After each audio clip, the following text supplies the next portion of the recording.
Once you get away from the upper towers, the ridge and the fine operation kind of, they're a good distance apart. So some of that upper kind of comes close to the road.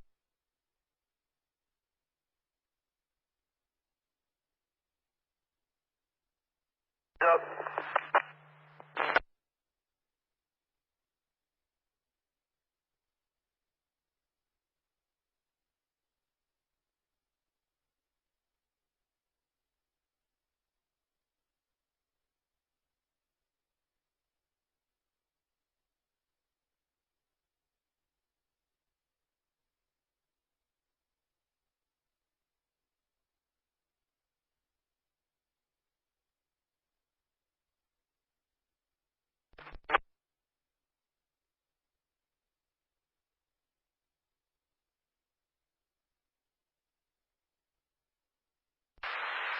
Commando.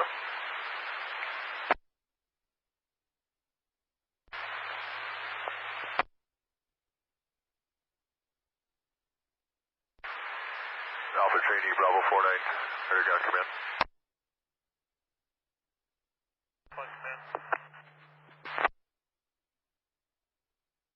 Mount Wilson IP. Mount Wilson IP.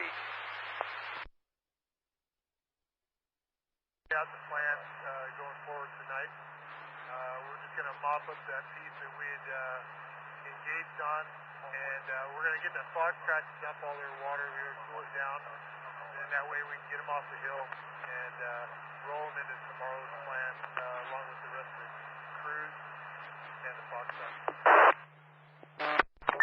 Okay, copy. So no need to keep anybody up there 24, correct? That's what we're aiming for now. So crews and Foxtrots are in on that piece, and they're trying to clean up the edges and make it so we can put it in patrol status here. That's a good copy. Thank you. Phew, okay, I just heard some reassuring stuff. That actually might be them setting the fires on purpose. Branch 5, Tango Tango on command.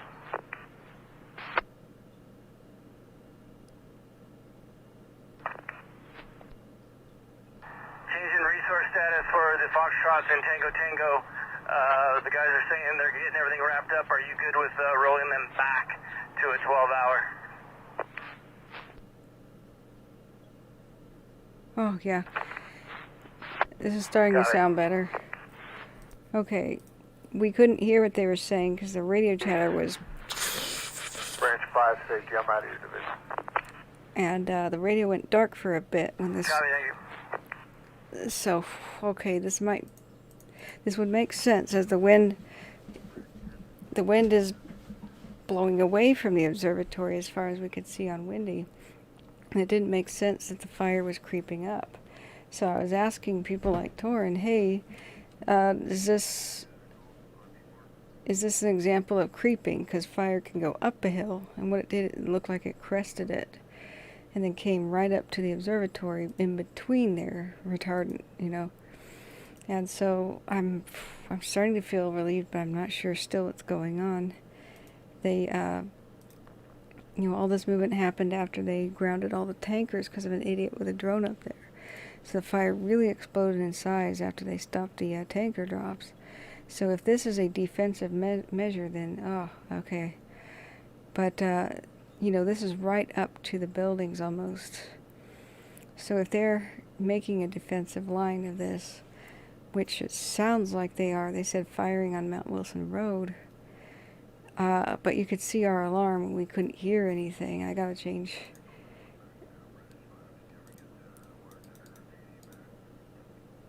I may have to change the title.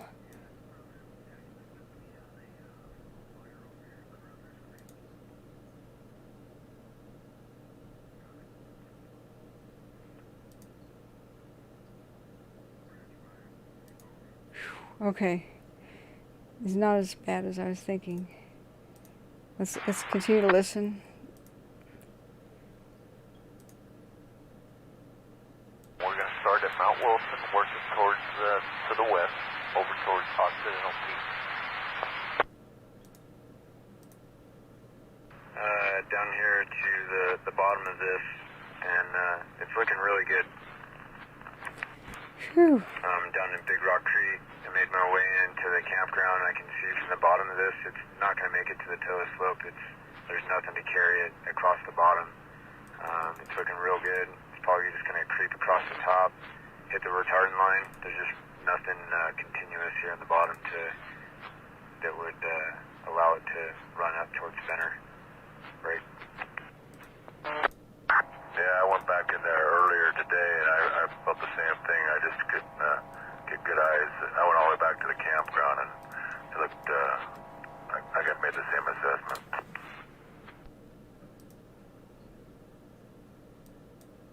Oh, phew. Oh, heavy smoke coming down in low or something, but it's looking real good. Did you drive down from the top? Yeah, I came down from the top and then just took that Vincent Gap cut off. Oh yeah, good copy. Okay. Yeah. I was gonna swing in there on the way down to Valeyrmo. Pretty rough road, but it definitely cuts off some time. No, I've been down a few times already. No, I'm coming actually off a Big Pine and then going up the Big Rock.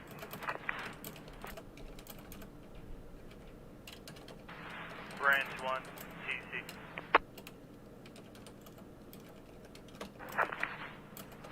Go ahead. Hey, I got your water tender over here off of Bob's Gap. Do you have an assignment for him?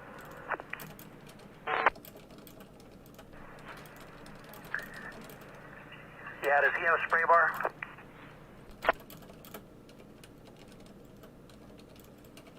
Alright, I'm updating this to the description.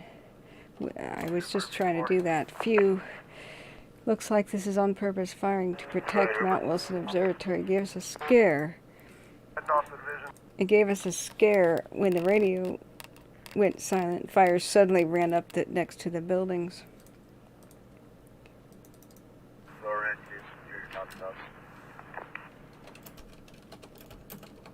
Did you look at the intense situation of the Bobcat fire? Quebec from Victor. That's affirmative. He does have his spray bar. Copy. I'll tie in with him, but until I get over there, can you have him use his spray bar? And I want him to go on Valeyrmo Road between Bob's Gap all the way back up to that intersection there, past Old Fire Station 79, and hit whatever he can hit along the road.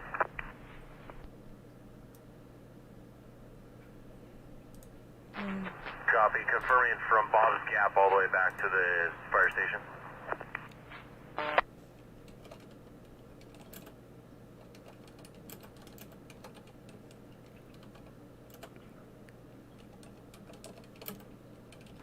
Hey, Quebec from Branch 5.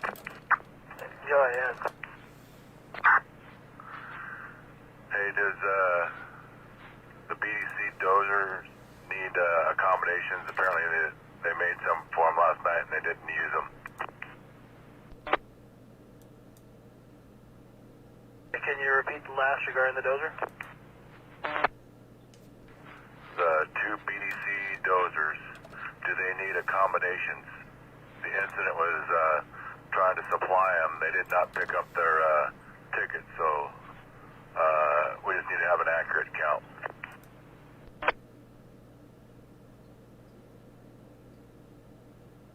Yeah, they're a total of 4.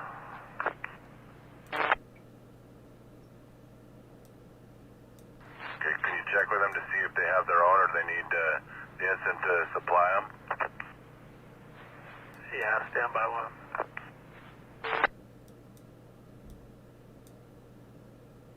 Victor, that other ending spot's going to be Fort Tejon Road and Valeyrmo Road. I want him to work that whole piece alongside the road with a spray bar. Copy, you're a little scratchy, but just confirm the ending point is Fort Tejon. Yeah, I affirm at the roadblock.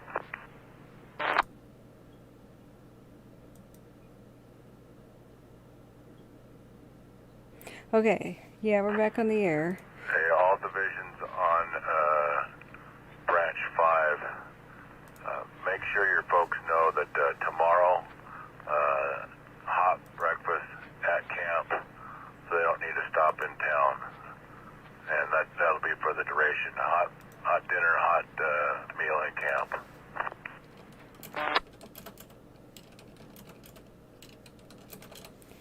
Yay, hot meals. Alright guys, I got it. I just changed. Ouch. That was loud in my ears. Alright, so what just freaked us out is the radio went silent. We were listening to it all day clearly, but at the inopportune moment, right when it became almost 12 hours, I have to restart the stream every 12 hours, otherwise Google deletes my videos. And failed to read the fine print about that. So what happened was all of a sudden we see fire crest the ridge.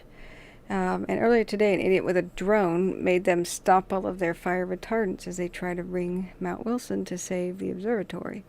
So suddenly they go silent. We know that there's no more tanker action because the idiots with a drone grounded them all. And then we saw the fire crest the ridge and come right towards the buildings. And the webcam swivels around and zooms in right on orange flames. As you can see now, it's kind of like orange, yellow smoke. So here I am, holy crap, and thinking that it just breached the lines, and then we couldn't hear anything. It was crackle, crackle, crackle, but all we could see when we looked at the airplanes here is that they were intensely circling. The scout planes were. Oh, and there's another tanker, but he's flying over the area again. But they were grounded for most of the day. I hope they can make more drops, but they're not talking about it. So all we saw was these planes were intensely circling Mount Wilson, and we know that fire ripped through this canyon. And so we've been watching these really scary time lapses. We'll put a 6-hour time lapse on this, and you'll see it in 1 second. So all we knew is they were intensely circling it now. Earlier today, this was the view, and so this is the ravine where the fire comes into view, and you'll see this scary result here. So we were watching this as the hours ticked by today, hoping that the fire line just out of view held. And they were saying they thought it would, because they couldn't put the tankers back in action, right? And so here we are nervously watching this, and all of a sudden the fire crests the hill, and the radio goes dark, and all of a sudden, boom, it's here next to the buildings. And so I had to rename the channel, so I was like, and I just renamed it Out of Control, but I regret that instantly, because as soon as I came back, the radio came back, and they said they were lighting fires on Mount Wilson Road on purpose. Oh, but that gave us just quite a fright. I'm so happy, but if I'm backing up, I can show you how they leaned up and they showed the actual flames. What a time for the radio to go silent. Holy mackerel. Yeah, so we were just... See? It was stuck on this image, and I went, But this must be where they started the fires on purpose to fire this road, or fire Mount Wilson Road. And they were just talking about doing it, but, oh man, that gave me a fright, my heart. So yeah, some idiot with a drone grounded the tankers for more than 4 or 5 hours. What a waste of time, which they could have used to get a hold on it, you know. So as it approached here, we were kind of freaking out. Let me replay this. So this is a 6-hour time lapse. Live chatter. 4 from 5, go ahead. Golf was asking if we could logistically help him out on those 2 crews that he's got helping Tango. If you don't have cell service, I can make that call and circle back with him. I'm face to face with him now.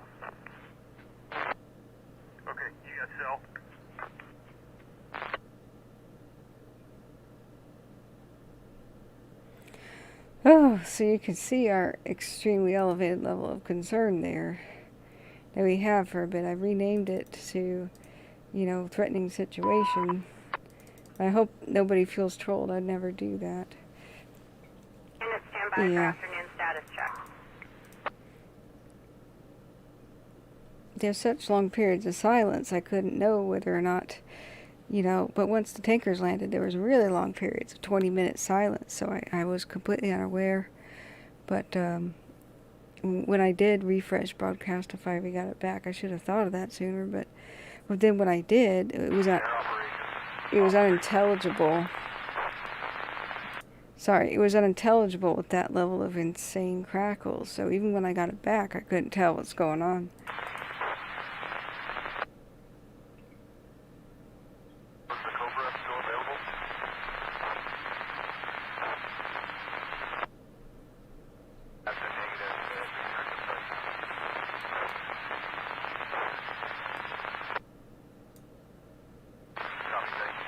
Phew.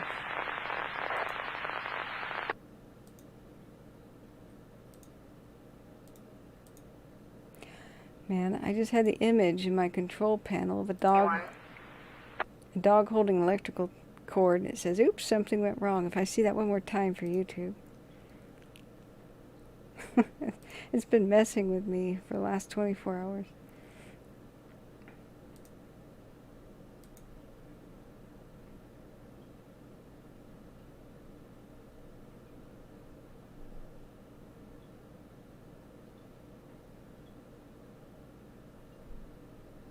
Whew, all right, if anybody's got any questions, go ahead and put it in chat and we'll try to answer that.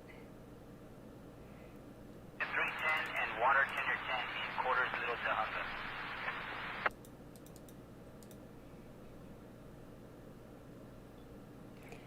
But I just updated the description, and I hope that people realize I was not trying to troll them. I mean, this is not something to joke about.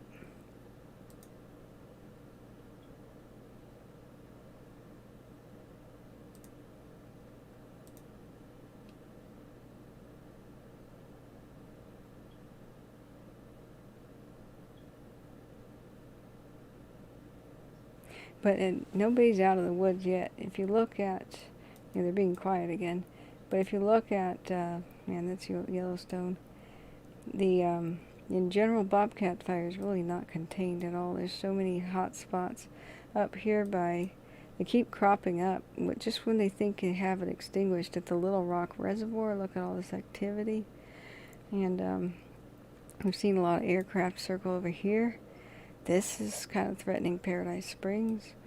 They have a big pines under control here, and they kind of have been assembling there throughout the day. And they've got a kind of a lookout tower, is what they called it. But many of these communities were really, really affected. Juniper Hills, they lost quite a lot of structures. You can see the damage here at Juniper Hills. So this is not under control in any way. They've got a window of opportunity now to do some firing. That's probably, as it's real light winds. 3 and 532, available quarters active.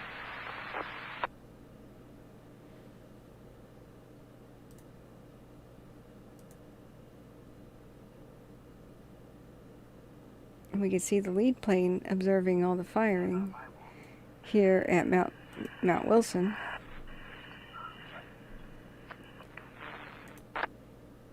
And we hear him just saying he's satisfied with the firing, and that's when I breathe a huge sigh of relief, like, oh my God. They're firing at Mount Wilson Road. So, but that had us on edge. And I was looking at the Twitter for the, for LA County. That's Clackamas County. Let me get to the right page. Let's refresh. We've been watching this get worse from many different angles. This is the same Bobcat fire from a ski slope farther east. And, you know, there's different cameras. We also were very concerned over the last few days because this is the picture on September 17th at 8 o'clock at night. I was happy to report that this morning, the only flames I could see were on this distant mountain, and it seemed contained. 222. But, they have fought hard to save this place. So that was the battle in the south when the flames came towards it from the south. And then they were coming north of it in the ravine today. And so they were doing intense water drops all throughout here until the idiot with the drone put a drone up here at 6,000 feet. 222, status check. 22 in quarters, recon.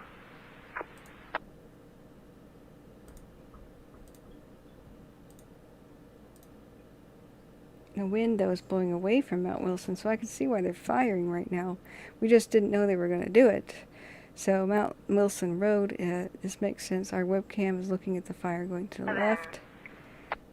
And so they're firing here, and the wind will probably drive it downhill. And then, because the most of the fire is down the ravine, if it does come up tomorrow when the wind changes, there'll be scorched earth here. So now that makes sense, but oh man, was that an intense, just sudden change where we suddenly saw, fire just, it looked like it breached a perimeter. The mini heart attack time. Status check. That's current status. So let's time lapse this in the last hour.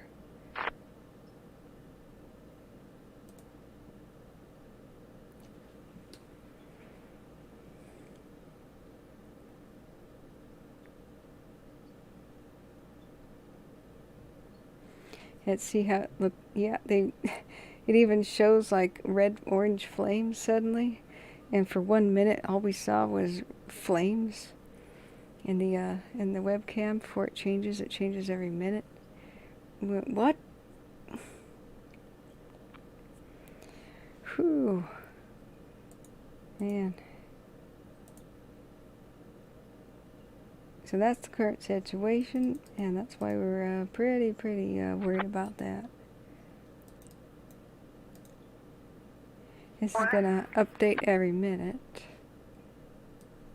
35, 54, V4.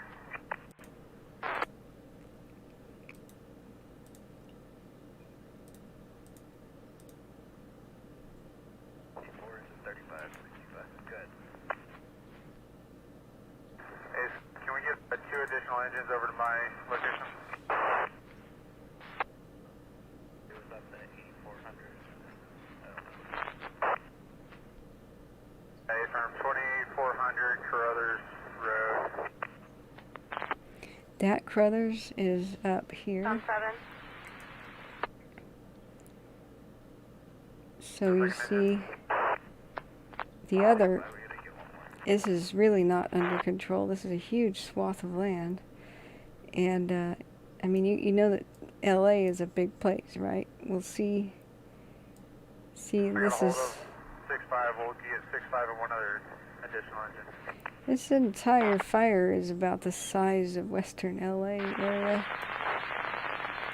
So Carruthers is up here. At, what was that called? I did look it up. Let's just go right to it. Carruthers Creek here. They're looking at hot spots and such over here. So that's the exact address that they were looking at. Monument boundary. Forest monument boundary and landing strip. So they're reconvening over here. They tried so hard to save stuff here, but if we look at the LA County Twitter, it was sad to see a really older gentleman who was a veteran. He lost his home here.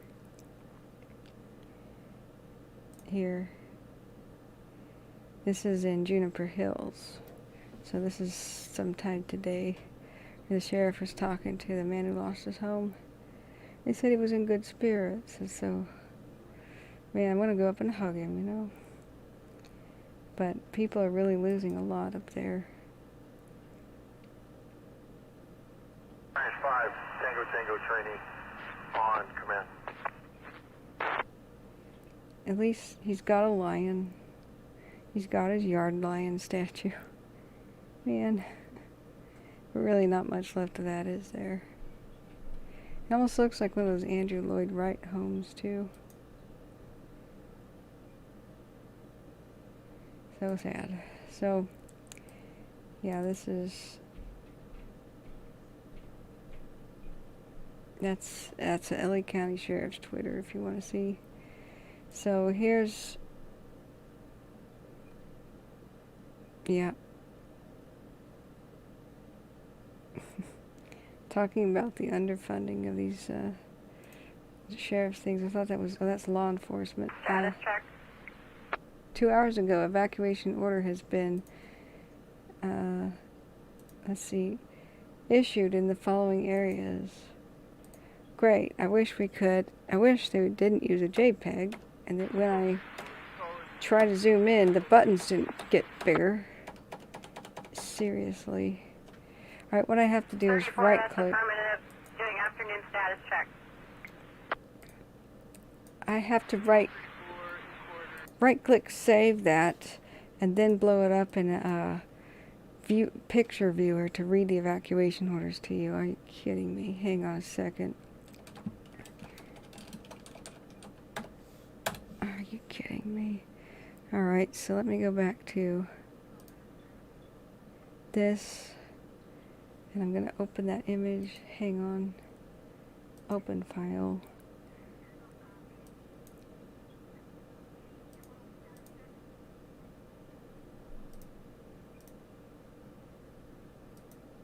Hang on.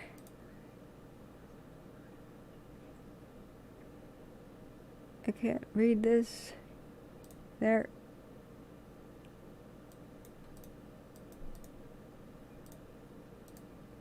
Alright, now let's blow it up. There we go.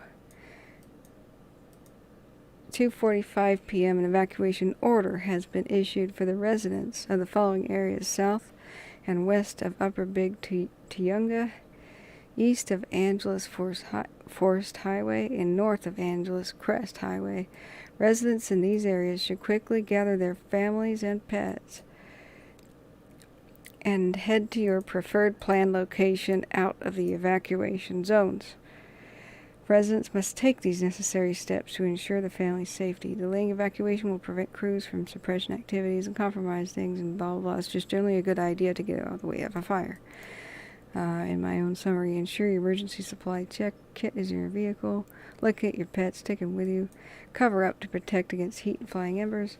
Wear long pants, a long sleeve shirt, heavy shoes and boots, cap, dry bandana for a face cover, goggles, or glasses. 100% cotton is preferable. The season is a bit different due to COVID-19. Blah, blah, blah. Take your large animals to the Pomona Fairgrounds. Call the Red Cross. Do not... Hey, we'll listen to pilots for a second. Quebec, over Bobcat communication. Yes, the issue being reported by your 911 caller on Carruthers is currently being addressed and mitigated.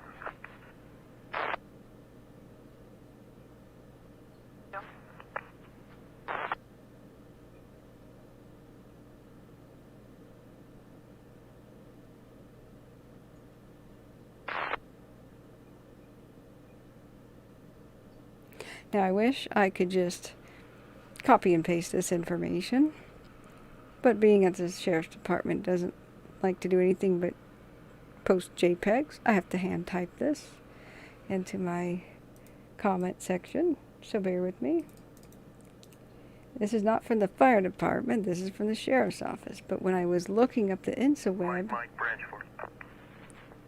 I was looking up the InsaWeb today, and I will show you that. InsaWeb is saying to look at the Sheriff's Department for all the information about evacuation. Really? Really? You know, that's supposed to be the one-stop shopping fire info site for individual fires. And it says, oh, this information may not be accurate. It may not be updated for 20 hours. So check with the sheriff's department. Really? So, yeah, don't ask me why they're doing this. I have plenty of criticism. So what I'm going to do into my own video here is I'm going to go put this in the comment area. Description is running out of characters, so let me do that. And then we'll look back at the webcams. I'll put that up for a second.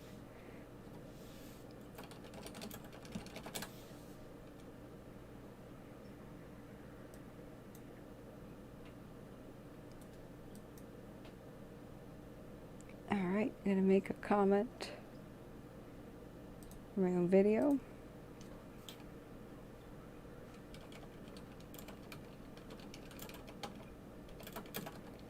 New as of 2:45 p.m. I'm going to mute myself and I'm going to turn on the radio chatter for a second while I hand type the evacuation, because this is a JPEG.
Alright, I'm turning it on so you guys can hear how fast I can type. Here, ready, set, go. South and west of Upper Big 2. 10,000. I got copter 1 Charlie Hotel.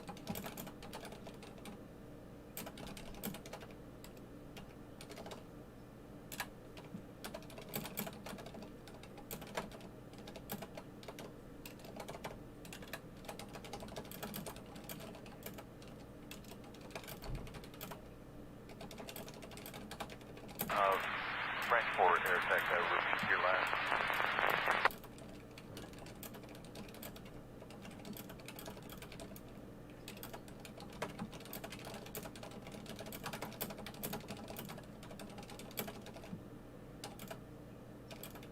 Training branch 5, command. Yes, sir. Do you know if Lincoln Dozer will be on the 204 over here tomorrow?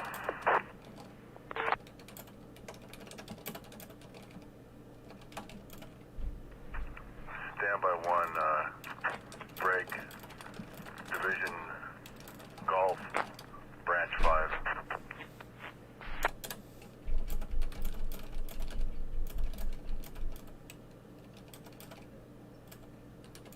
Goes to golf.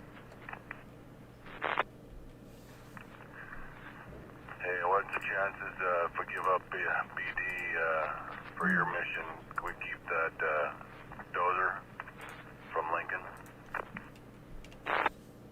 Yeah, firm. Definitely keep the dozer. Alright, I'm... Cover that, break. Tango trainee, branch 5.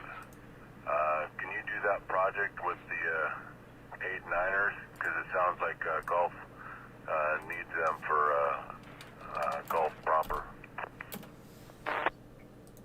Hey, branch 5 from golf, none of it. You can keep them.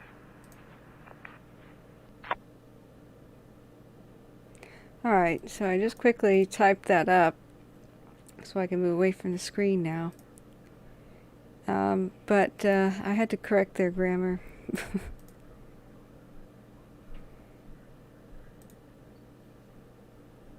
Pre-planned needed a dash.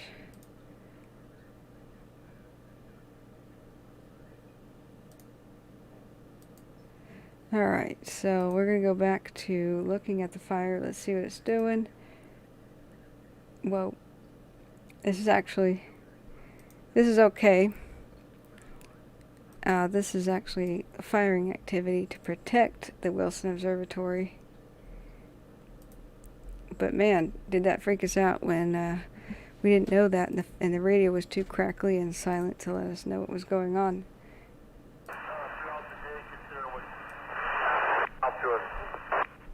Yeah, when they say stuff like that. Good copy, thanks. Hey, and Lincoln and BD, both are direct. Good copy, thanks. 3565, 53, Charlie. Alright, I'm going to mute that for a second and show you guys what I mean. So, the,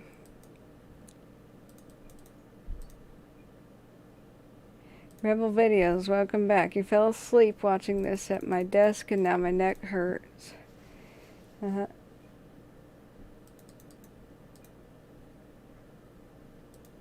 Hey, True Guy, welcome back. The firefighters are the ones that started. Yeah, we did discover that. That's what I keep saying. I amended my description. So this is the reason why it was really alarming. Is because the tankers were all grounded because of a idiot with a drone earlier on Mount Wilson. And so once the tankers stopped this work, the fire kept coming closer and closer and filling up that ravine. So it just kept coming, and they didn't talk anything, not a peep about firing. And then all of a sudden, the radio goes silent, and for a while, and then I had to refresh Broadcastify, but even when I did, it was so crackly that we couldn't make anything out, and that's when they were ordering the firing. So the next thing we know, if you look at the time-lapse videos, the next thing we know, all of a sudden this is beyond, it's come over the crest. We've been watching this for hours, coming closer and closer. Next we know, the fire is right up next to the buildings. And so I went, what? And that's when I had to restart the stream, so I restarted changed the description. But yeah, we know that now, and I keep explaining that. But that's what gave us so much anxiety. If you look and refresh, I have a completely new different title, and I have explained that those fires were lit on purpose. So hopefully people don't feel trolled, but when we could hear nothing on the radio that was intelligible, and we know that the tankers left because of a stupid drone person, I hope that person gets arrested tonight. I'm going to watch the news and hope. That just didn't look good at all. So we will continue to monitor the Bobcat. It's just in general, it's not looking good because it's just going on and on and on and on many different fronts. And what they have is a race against time right now. They better get this under control before the Santa Ana winds, the seasonal, 70 to 80 mile per hour wind gust winds, come and start. And you never know when those will start. It's just sometime in autumn or early winter.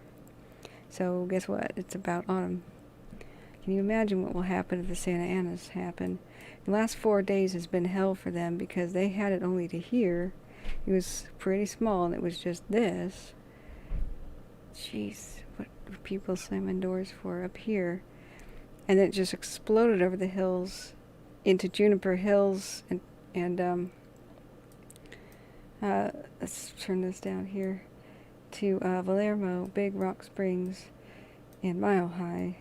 It's now threatening Paradise Springs here, and they worked real hard with retardant drops to save Big Pines and Wrightwood.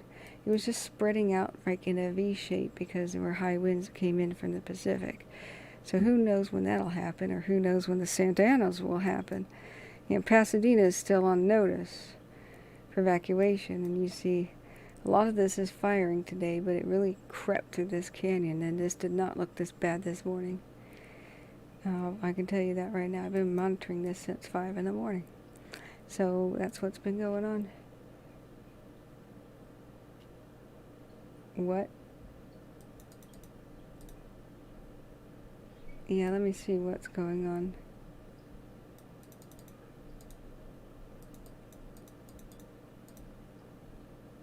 Are you intoxicated, sir?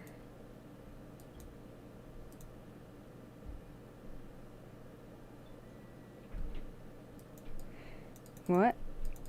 You better be backing that up. I'm wondering what the heck's... Nuke Redding, California. Well, it's been nice knowing you. It's been nice knowing you. Yep.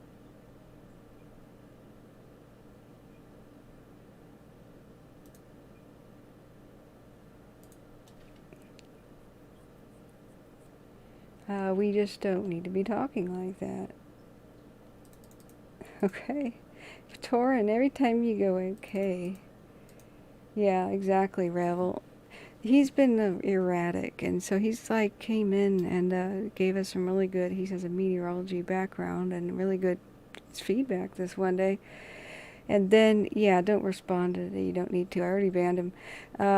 And then he said some really weird stuff, and so I corrected him and said we don't focus on the negative, because he says, after I tried to go to sleep one night, I had just explained to him and others for an hour about how fires will be so much easier to fight in the future because of this new technology. So I showed him the new satellites, I showed him the new masticators and the new robot dogs and this stuff.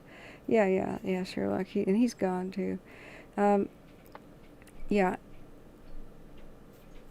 Let's listen to this and I'll finish what I was talking about. A great desire to run down into the flats into Big Rock. Oh, cool. So that's on this side of Mount Dawson. The fire is west of Highway 2, if that's any consolation. It's continuing to move around. Our hope is that it begins to mitigate itself as it comes into sparser fuels, but it still needs to be dealt with. Just extremely anorexic on our resources. I copy. All right, we'll come up with a plan then tonight, huh? Yeah, Branch 5 and I are going to talk in a couple hours about maybe connecting some lines.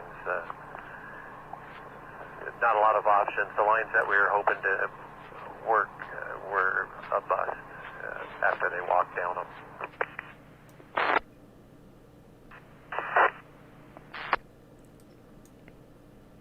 Okay, so just before I unmuted that, what he was talking about and what caught my attention was A, it wasn't Crackle, and B, he was talking about Little Rock Reservoir, which is right here. And so this is one of the struggles that they keep putting what they think is pretty much everything out, and then it pops right back up into a hotspot. So this is, a situation they're still trying to get under control. And so today they did some firing, and they did some, I believe, some airdrops. Can't remember. And it just seems to be coming back and coming back. This morning there were no hot spots here detected, and then there was like, here it goes. So they're saying, though, like he just mentioned, that it's going to run into sparser fuels. It's not a good situation, but it's not terrible. There's, to quote the HBO, I realized I just quoted the HBO show Chernobyl. It's not good. It's not terrible. It at least has sparser fuels, and they'll figure out what to do about it tomorrow. Not that that gives people of Little Rock or Palmdale much reassurance, but it's really expanded here. So it's still quite a lot of hot spot here. They were doing some drops here. It's still a bit here. This is where it raced through the canyon, and they were doing wonderful drop work today until that idiot with a drone launched here at 5,750 feet. And it got in front of one of the C-130s and was close enough for them to see it and be alarmed. And so the tankers, after about 25 minutes of trying to figure out what it was, if it was helpful or if it wasn't, they realized it was a civilian just a silver dome was, and small was the only description they got. So when they went over to San Bernardino, they had orders to land. But man, they had like more than 3 or 4 DC-10s. They had a whole line of Sikorsky helicopters, a whole fleet of them. So I saw like 10 helicopters and like 7 tankers and 2 different lead planes all circling around here. It was going great till that idiot with the drone showed up. Later they said that they heard that there was a production crew in the area, so it sounds like amateur wannabe media. You know, everybody wants to be a journalist these days. Yes, I realize what I'm doing, but I don't do crap like that. Then the fire crept up over the hill, and during a radio silence period, all day we were watching these scary time lapses. So we can go back. I'll show you the 12-hour time lapse of this camera. I think this is the correct one.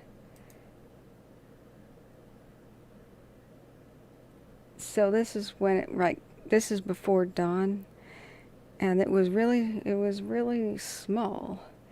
And then they launched planes around. I didn't see any at 6 in the morning. Crews rolled out that were ground crews, because I started looking at this at 5. And then about 8 or 9, I saw planes launch, and I don't understand why they weren't launching at 7, but dawn was probably around 7:30. So here's the time lapse, and this is what's been so alarming. This is from the top of the dome of the observatory. Watch this. I've been watching this happen all day. So we can't really see the planes. This is a 1-minute interval, and so very rarely do you see a plane out here. But they were mostly flying behind this ridge anyway. But it just really got intense, and so right now we are getting to 10:39. They're about to see the drone. Sometime after 11, boom. This is when they ground all of the fleet, right? So we see that they worked and put some retardant up. They wanted to ring the whole mountain, and they were not done. This creek, this ravine here is where it kind of went around, and it goes into this ravine. So this is looking north. And so as you can see, right now when they ground the planes, it starts to go big. And it just really reaches a monstrous size. Now it's in the ravine too, and that creeps up very fast and starts going up the hill and towards the west by the observatory. So at this point, we were getting a little bit concerned. This was at 1:35. So we continued to watch these webcams. I had some wonderful people in chat, Martin and others, and who were giving me these live webcam views. We were watching it from different angles. And so all of a sudden, a little bit ago, we're getting towards the end of this time lapse. This is when Torin and I were getting a little bit antsy, like, what's going on here? These are not things started by the firefighters. This is it. I don't think it is at this point. It's climbing up. And so all of a sudden, we just missed it. It goes and swivels to the right for a minute or two. We see orange flame break out right here. And if I can pause it, it's only in 1 frame. But we saw clearly the webcam tilts. First this direction. I missed it again. But there's an orange flame frame where it zooms in. It's just for 1 minute. It's hard to actually click on the right one. Yeah, this is getting close to it. So the webcam swivels over here, and all of a sudden there's orange flames. And we went, what?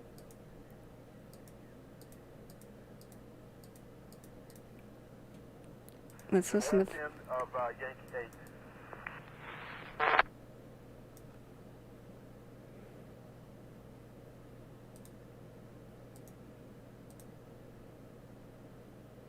So, when we saw this in between the retardant...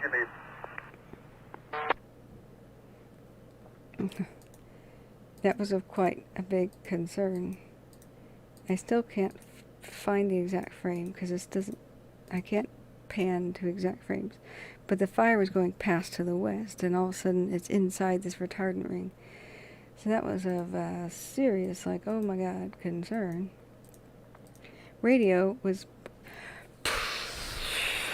so we couldn't hear them, but what they were saying was go ahead and fire Wilson Road. So here we are looking, and the webcam just sits on stuff like this for about a minute. We're like, that's the moment that I had to restart the stream. I retitled it that it looked like it had breached the lines. As soon as I restart the stream, though, they start talking about how, yeah, I see that the firing's going well. Yay. On Mount Wilson Road, then I went, oh, jeez. So I immediately said, sigh of relief. I retitled the stream, did all that stuff. And once again, I apologize if anybody feels played, but I really wasn't doing that. All of us watching this live were getting, rather concerned. So, looks like they just changed their plans since the tankers were ground for more than 3 hours. And then they said, you know what? Cancel all tankers on Bobcat fire. That order came around 3:30. We were like, what? So they changed their tactic, but they didn't talk about this already on the radio, to fire Mount Wilson Road.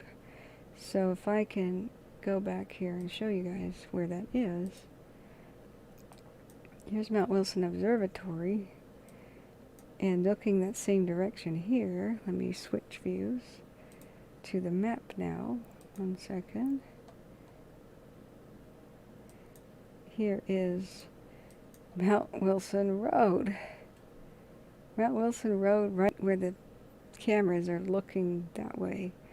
So they have used that as a fire break. And over here, underneath where we couldn't see, this is also Mount Wilson Road, the fire line. So when the wind changed directions towards the north, they fired this. They've got an opportunity to burn off this vegetation in between here and here, and like here and here, to create a natural, scorched earth thing. So I hope that explains what's been going on. So, but then Mr. what was his name? Tree guy here. I'll explain that. Yeah, bugs. That's what was going on. Yeah, late October. Okay, that's optimistic. I'm reading chat. Chimp says they've mentioned it, but officials say they won't have full control over it till late October. That could be the moment they lose control too, because that's when the Santa Ana winds could happen. They really need to get this under control before the Santa Ana winds, which are seasonal seasonal autumn winds. We're talking, this is normal. This has been going on for hundreds of years, but in the fall and in the spring, these Santa Ana winds pick up, and they have wind gusts, like sustained winds of like 60 miles an hour, and wind gusts of like 75, 80, 85. That's what the Santa Ana fires. You can just go back through time periods like the 1991s and such. Some of them have been absolutely brutal. They typically hit, Northern California at the same time, and so there's another Santa Ana winds, but in the north they call them Diablo winds, that happened. And I'm just going to show you. If you look it up, Diablo winds, what people don't understand happened to the Paradise Fire was just pretty normal. This is just seasonal. So a high pressure builds around the Great Basin, which is the 4 different states meet right here that have their desert regions. And so high pressure is a shield. It means that all other storms bounce off it and intensify. Even over Hawaii, that's what intensifies some of the tropical storms when they kind of come and hit, Oregon. But anyway, just around that time of year in autumn, or if it's early winter, the shield of high pressure comes up here. Then there's the natural shift of the jet stream going to a more southerly area. And that brings the colder weather, because everything north of the jet stream is very cold. Everything south of the jet stream is usually very warm. So guess what? Here's the jet stream, and south of it is the very warm winds coming right out of the Nevada desert. They'll split in two. There's only 2 places the winds can find a way to the ocean. So they all funnel to the same spot. The Diablo winds all funnel to San Francisco. That's the only way out. See these Coast Range Mountains? and then the ones that split off here go to Santa Ana. So before 1991, it was all Santa Ana winds, but they're now differentiating them that there's a north and south branch. So Paradise, California is right here, if that gives you a clue why that fire was so bad. But like I keep telling people, you know, this has been documented for more than like 400 years by the missionaries, and Indians said that this has always happened before then. It even happens in other places very similarly, like the Andes. The desert winds, when they're up here, they're squeezed up here, and that squeezes out their humidity. It kind of drops as mist, dew, rain, or whatever up here. And then they accelerate because they're going down like a roller coaster down the hillside, and they follow the canyons. All those are deep river canyons, and so wherever you have wind, you know, funneled into just like water, like if you put your thumb in a garden hose, if you narrow down things accelerate in speed and go faster. So they're warm and drying. In fact, they're absolutely, what the heck is that? Sorry, what? I don't know why that just popped up, but they just cook. Since they can be for like 48 hours at a time, they just cook and constantly dry out the vegetation. But usually in the my grandmother's time, it's just very seldom that a real fire starts. It has to be a pretty constant, different kind of ignition source, like a down power line. That's what happened with Paradise, is those winds knocked down the power lines that were allowed to be rickety and rusty and 95 years old, the high tension lines. So if you lit a match and like tried to start a fire, it would be blown out. But when power lines go down, or other ignition sources, like a car gets in a wreck, spills gasoline, and ignites, or even an act of arson, you know, like road flares, those sorts of things are required to start a fire. And then when they do start, boom. But guess what? Existing fires, well, what happens? So this happens seasonally. The Diablo winds were forecast for Northern California usually come in the fall, but behavior is hard to predict because mountains, valleys, and even cloud formations can alter their speed and direction. So, but the big thing to take home here is seasonal. They come in the late fall and then sometimes in the early spring. So they better, if people are expecting that the rainy season, you know, October, the winter, and then the snow is going to put out the fire, I'm telling you it's actually a race against time, because at any moment, you know, maybe the winds come early this year. We already had this crazy wind event on Labor Day, which is unheard of. It was very much like the Santa Ana winds this Labor Day, just they weren't as fierce, but they hit all three western states, and that hasn't really happened in anybody's lifetime, except maybe 1933 was the last time Oregon experienced anything like that. As you can see, it's not normal from Oregon or Washington because the shield of high pressure keeps this away. And so this is what happens, and I'm telling you guys, if they think, yeah, in 1948, I remember, I'm not trying to scare people, but this is reality, and I don't sugarcoat things. So anybody here who thinks, oh, they'll get a handle on this, and everything's going to be fine, they're just starting to get a handle on this. Guys, they lost control just 4 days ago when it spread. The weather is getting control of fires. What we humans do is we have to pounce on breaks in the weather and use that time wisely to get a handle on things. And if we don't have enough windows of opportunity, or if idiots flying drones makes us squander these opportunities, don't count on winter time being some sort of a safe time. Winter is safe for Western Oregon and Washington. I mean, it's an extreme wet season with very little in the way of any kind of dryness. This down here is like being in Greece. So it's a completely different climate. If you look at how long this is, you know, if we drew a line, some people don't realize it would take days to drive from the border of Canada to LA. It would probably take you 5 days to the border with Mexico. Let's look here. Measure the distance. You know, San Diego and LA, the distance as the crow flies in, so let's just measure like more like this is a little bit more accurate. That's like 1,200 miles, you know. And if we measured, you know, this is France, this is 45th parallel, this is like France, and this is like England up here by Seattle, right? And this is like Greece. You know, this is like northern Italy, and that's like Greece. A totally different change in climate. Let's measure here, you know, this is Greece's latitude. Let's measure.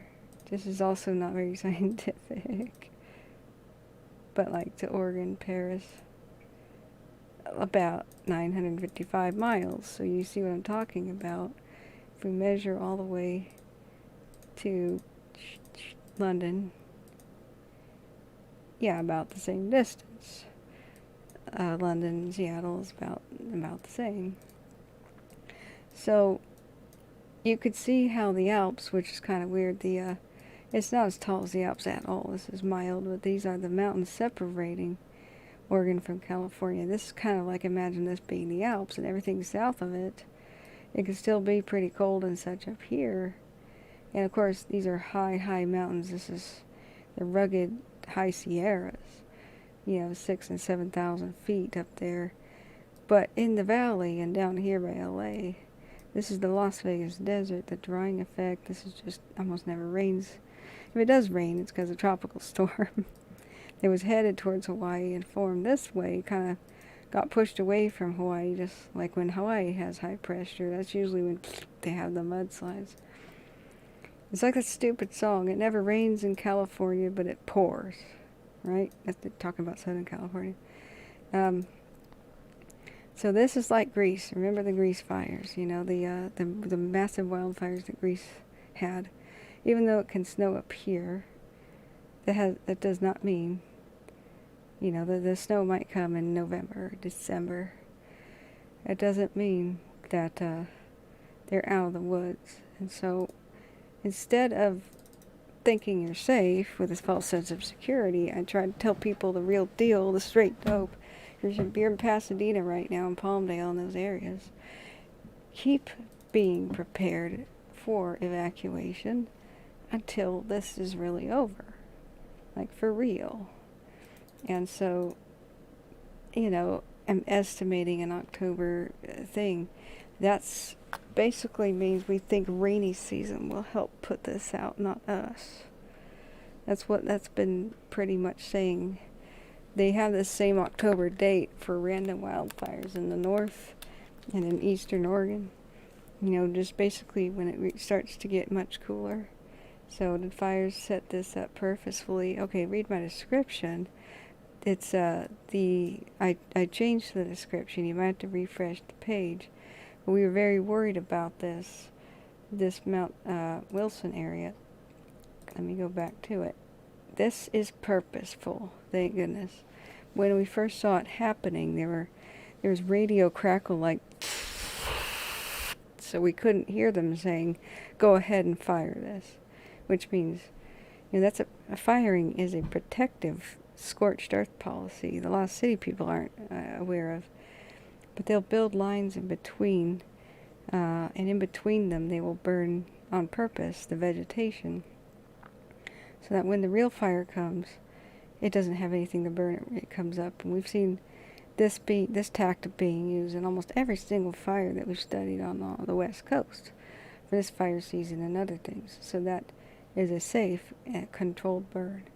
But we just didn't know that earlier. So, you know, when we made the time lapse, that's why we got so excited and concerned, because we didn't hear anybody. Whoops, we opened that tab. We didn't hear anybody give the order. All we saw was a natural fire coming this way. It was like this. All day we saw this coming up the hill. And all of a sudden it gets here, boom, it's breached, it's come up the hill. And here's the ring of fire retardant. Oh, looks like a little helicopter. Here's the ring of fire retardant. It was safely within. See the ring of fire retardant there? The pink, the red?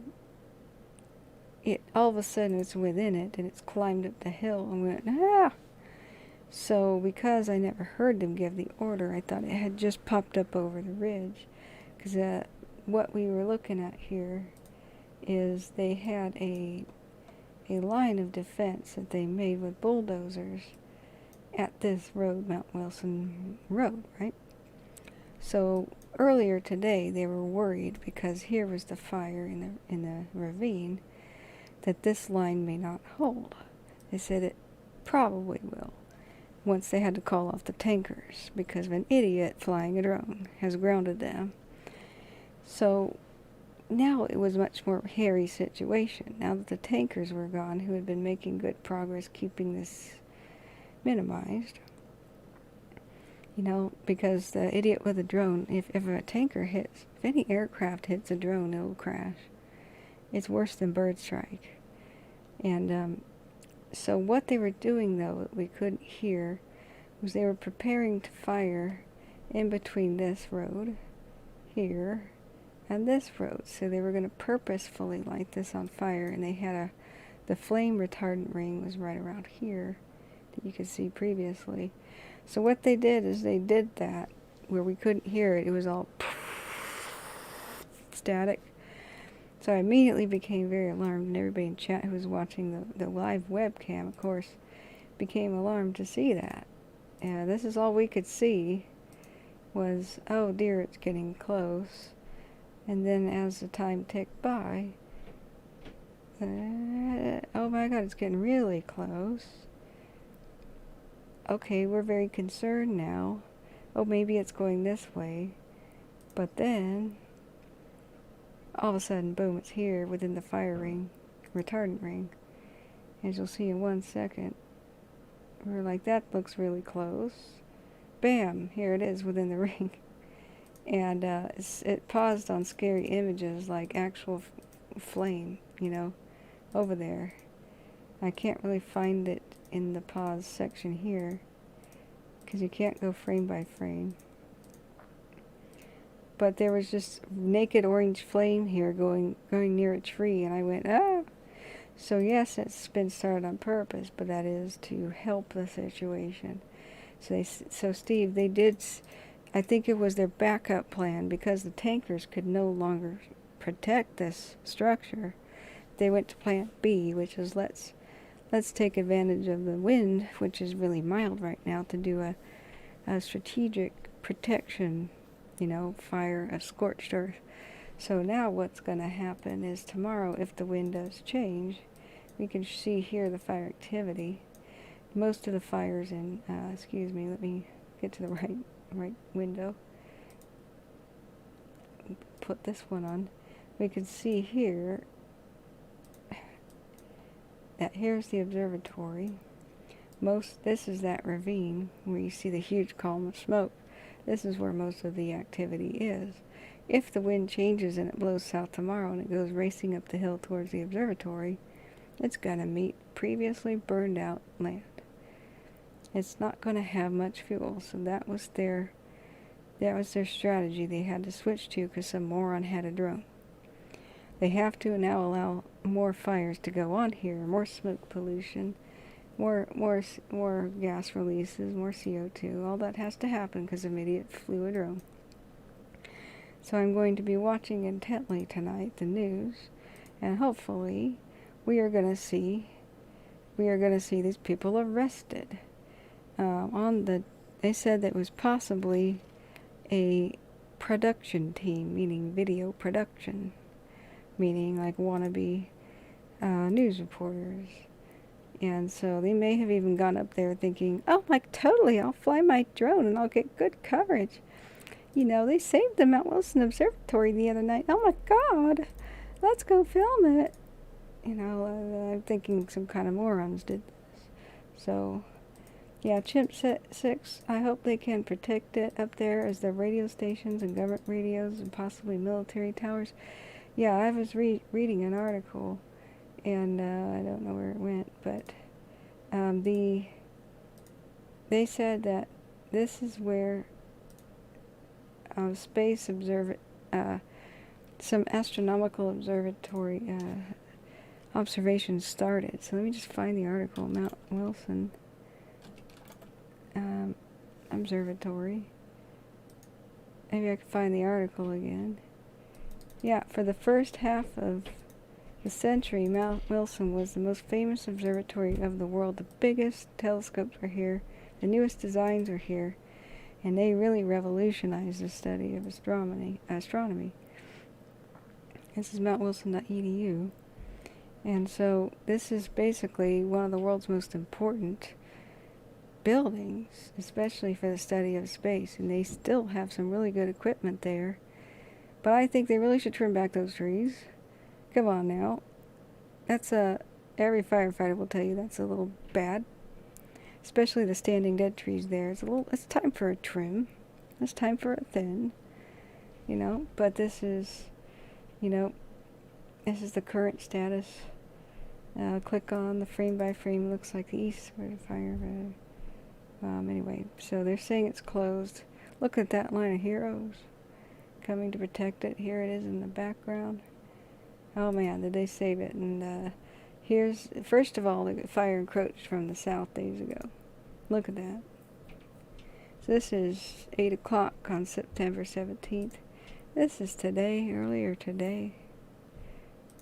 What a contrast. So that hard work was done over the last couple of days when they first lost control of the fire and it went over towards the north. Since this fire was, jeez, why is that? Well, that's not even somebody at the door. That's some idiot banging on the walls. Sorry about that. They first, jeez, quit that. They first saved it when the fire was coming from the south. So what we were doing was nervously looking, that's the west, towards the north earlier. And this is, it's facing the wrong direction now, but they pivoted. See, there's the active fire. This is right now. This is looking northwest. So this is what they did on purpose. And because some idiot flew a drone. What the heck is that commotion outside? Okay. Sorry about that. PD is on the air. Okay, let's listen.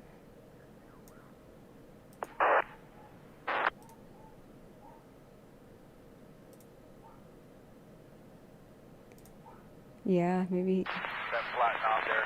They go out that way. Probably pop them around. Yikes, this stuff is scary looking, ain't it?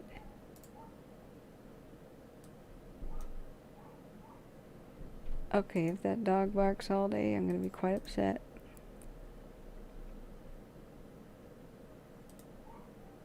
I think that's just, I hate neighbors. I just heard a bunch of commotion and bangings and door slammings. I wonder if they had a fight, and now the dog's upset, and they just went out, both took their cars and left as a fighting couple. Oh man, I can't wait to move. Yes, pretty spotty air on the top, it's chewing up what it can. See if we're coming across here. They're also talking about the hot spots by the Little Rock Reservoir, the different area of the fire here. Branch 4, Mike on command.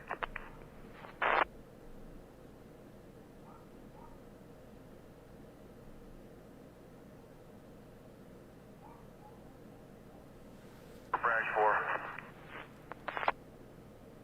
Hey, is it good for a phone call?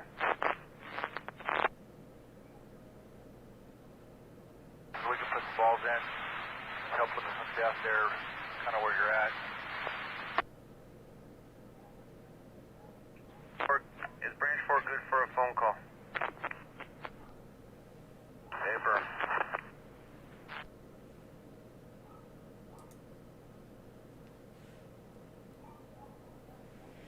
So that gave us a heart attack, but it looks like the fire here is set on purpose, even though we can see it. So this is a different, bad neighbors are the worst. I've been tortured, I really have. In fact, right now I'm whipping out my cell phone to document the fact that while I'm trying to do my job, this dog is now being broadcast all around the world instead of fire information. So this is going to be part of my complaint, and I hope they leave this dog. They leave this dog alone for 14 hours at a time, and it's gone completely insane.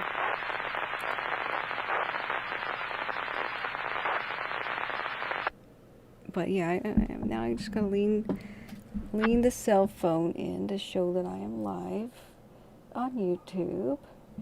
All right, this will be part of my complaint, and I'm just hoping they rehome this dog. This poor animal. It'll bark all night because they'll leave it alone all day, then all night, and that's just not right. So anyway, I apologize for that kind of background noise and all the slamming and door slamming and stuff. So yeah, I'm prepping to move. This just, I can't take this. And you guys, this isn't fair to you. I'm supposed to be making documentary videos. I'm gonna mute that a second. I'm supposed to be making documentary videos. That is my job. And this is the major thing that has delayed me. Oh, cool. Let's check that out, Torin. Let's check out the water drops. Alright, so we'll continue to observe. This is a big training tool, Torin. Check this out. So this is firing of the Mount Wilson Observatory Road. And this is what freaked us out. It was purposeful firing. We just couldn't hear it. Because the tankers were called off today because the idiot with the drone, they switched to plan B. And they're doing a firing. But that's what was giving us the heart attack. Come to Canada? Alright. Dude, I'll come to Canada. I'm an international traveler. I got a passport. I'll sneak in because we're banned right now because we're dirty, diseased Americans with the COVID. It's true.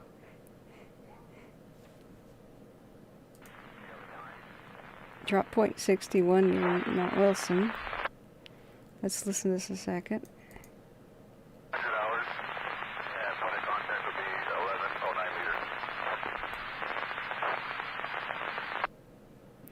Alright, so we've done a very comprehensive 2,000 hours. So I will check this out. There are 2 K-MAX helicopters near Colton. Let's go check it out. I'm gonna switch videos. Let's see, we have there we go. I've got the flight radar. It's a little bit ultra green, but let's go to Colton. Is that in Clackamas County, right? Yeah. But the Riverside fire is as good as out. Oh, that's right. It only searches for planes. For love. Cars, we gotta manually go over there. But I want to see this K-MAX action.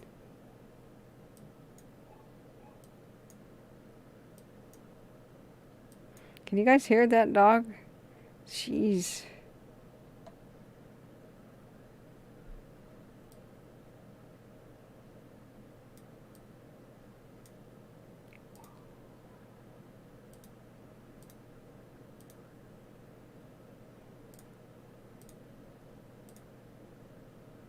Oh. Yeah, K-MAX.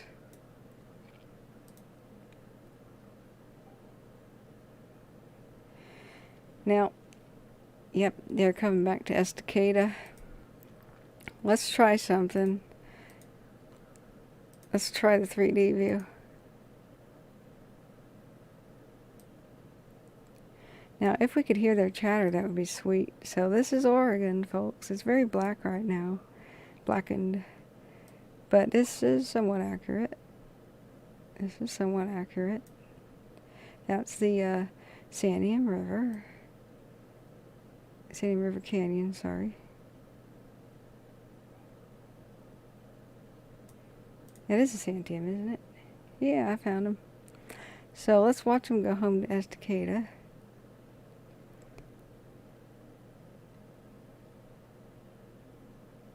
Wish we had some sound effects.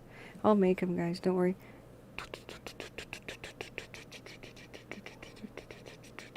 Okay, I'll stop. terrain. Pull up. Just kidding. Sink rate. Sink rate. Alright. Yeah, they're probably heading back to base. There's not too much light left. It's going to be sunset at 7:15. I was pretty surprised to see that they're 7:45. Well, maybe they'll come back again. We can look back at the map. But there's Oregon. Let's go to the pilot eye view.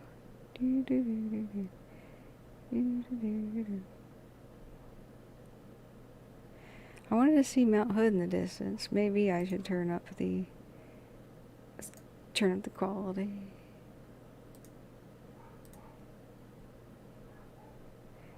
Wow. Is this making it onto the feed, that barking dog? Hey, there's the bridge. Oh god, I'm being sick. Oh man. Yeah, transponder got a little inaccurate. Okay, excuse me. Where's the sick bag? I'm reaching under the seat. I'm only finding a life vest and a tag that says that this seat can be used as a flotation device. Where's the sick... Okay. I need a towel. Need a towel. No, the ginger ale. That's to clean myself up with, not to drink now. So, Bugs, a great 2-minute video of the tree roots on fire. Whoa, from the Detroit fire? Alright, let me see if I can show that to you. If it's a work of the government, like the fire department, I can. Let me check it out first.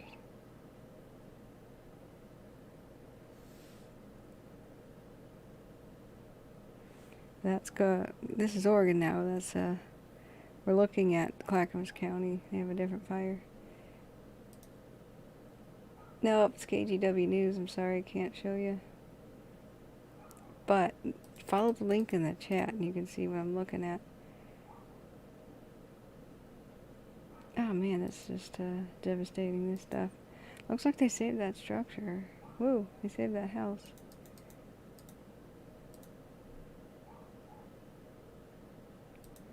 Yeah, tree roots on fire. That's how fires sleep. That's exactly what Torrin was describing. How fires sleep underneath and you can't see them. Yes, Bugs, thank you. That's a perfect example. Well, they even have a thermal gun. Funny, the media has better equipment than the firefighters. We were watching the other mop-up video, and the firefighters are putting their hands in the ash to test for hot spots. Holy crap, somebody get them some thermal guns. Wow. I mean, they make household thermometers. There's Mount Hood. They make household thermometers now affordable to the masses. Man. There's no reason. What if you did find a hot spot and you stuck your hand immediately in the coals? Do you have any horror stories for us, Torrin? Has anybody done that? I witnessed a campground accident where someone fell into the next day's the campfire of the next day. It looked cold, it looked out, and someone fell in it and their left hand melted. It went straight through the gray ash. And it was just a gruesome injury. I won't describe it further. So what you're looking at is Mount St. Helens in front. I believe Mount Hood on the right, right? Let me make sure. Yeah, so Mount St. Helens is in front, and Mount Hood is to the right.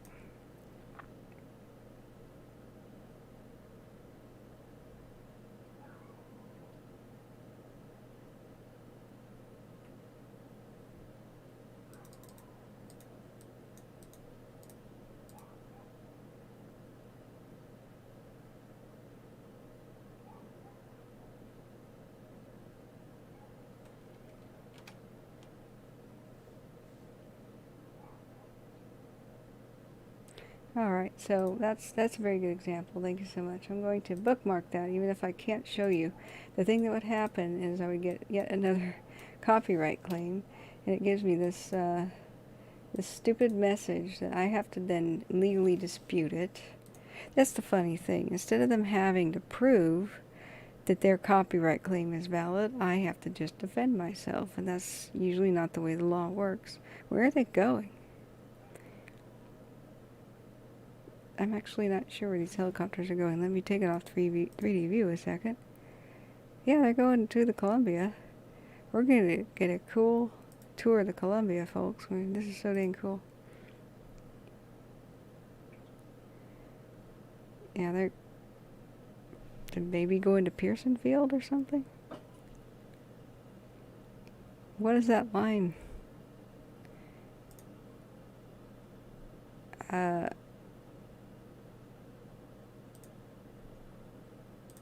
now let's get those trails out. There we go. But the only thing I can say, this is a very accurate image. That looks like I-84. Except we actually have 3 dimensions to our buildings, I swear. Still, for a web browser, this is a pretty sweet 3D experience. You can move it around.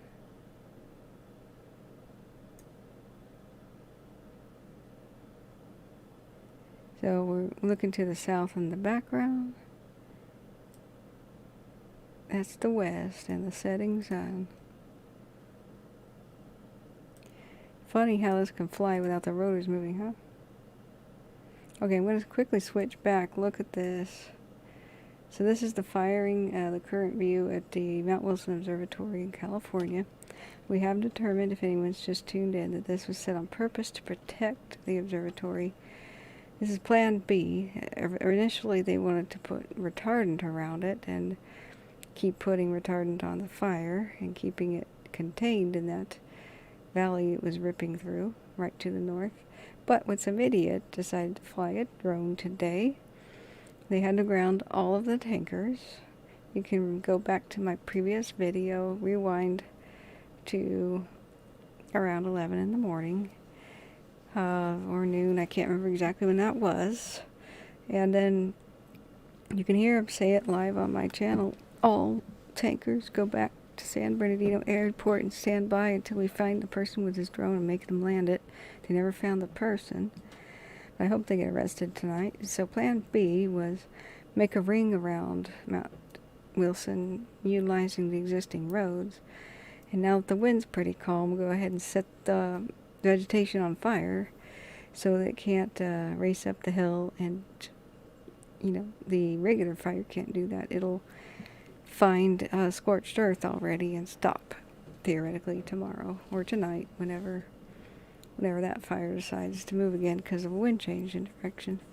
So right now we're actually going, yeah, we're going towards the Columbia River, and that's Mount St. Helens on this helicopter here. Oh, I gotta take off this filter. Hang on a second.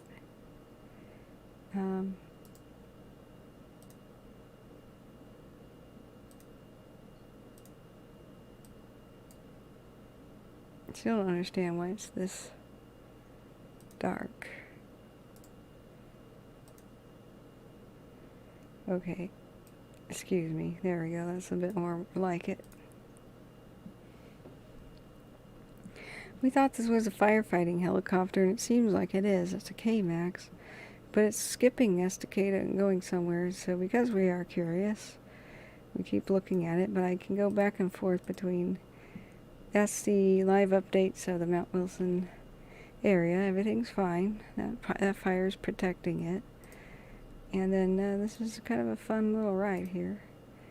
Yeah, YouTube has 15-hour videos like music for cats. Yeah, but YouTube decided to delete my 170-hour video. That was historical documentation of these fires, the once-in-a-lifetime event that they'll be talking about 100 years from now. And decided to delete my video, which included lightning striking my building or just outside twice. Decided to delete all of that, and much of it we'll never get back, folks. There's a button that said auto archive and upload the video when done with stream. I had that on my previous video. That worked. Then when it said processing video, 48 hours, I mean, that was long enough. I looked it up, and YouTube says in the fine print, once I Googled it, oh, by the way, we don't save videos longer than 12 hours. Yeah, that's a new change. They used to, and I can't understand it. I could not even find somebody to talk to. If you want to talk to a live person or write them an email, you cannot do it. It just says, oh, go to the forums. Oh, looks like they're landing at PDX. Okay. That's the Columbia to the right. They're landing at PDX.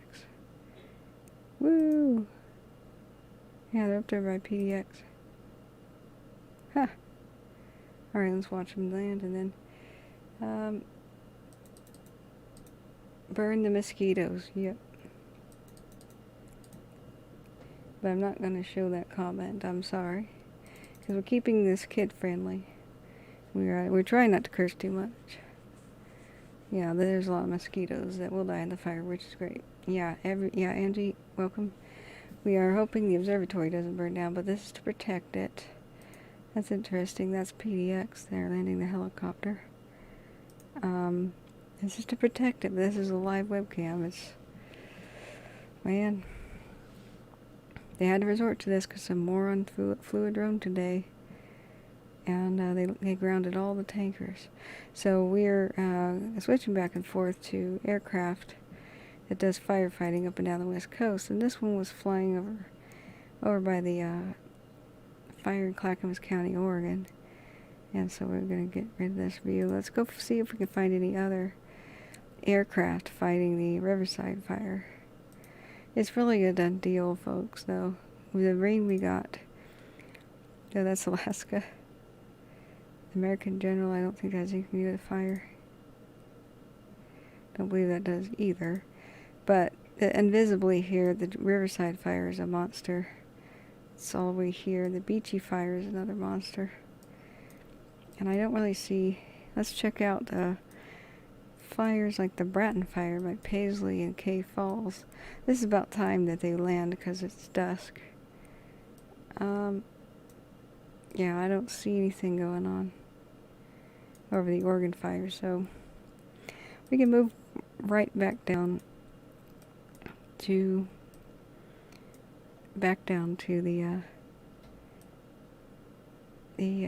there's still some craft monitoring. This is the Wilson River, Mount Wilson, Wilson River's in Oregon. This is the observatory. And so this Air Attack 52 in a Rockwell 690B, we could 3D view him. So this is kind of a harsh contrast. It'll show us as soon as this loads. This will show us what the landscape is supposed to look like. He's circling the observatory. Now he's facing LA versus what it currently looks like because they lit the fires.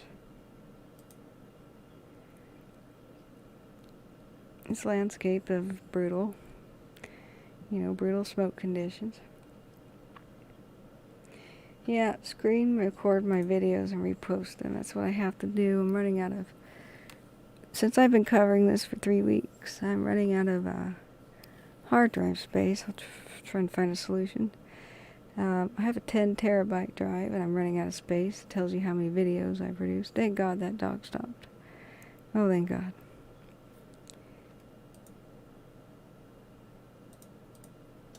I hope it continues to stop, but they left it alone again. Who knows when they'll be back. So I'm going to go back to the soothing. This is the same area.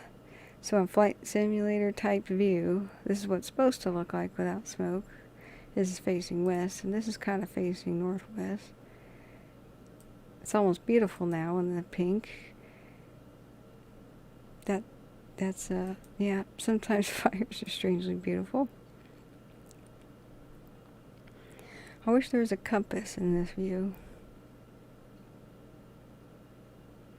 But this is Air Attack 55.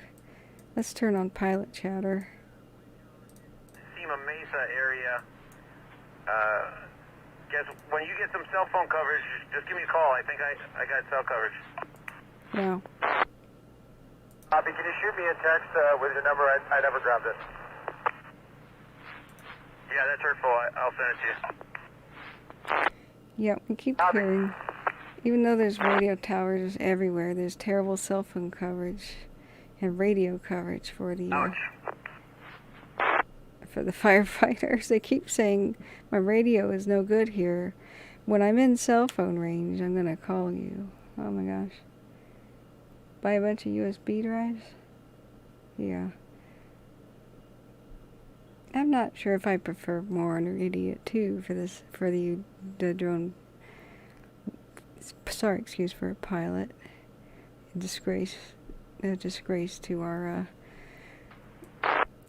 to all of us drone pilots. Moron, idiot. What are some good adjectives for an idiot? Like we need some better vocabulary here. And since I'm brain dead and I haven't eaten much today, I'm about to go take a dinner break.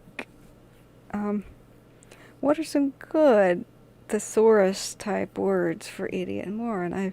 The more colorful the better. Let's have a competition in chat.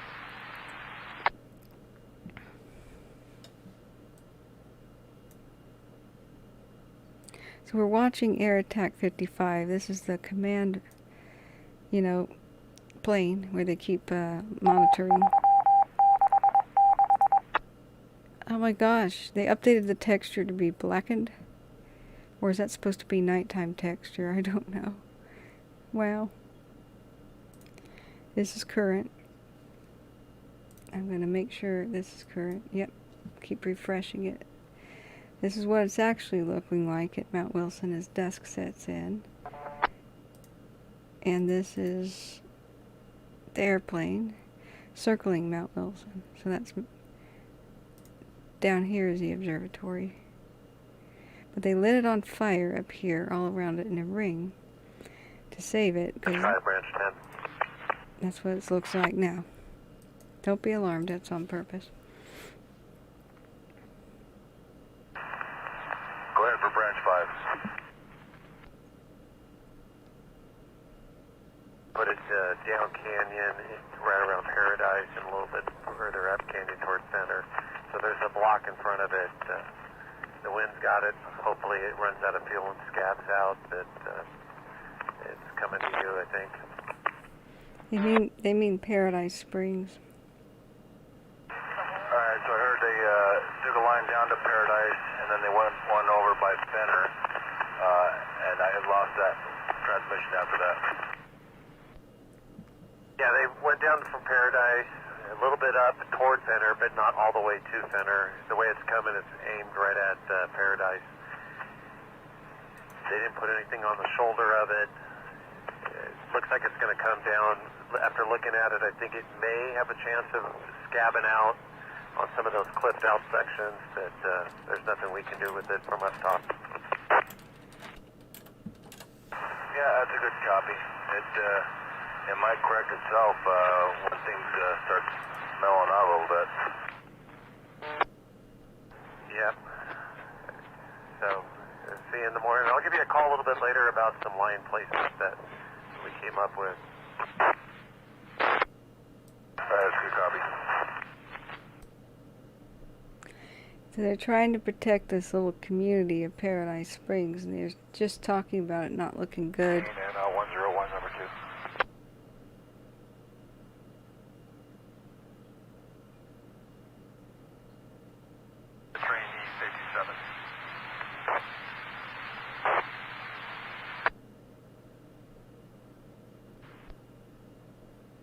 Yeah, I copied that traffic with Branch 10 direct with you. I will have engine 27 going back in to that Paradise Springs area to keep eyes out. And if need be, we can bump more resources off 1103. Alright, that's a good copy.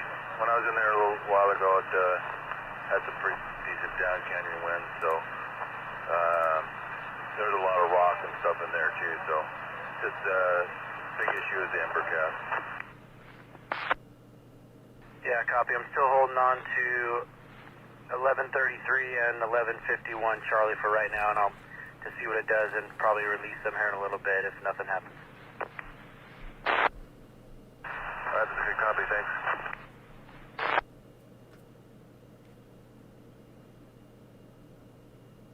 Alright, so I'm going to pause their conversation.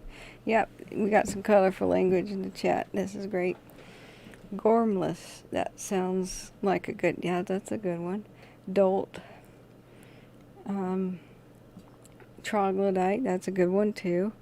We were looking for adjectives for the morons to describe the idiots who have grounded all the tanker planes today because they decided to fly a drone at Mount Wilson.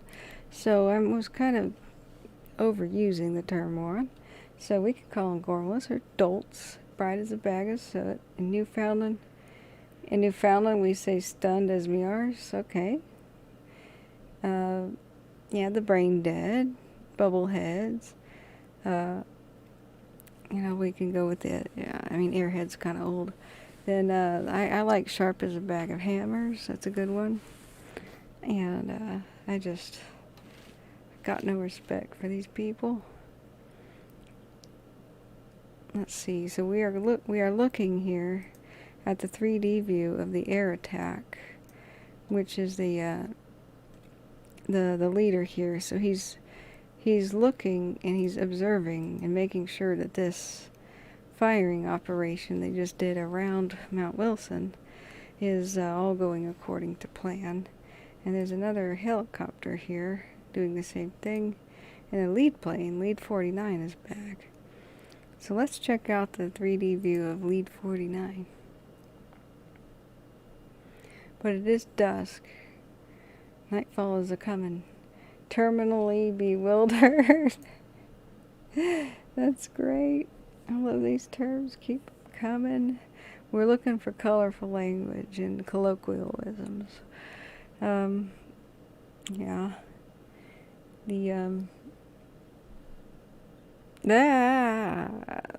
That was quite a correction. I'm pretty sure the airplane didn't maneuver like that. That would have been one hell of a bank.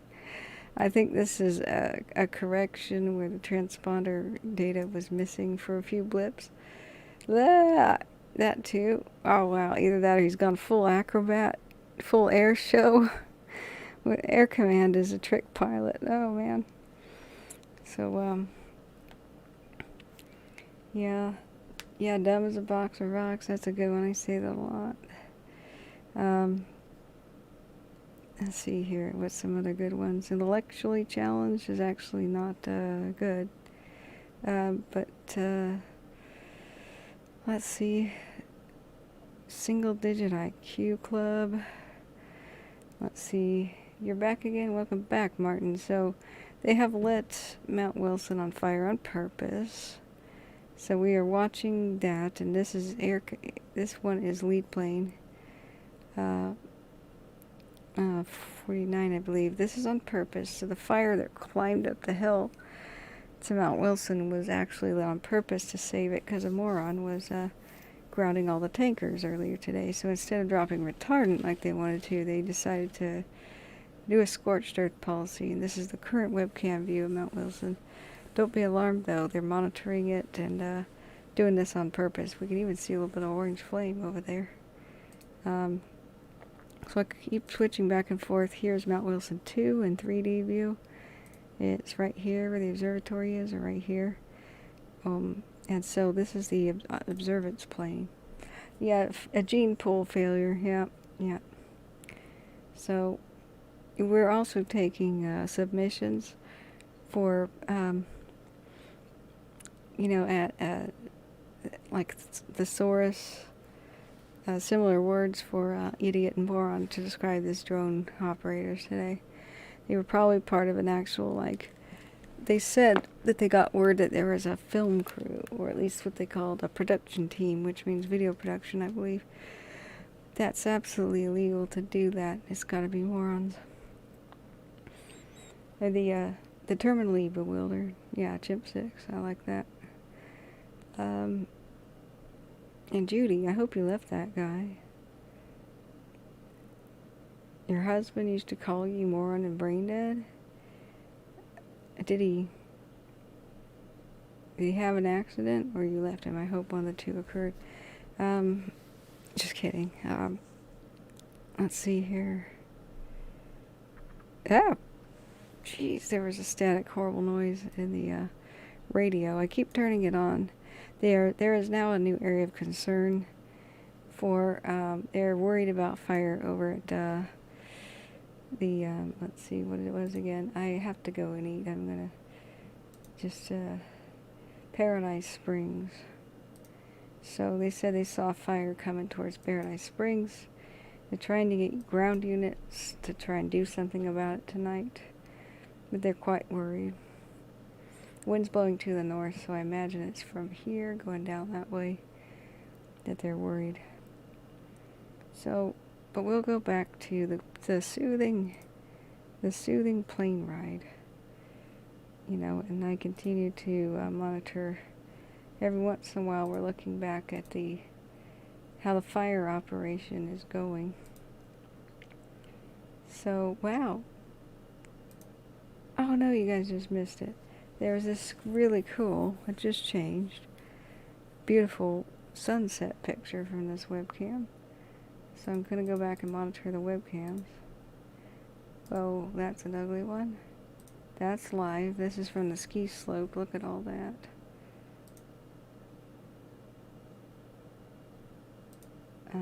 Different angles, the same fire. There's a pretty cool sunset going on. I mean, California's so polluted, it's always that way. So here's more of the Mount Wilson Observatory. And they lit this fire real close to it. You can see flames down here on purpose, so don't worry. So this is time lapse of what made us very concerned, because we couldn't hear on the radio that they were doing that on purpose. So earlier I was going, oh God, out of control, but thank goodness. Later on the radio they said it was on purpose. So this is a current view. And so this is the lead plane checking it out, monitoring these firing operations in the same area. You can see LA to the right here. Yeah, we are still taking submissions for new and colorful ways to describe morons that fly drones and fire zones. Yeah, Martin says Paradise Springs is a small community, yeah. Yeah. No, it's TV news, but watch offline for sure. Watch what? And Bugs are saying it makes me realize how there can be landslides now so easily, yeah. Yeah. The only time LA really gets some decent rain is when a forming tropical cyclone that usually leaves Mexico bounces off a high pressure system, usually by Hawaii or something, and then that tropical system will move in and dump intense, you know, downpours, and then that's where they get the mudslides. And of course, the hillsides being burned off, they're going to be primed for mudslides this winter. Storin says, I'm going to take a break. Bye for now, friends. Me too. I'm going to go now and get some food. So I'm going to just leave it on the webcam, and so people can see this. It's kind of beautiful. And I will refresh this, but I do have to go and find some food. So I've been covering this since 5 in the morning. I'll come back, check on the feed, and every 12 hours now I got to end the stream. So that'll be before I sleep tonight. Judy says, my dad says they've had landslides last year. They'll probably have more this year. Yikes. Yep, bye. Yep. So I'm going to go find some food, people. Then I'll come back and check on things. But I'm going to leave you with this pilot chatter. And this is a live view. I mean, the pilots are silent right now. I got to refresh Broadcastify. Make sure that's nothing. Want to spend Sunday afternoons with your favorite teams and players? Switch to DirecTV and... Oh, for whatever. Hang on. Yo, you'll be back in an hour for dinner? Cool. Yep. Hey, Sounding Six, welcome back.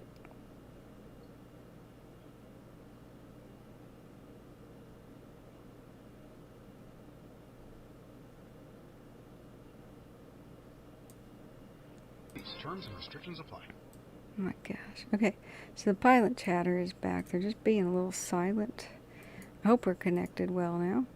I'll leave that on. This is live webcam views of Mount Wilson Observatory. And I will be back in a bit. Mount Wilson Observatory. Fire set on purpose to protect it.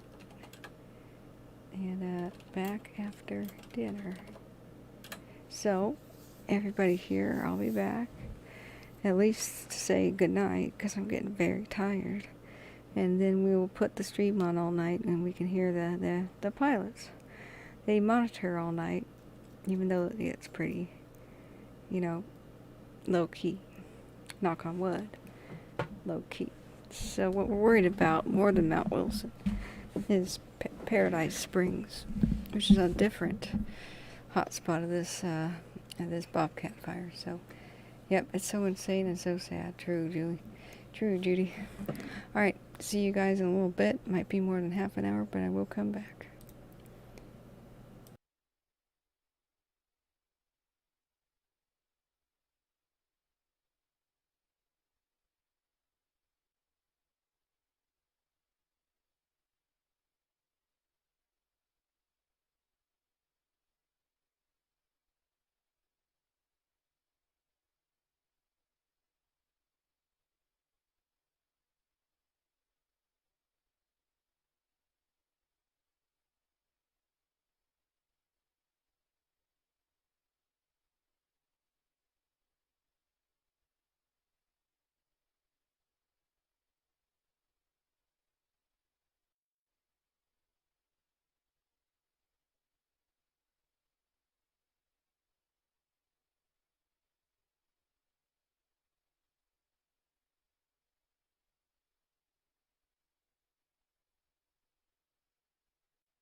Off the Bobcat fire, 70 minutes time en route to San Jose.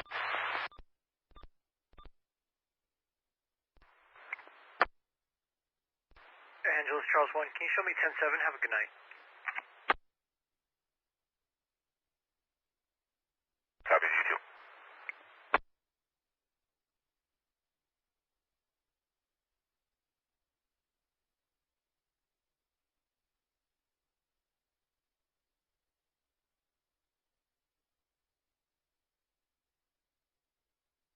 Communications operations training either 2 miles east of drop point 75.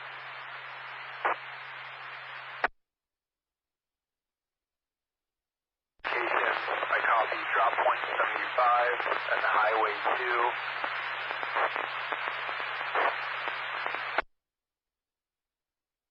Miles, drop 175. 2 miles east of drop point 75.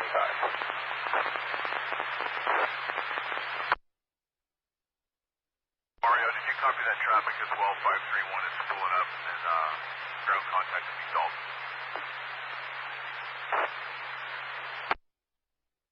Affirmative, copy, sir.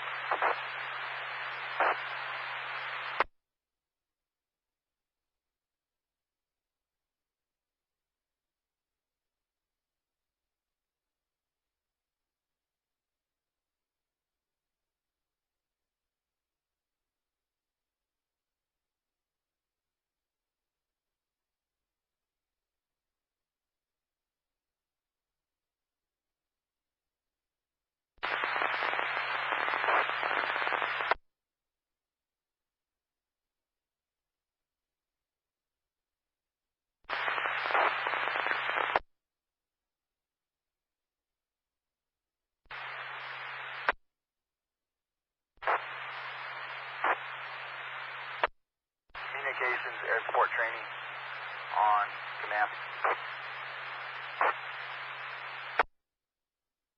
Air support trainee, communications go.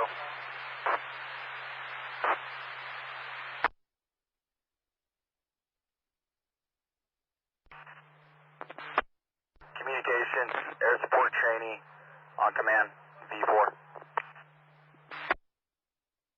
Air support training, go for communications on V4. The journalist at Highway 2, mile marker 41.87, just east of DP75, with no PPE, and he was informed he was okay to be in the area.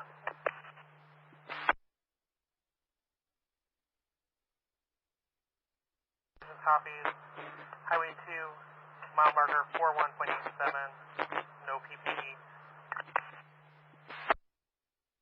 That's a good copy, and he's a journalist for Time Magazine, photographer.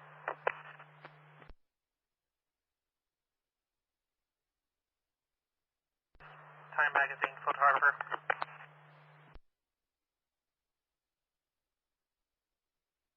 He's driving a maroon Nissan Sentra.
Thank you.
gallon just now. That should put it in a good level. But yeah, if I can get 1 gallon at base camp, that'd be perfect.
Break, branch 1 from Bobcat Communications on command.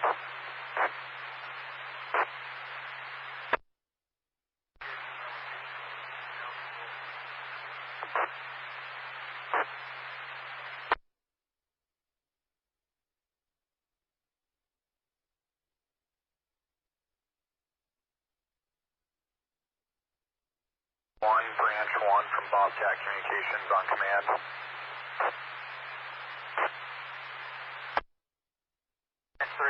Deputy up.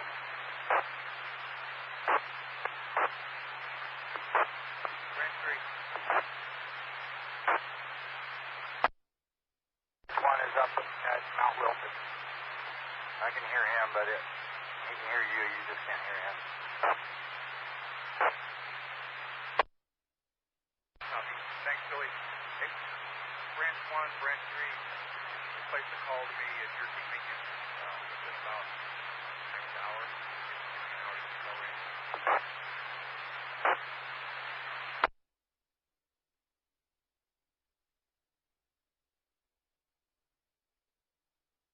Phone call.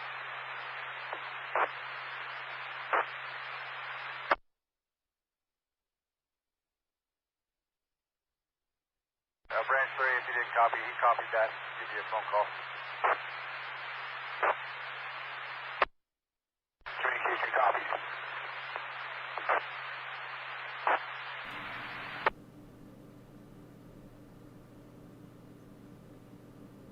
That's the refrigerator noise. Let's do the doors.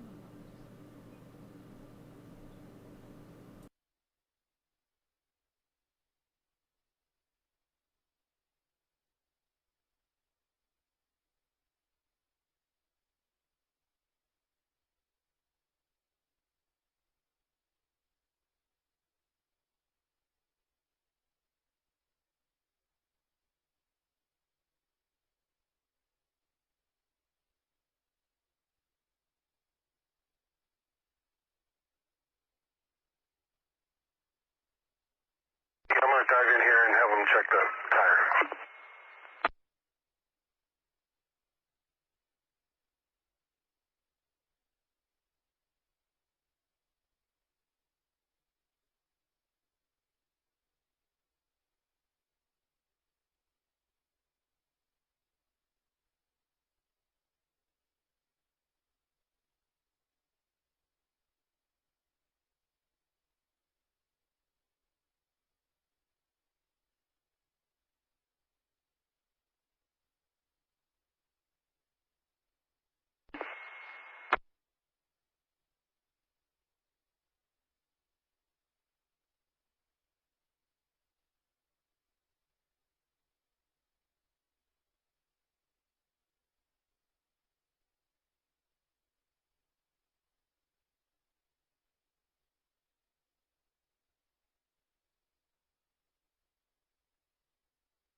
Foxtrot leader, patrol 6-7.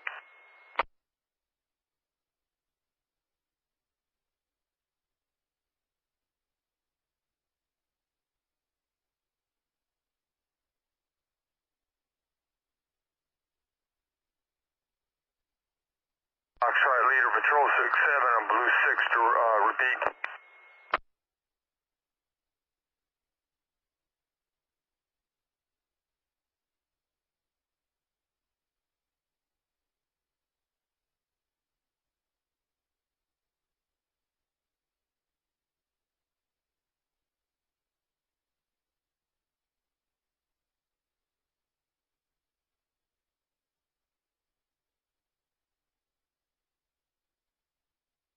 He is with patrol 59.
Delta, operations training.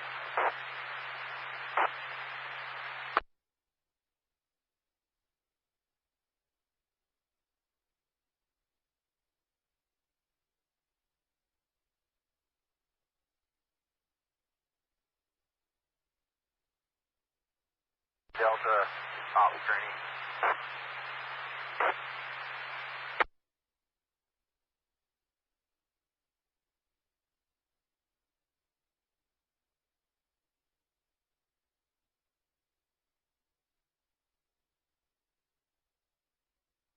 Division Delta or Valeyrmo, operations training.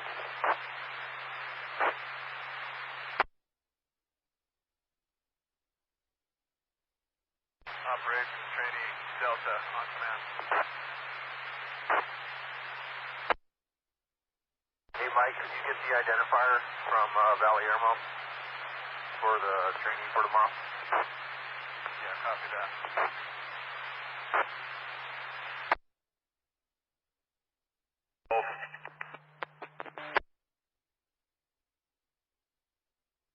And that operations.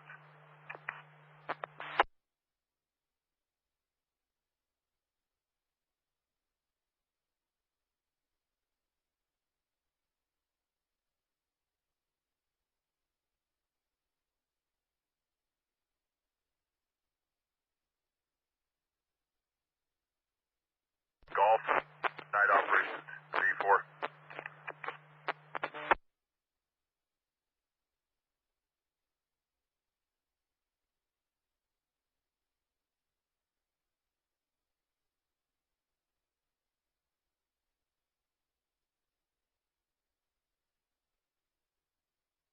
Inch 10, night operations, V4.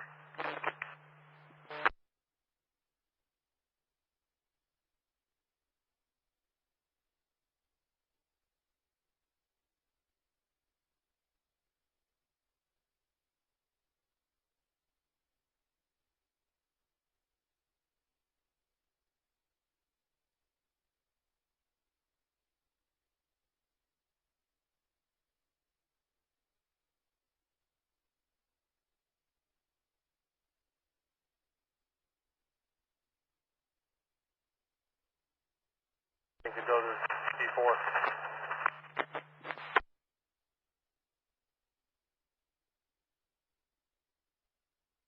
Tango, Tango training.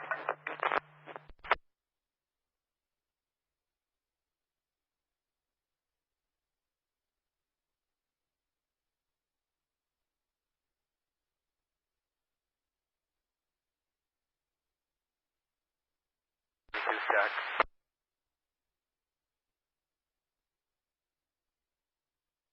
Hey Raul, I'm at the cafe parking lot, headed down towards the gate. You know if anybody's coming up the road?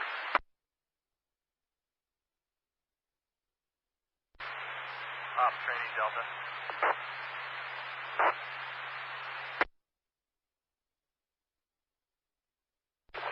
Go ahead for ops training. Remote's still working on it. I copy. If that don't work, let me know, and I'll see if I can scrape something else up. No worries.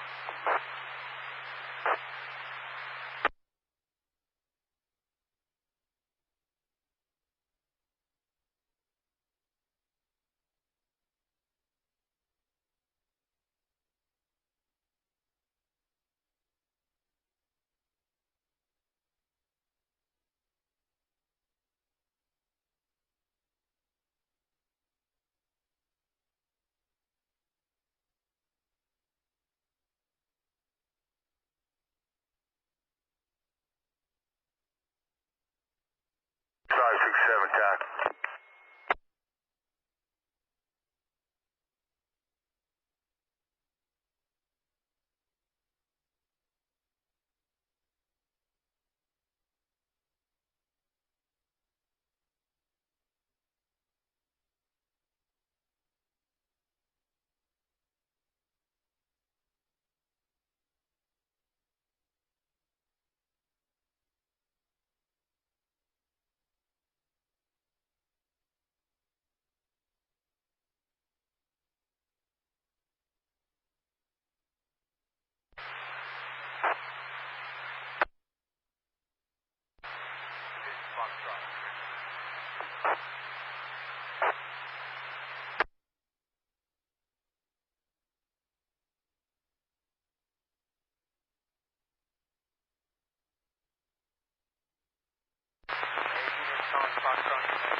Blue Ridge, Holden.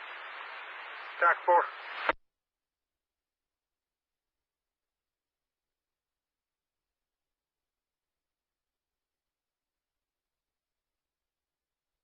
Two or four.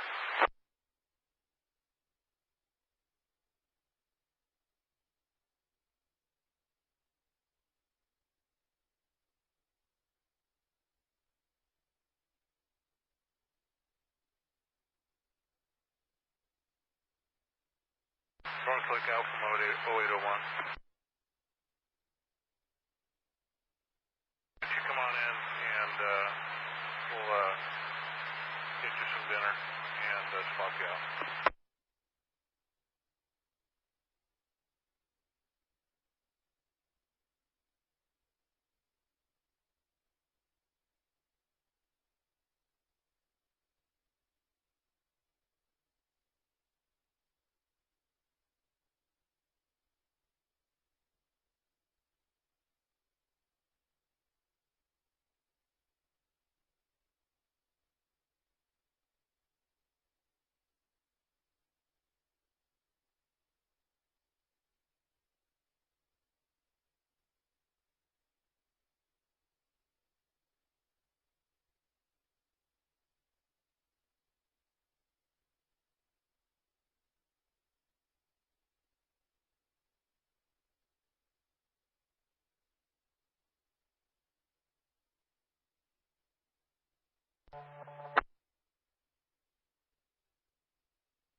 31 from 33, you good?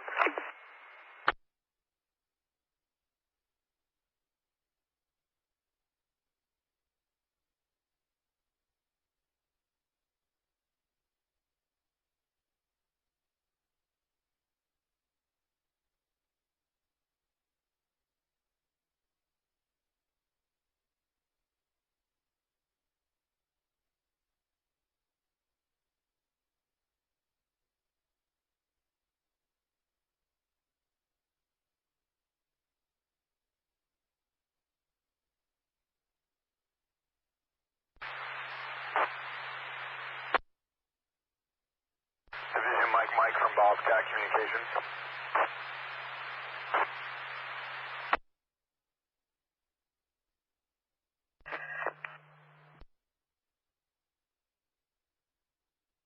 Charlie from Tango on V4, yep.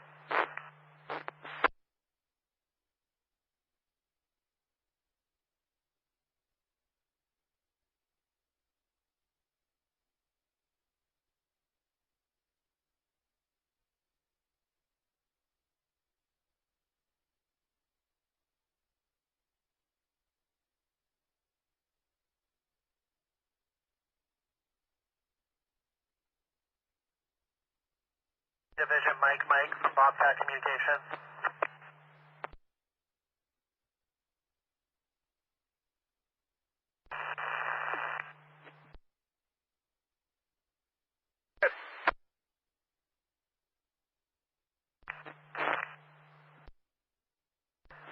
Division Mike from Bobcat Communications. Citizens report of a flare-up at Fort Tejon Road, 4 miles southwest of 106th Street East, 106th Street East, near Sima Mesa Road.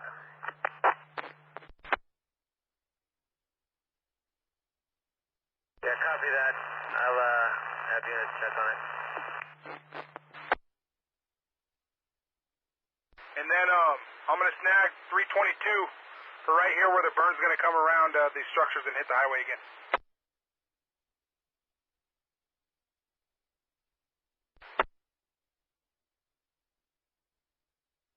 Unit call in 1501 Alpha. Hey, 01 Alpha. Is there another flare-up around 106th Street in Sima Mesa that you can see?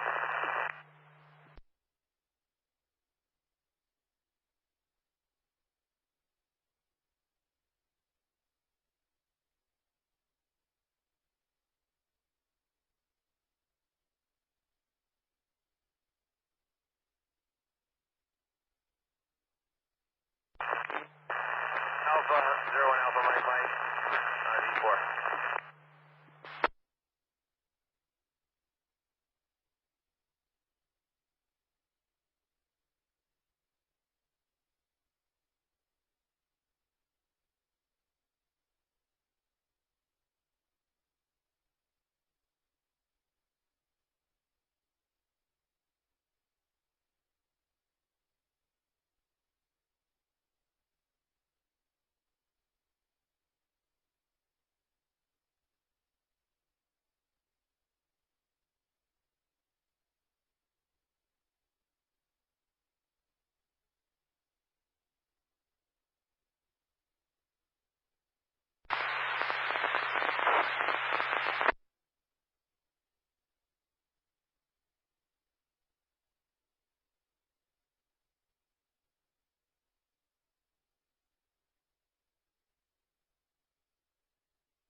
Got the helm, and I'll touch base with you guys. If you need something, go to branch 45.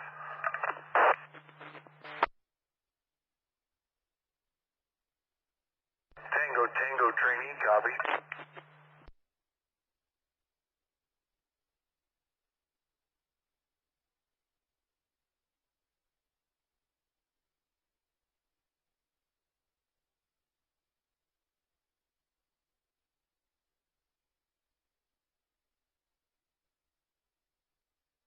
Drew, good evening. Running the night operations again. Let me know when you want an update on what's going down. Okay, give me about 45 to an hour if you're all right with that. I need to poke my head up at center camp. Not a problem. Got some night resources heading your way off the 2. So I'll do some holding and stuff, and I'll brief you a little later.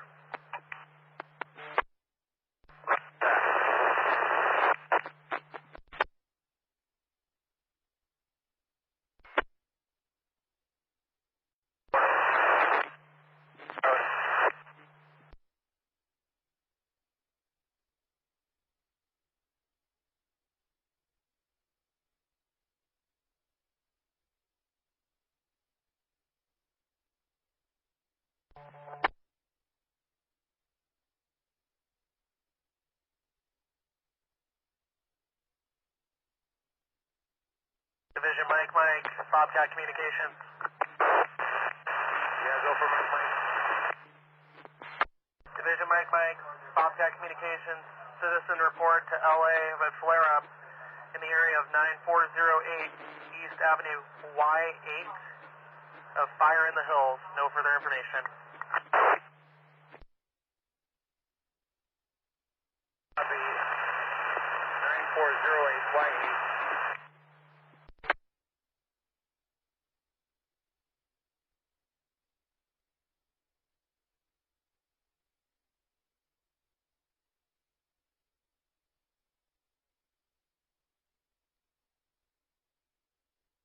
$554.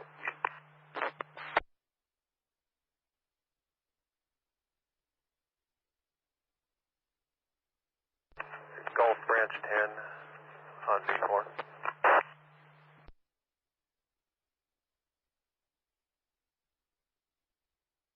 Walk on.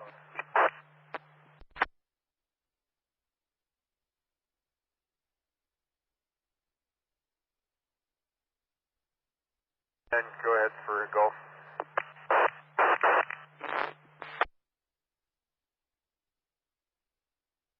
You're walking on campus, moving down to Branch 10, go ahead for Gulf. Yeah, copy. Copy. The piece he was looking at is inside the burn. Good, copy. Because he already did 225.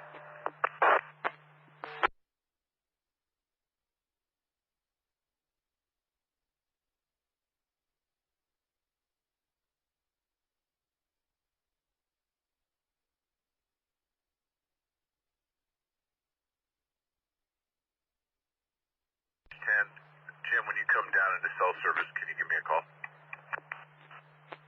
Yeah, be about 2 minutes. 53 Charlie, you're walk on again.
$257, go ahead.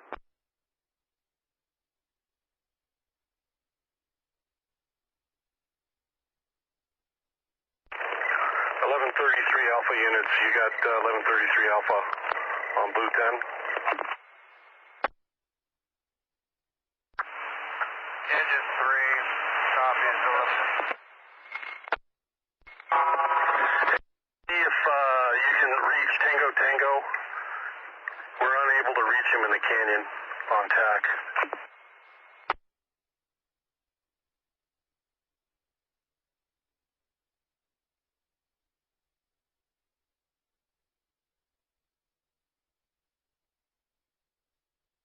1457.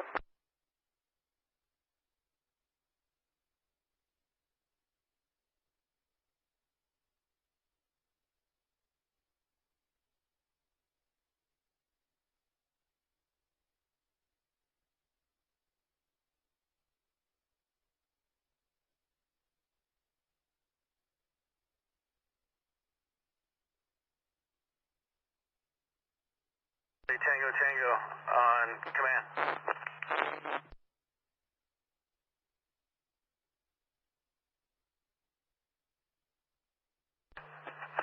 Tango Tango 1151 Charlie on command. Location. Center. Okay, copy. You all the way up top? Yeah, we're in the canyon. Copy. Are you at the camp? Because I'm at the entrance to center camp. Coming up on it.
Bobcat, sorry, it's the one that you're with.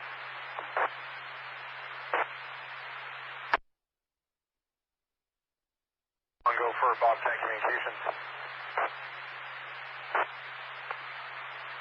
Bobcat communications, it's the one that dropped with you.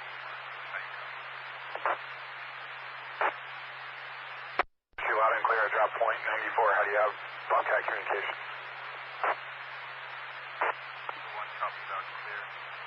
Night Golf, north of Pasadena.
Mike, 1001 Alpha, on command. Yeah, are you guys still in that area over there? Yeah, we're just wrapping it up, picking up hose. We put it to bed. Got a couple just ashes, but no threat at this time. Boys did some good work, so that entire piece is clean. Yeah, perfect. We did get a report by 9408Y8 of another flare-up. That's should be pretty close to you guys. Do you see anything?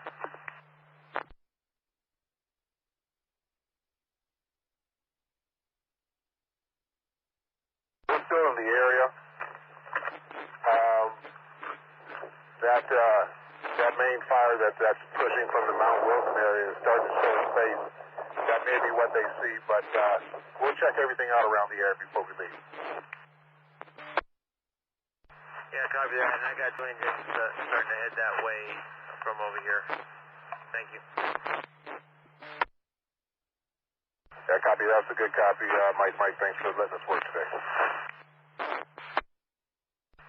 All right, and then just before you go, just let me know when you're leaving. Make sure there's no injuries or issues, and all drivers are okay to drive. And same traffic for 02 Alpha. Make sure it's for all of them. Mike, that's a good copy. I'll relay. We'll get back to you with any updates. Thank you.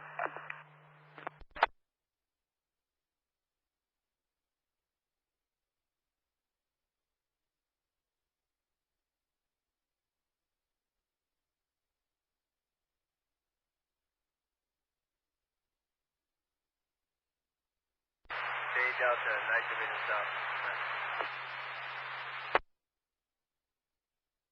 Communications.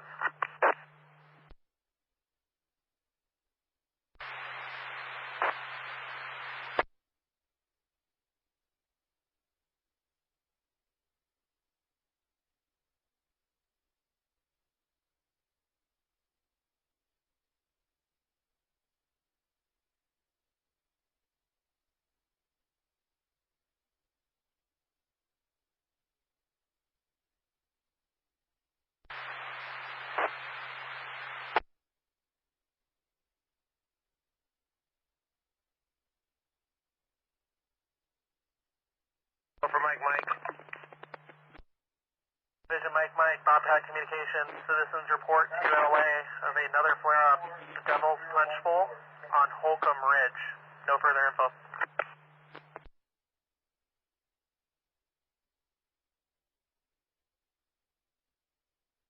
Punch Bowl, Holcomb Ridge.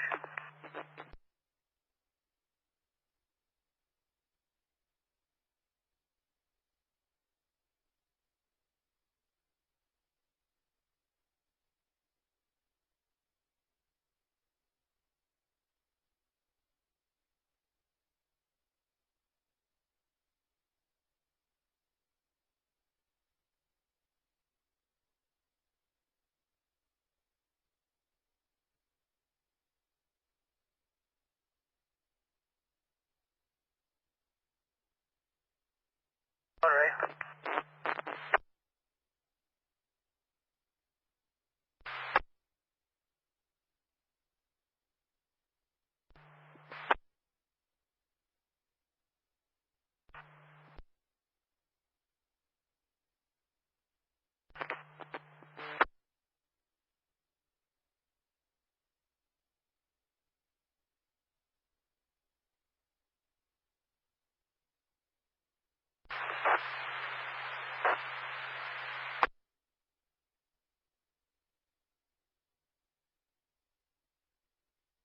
Yeah, go for Mike, Oscar.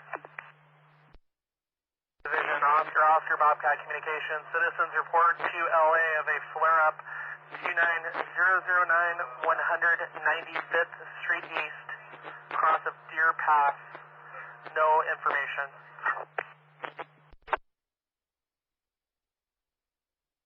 Copy.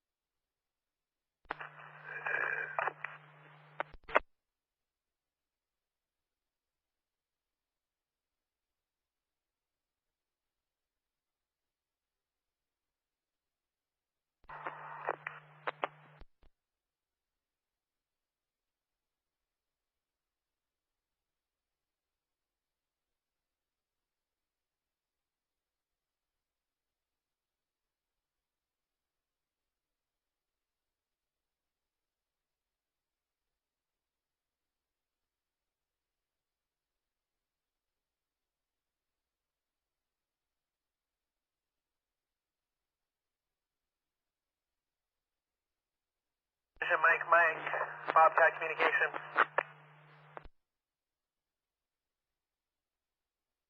Go for Mike.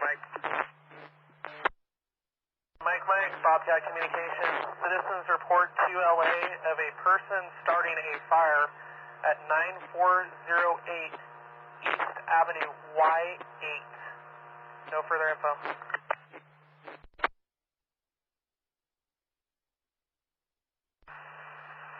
Copy 9408 Y8.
Okay, you made me do it.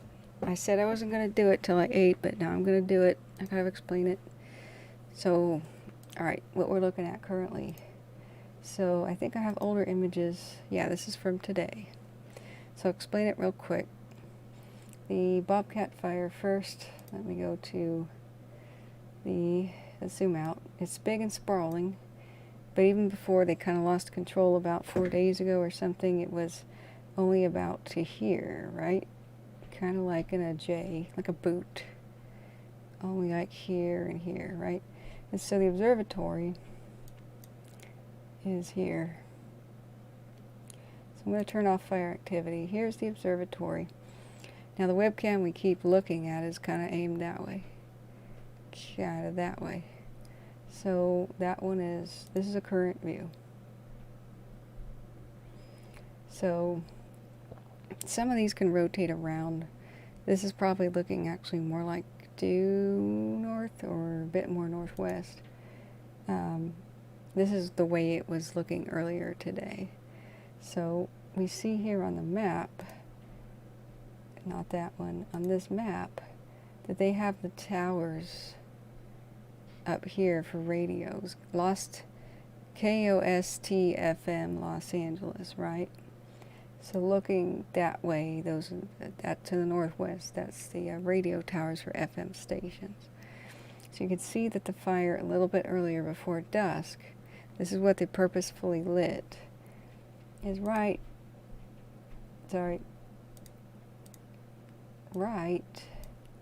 here, right? So here's what happened. I'm going to turn on fire activity. So first the fire was something like down here the other night, and the wind pushed it to the north, and it exploded and grew in size greatly in a couple of day period because the wind came in from the Pacific and went it spread out like a big chimney going that way, and it spilled out over the hills and even was invading Antelope Valley. There's a huge section. I mean, look at the size of LA, a gigantic city, metropolis, and the fire is kind of comparable in size. That gives you an idea of these mountains here. They're not really tall mountains. They're about 5,700 feet, maybe 6,000 feet at the peaks, but there's still some ski resorts over here. So they lost such control that while we were watching it sort of the other day, there was fires up here by the Little Rock Reservoir. It took out pretty much of the homes and such, I believe, at Juniper Hills. Spilled out over here, even crossed this major highway here. These towns must have been really frightened.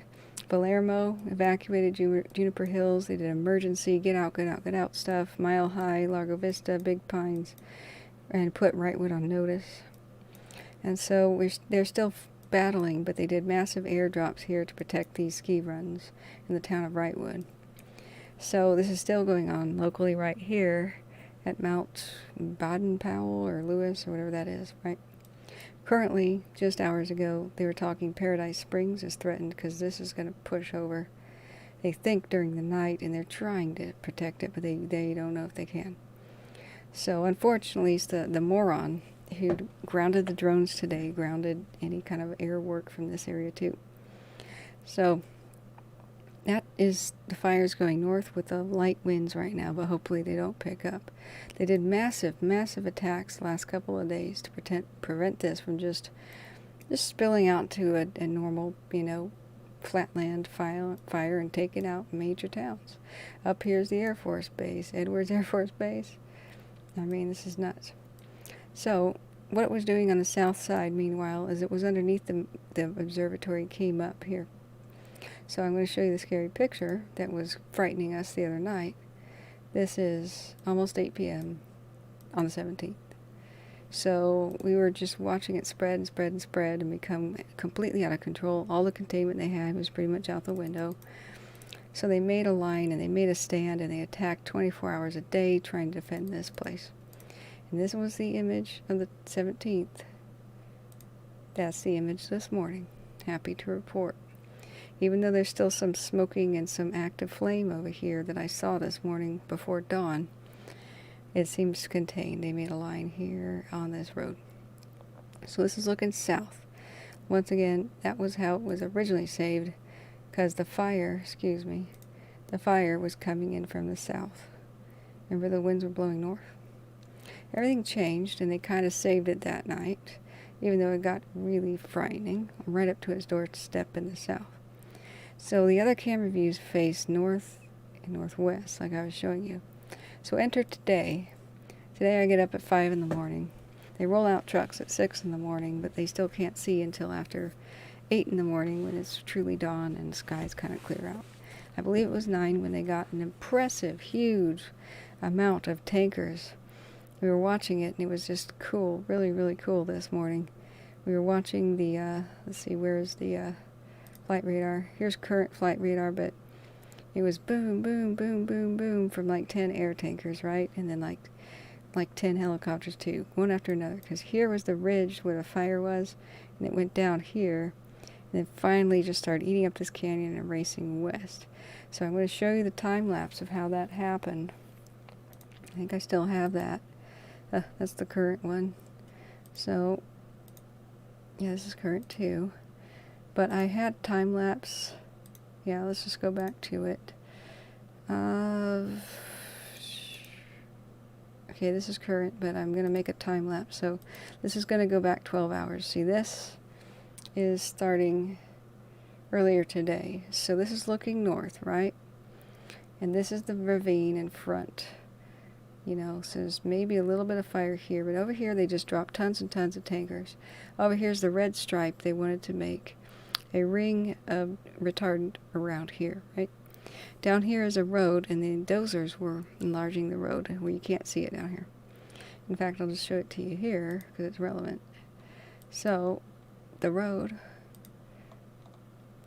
here's the observatory. It's not only one here, but kind of around here, right? So it's down, we can't see those roads, they're on this side of the hill. So what happened, I think it may be done, whoa! Yeah, that's current. This is right now. Whew. This is the fire set on purpose, guys. Those are the radio towers and stuff. Hopefully this just doesn't get out of control. That's so, whoa. So let's go see. The time lapse has probably been created. So I just requested it to be created here. Alright, so this is the morning. And at some point here we're watching the drops from, and listen to the pilots, everything's going good, and about 11, so about now the drops stop. So I'm going to pause it. Watch what happens afterwards. It just kind of explodes. They were getting such a good handle on it, but all the tankers land. There's only a couple of choppers looking for the drone, not exactly doing much for the fire, right? Look how it happens in the afternoon. This is noon 30. 1:30. Yeah, it's 2 o'clock. 2:30. It is now 3 o'clock today. 3:30. 4 o'clock. 4:30. And that's when we kind of went, what? Let me pause it. Because they were showing really close what it looked like was up over the hill. Boom, it looked like the fire crested the ridge over the hill. And inside the fire retardant ring. This is when I went, holy crap. Because it was even showing active flames over here. You know, we were seeing the orange flames. That's when I redid my check. It was coming on 12 hours. I have to stop the video and restart it because YouTube throws away my videos if they go on beyond 12 hours, and I can't have that. So when it got to this point, we also had radio silence, and then it was all, I couldn't hear them, but what they were doing was ordering the fire to be lit on purpose because they couldn't have those tankers in the air. They made kind of a ring around the mountain, and they lit this on purpose so that tomorrow, this is a different direction, and this is getting later to the day. This is back looking north, so that tomorrow at the fire, which is still out there, comes this way south with a change in the wind, it's going to meet burned up landscape already. So this is what they're banking on, and this is what they have lit on purpose. This is the ring here. This is the active fire way in the distance in the hills. This is where we saw the smoke and such. But the other part of the fire is in this ravine going that way. And then once the tankers were grounded, they said there's a ranch in danger, and they still could not throw the tankers up. So that's why I'm so angry about that drone person. So they are using the much riskier technique now of scorched earth, you know, start the fire in front of the fire and hope that the lines hold, that the wind doesn't pick up, and, you know, because that could backfire on them. That's the only way to say this. So you see, that's where the fire's been today, and it's still burning out there. There's no real control over it. There's still, like, this is now, but now this is the purposeful fire that they just made. It's getting a little bit more intense, and so that's why we're trying to hope that this isn't going to backfire on them, because if it does, they've endangered the observatory, all because of that dumb drone person. But they've been pretty confident so far. Pretty confident so far. Geico knows. Oh my god. I just had to restart the stupid radio stopped again. But so this was a little bit earlier at dusk, and this is now switched to night vision mode. Everything you see in white is heat or light. So, I mean, this could be a house light, this little one here, but this is obviously fire that's glowing, you know. So, what I'm going to do, now that you've seen that, is go put it back on live mode. So, this is live. It'll switch every minute or so. They'll give an update. But, this has been pretty nuts. Yeah, that's close enough to toast the marshmallows. So, we continue to watch this nervously. The Bobcat fire is really not under control, and it's still pretty out of control. They're just trying to protect structures, and they're not really able to get this under control until they can use air attacks again. So I'm so mad at that idiot with the drone today. Yeah, this is very, very close. In fact, let's look at the other scary webcams I was seeing. That this is going to be some amazing. This is early today. This is now. This is going to be some amazing time-lapse stuff. If I had another computer, I would take a screenshot of this every single minute that this refreshes.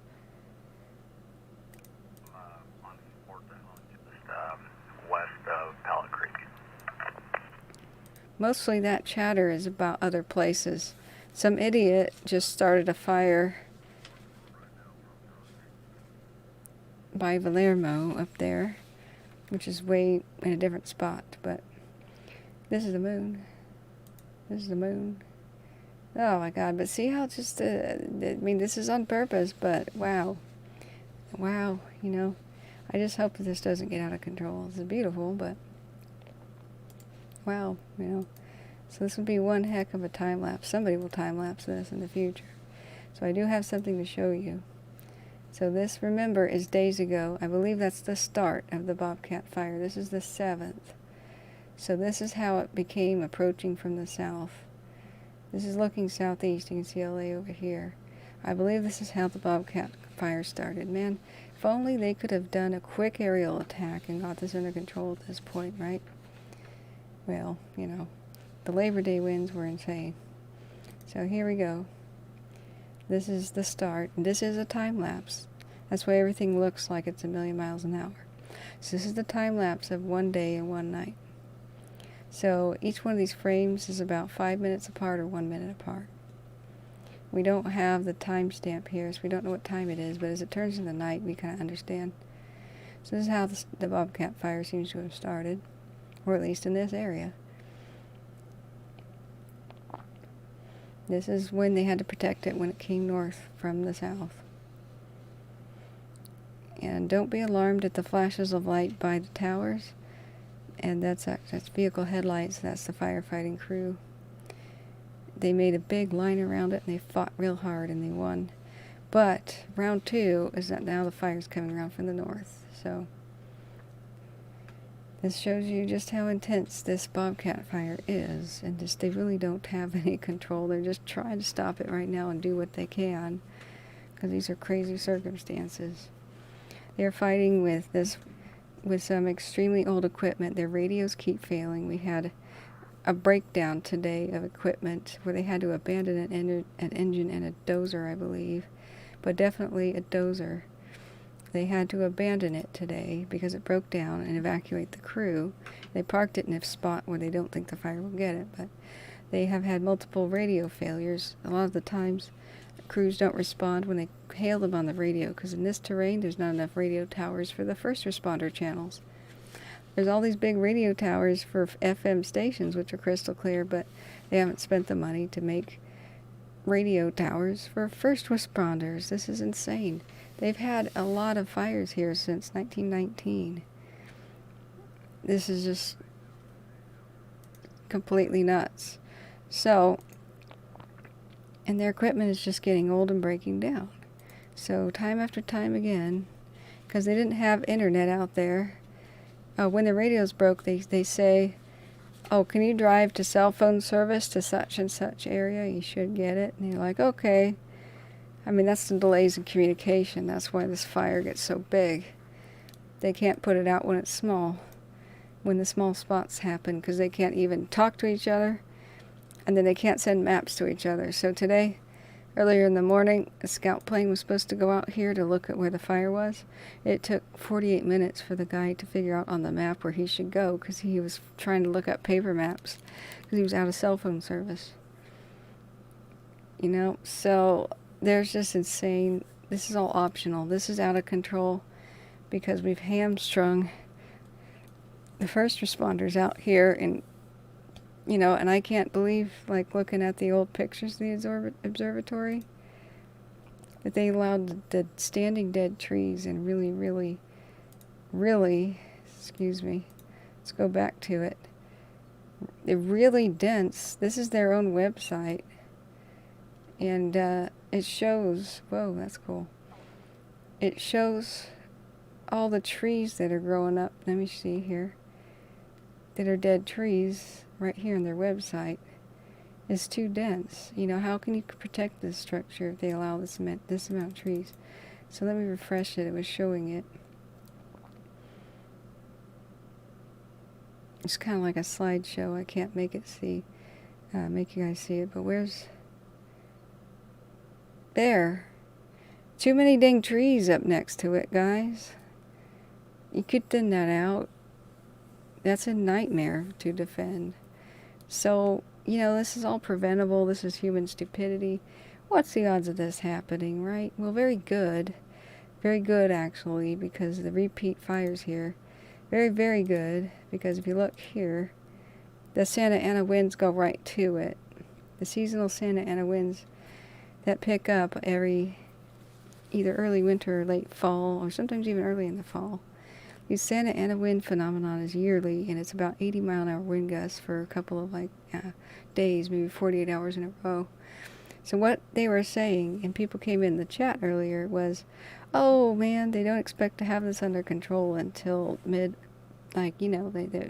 this blanket stamp on things like October 18th or October 20th.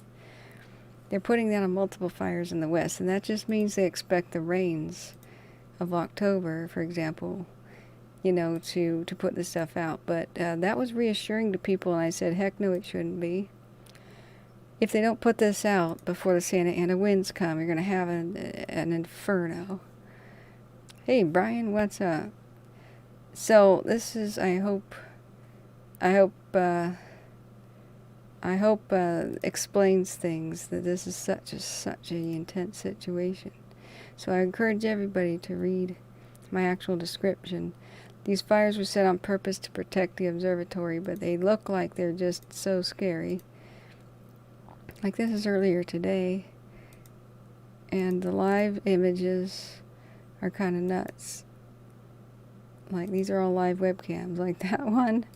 Here's the color one at night. This is quite a camera. I'm admiring this camera. I'm gonna go now and eat. I'll come back later and I'm going to just leave it here on one of these webcams, and you're going to hear the pilots and the ground chatter for fighting the fire. So I hope this has explained things. We are still on pins and needles. This is not over.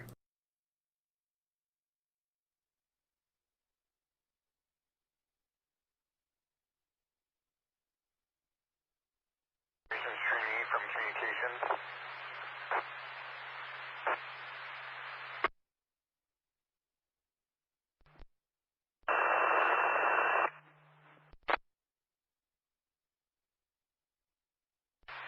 Night division's out on command.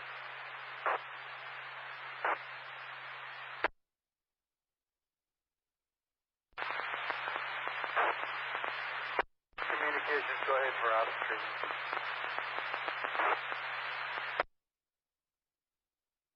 From Bobcat Communications was an update on media without PPE on the line. Law enforcement is not going to be coming out to enforce that.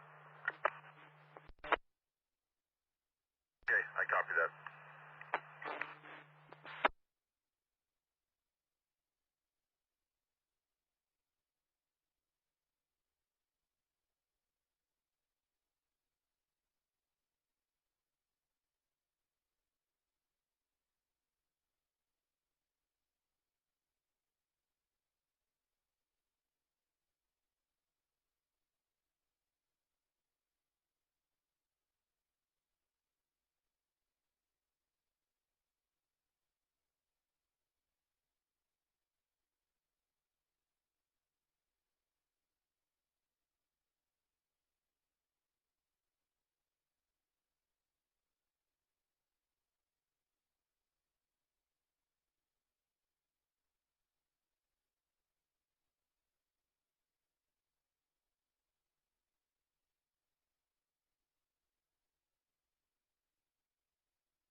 Delta on command.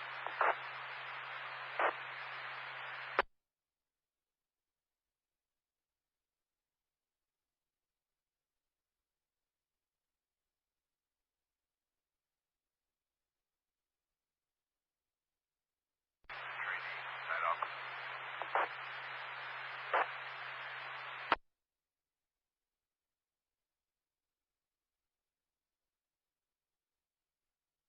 Night off.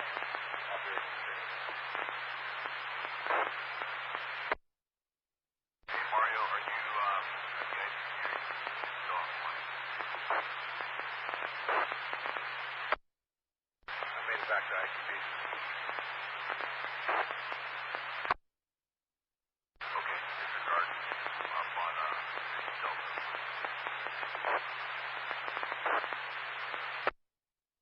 I got here with the two tracks there. We're now off the road.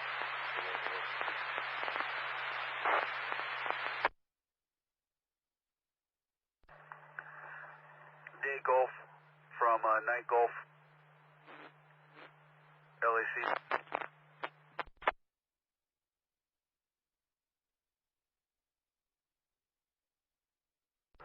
Night Golf, go for Day Golf.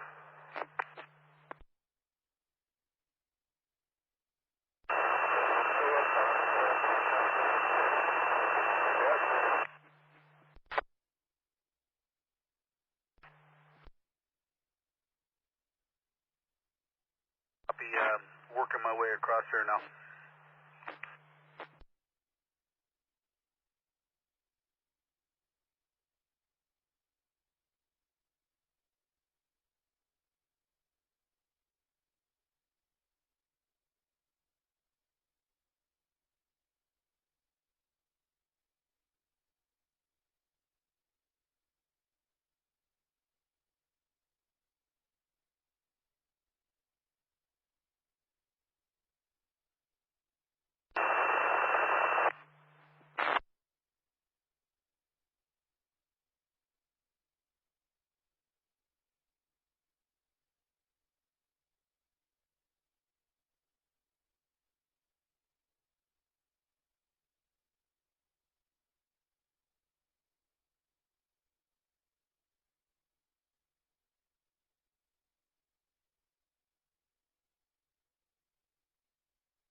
Hills, peaceful.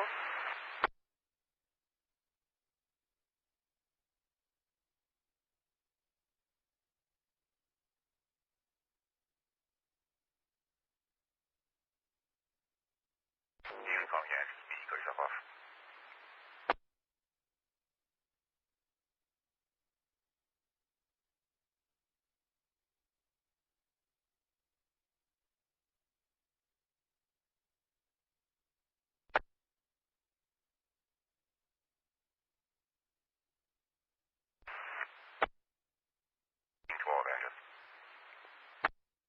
Myself and Edward 18 will be on foot at Eaton Flat.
Alpha, are you calling Alpha Trading on branch 1? Yeah, branch 1 affirmative. Yeah, they're staying at Chileo. Branch 3 ordered them dinners.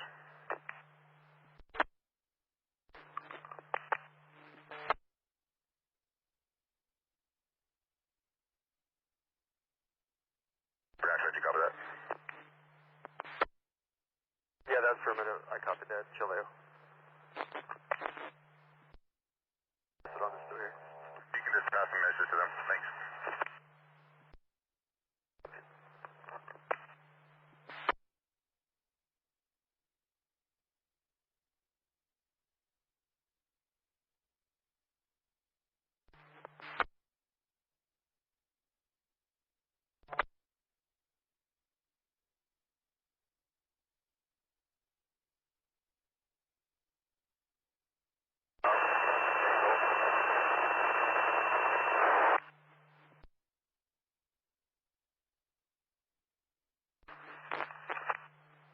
Hey, just wanted to update you.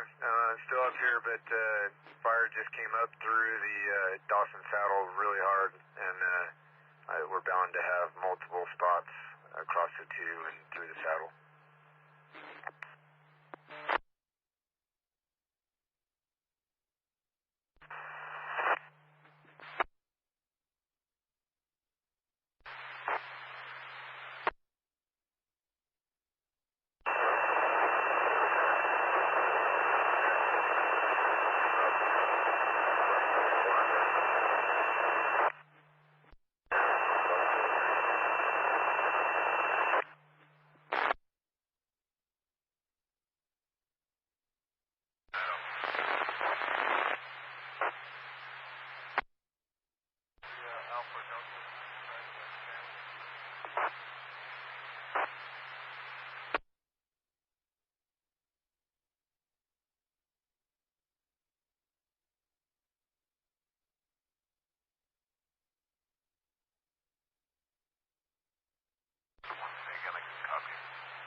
Alpha from 01 Alpha Trainee on command.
Over here.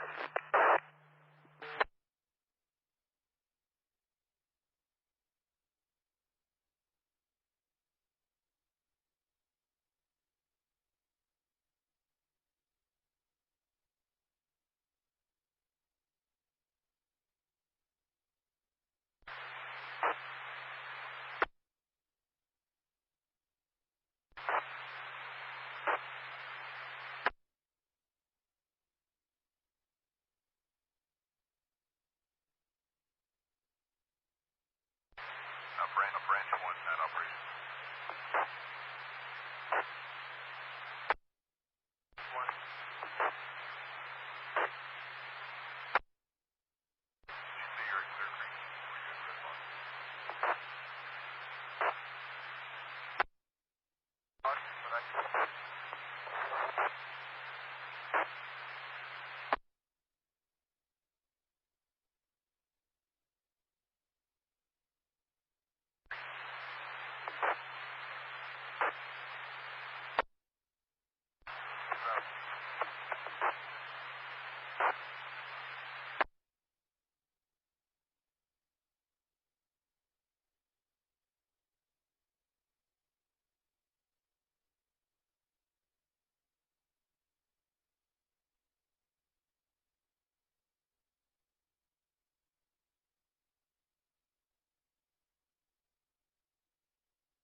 3, Foxtrot on command.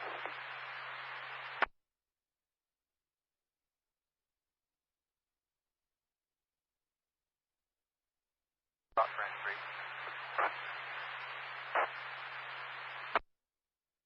Hey, Branch 3, just want to give you the heads up that meals are here at Chaleo for those resources that you scheduled them for.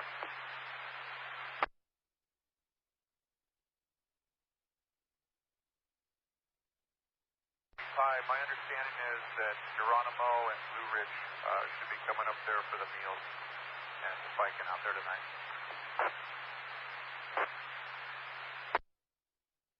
Okay, I copy. Do you have any ETAs? The guys aren't trying to rush or anything. They just want to know when to expect them.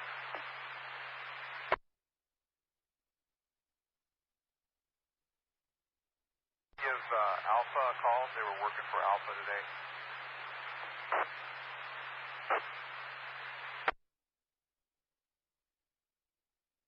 Break, Division Alpha, Division Foxtrot, come in.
Division Alpha, Division Foxtrot, come in.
263, Blue Ridge holding.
Dalton Hotshot, Night Division South.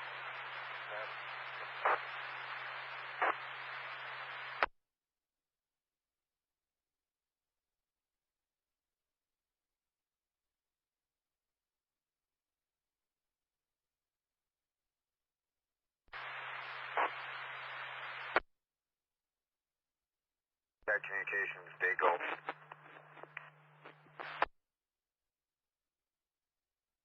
Go for Bobcat communications. South.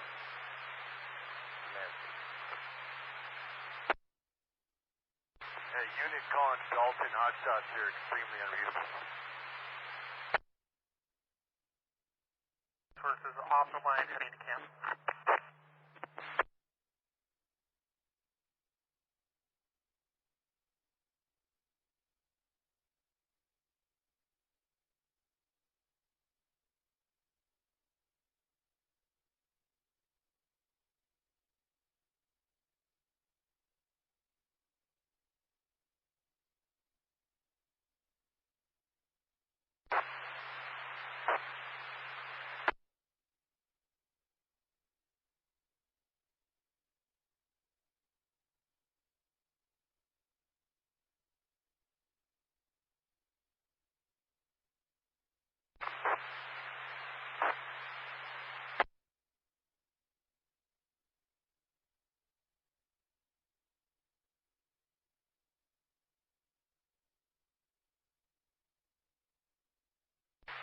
Dalton Hotshot, Night Division South.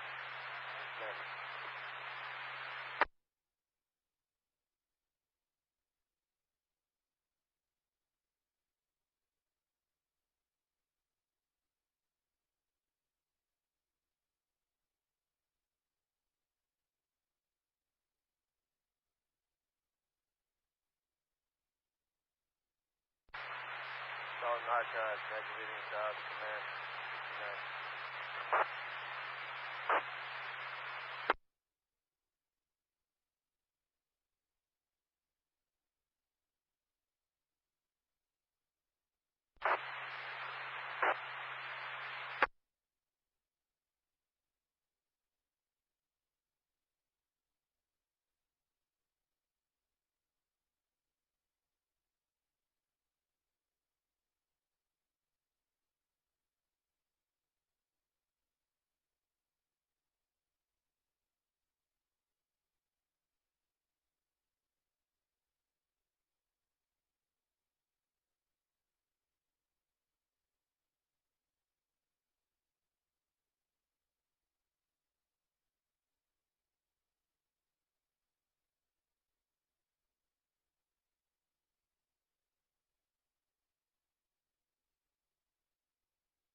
Division calling Dalton Hotshot. Go ahead with your traffic.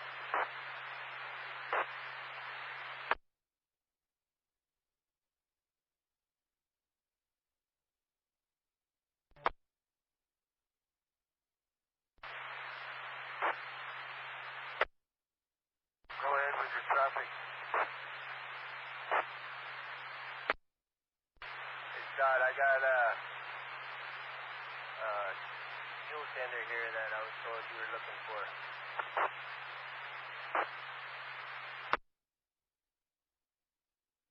I was not looking for one.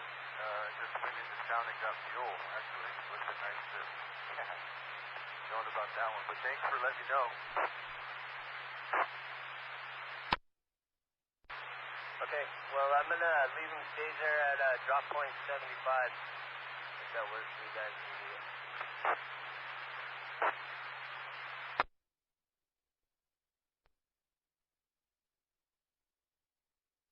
Dalton, he's return to quarters. Okay, copy that, Scott. Thanks.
man. Crew 531, go for Bobcat communication.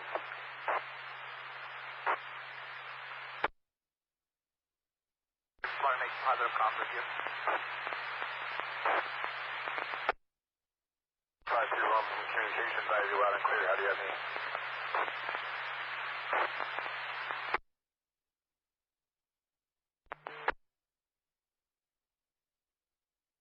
Bobcat communications further from Crew 531. Just want to let you know that we're working at a big Juniper dam.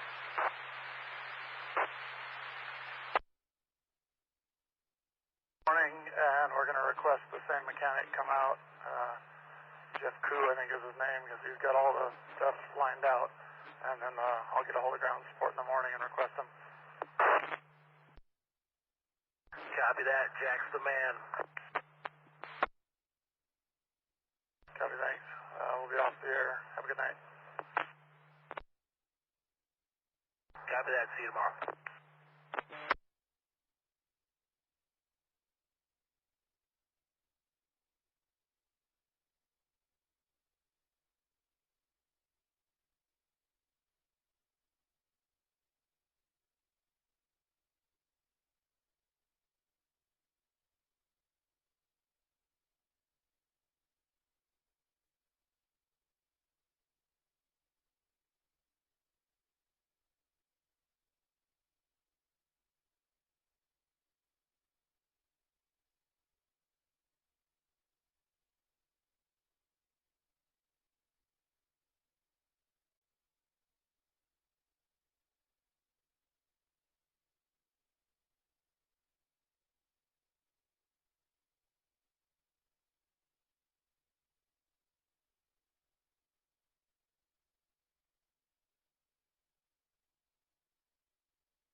Alright, friends, I have returned from procuring the world's best dinner, the pity pizza.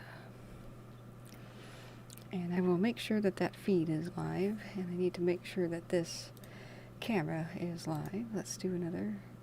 Aha, the moon changed position, so... What was that? Why am I always upstaged by noises like that? Oh well. We shall switch and check the cams. Oh my god. So that's currently the status of the observatory.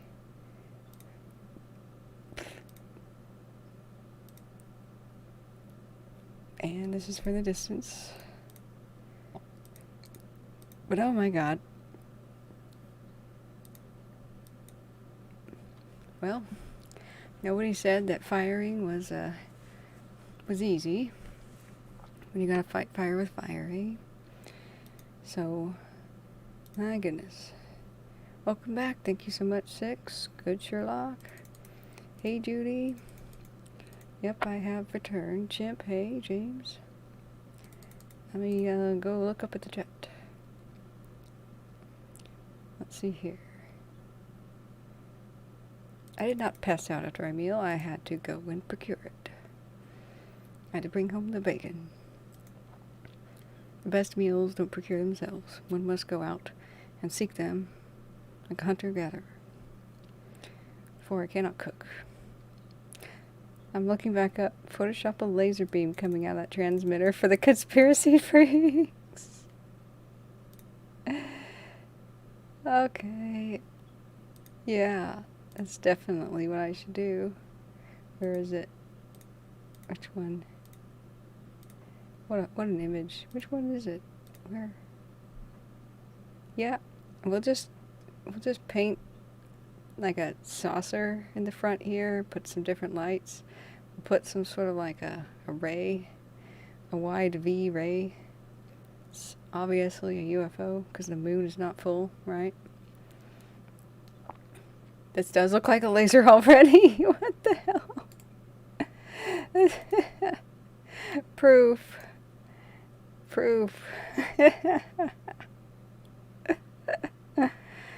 I can't make this up.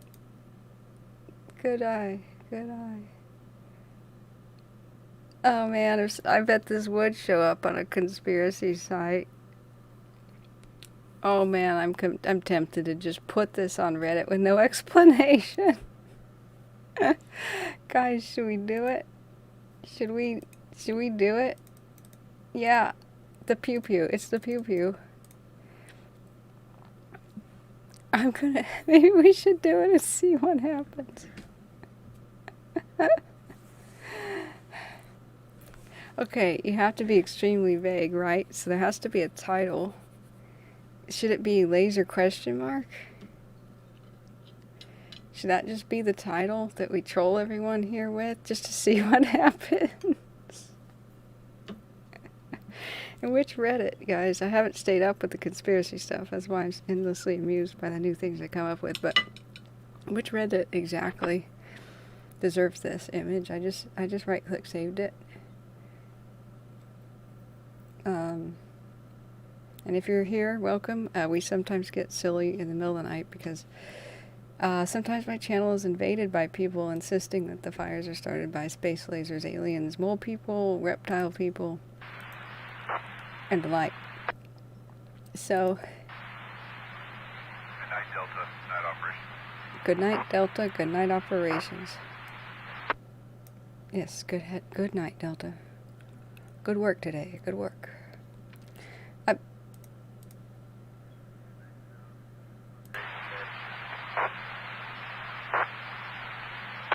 He said good night. Making sure you're clear on the expectation for Bernie. Still coming down that road towards Red Box from Mount Wilson. That's what your plan. Yeah, firm. Initial plan will be get it to drop point 75. From there, we'll reevaluate whether we take it along the canoe towards the fire station. John, keep me updated on your progress. It's an important piece of medicine. We get that burned in tonight. And then let me know if you need more horsepower with the voltage resources or what else you got. I know you got a lot of people stacked up there at 75, but if you need anything else, let me know.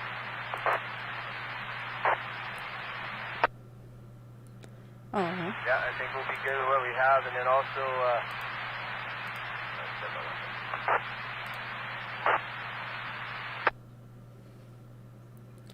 Here, I got engine 8 over here. We're going through it, so meet us over.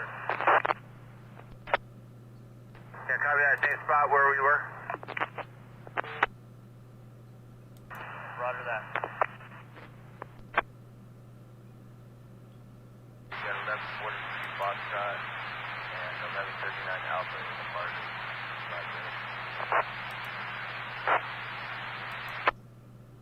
Okay, copy that. And then you probably heard on the traffic, you've got 531 for whatever you need them for. They're on duty all night tonight, so whatever you need.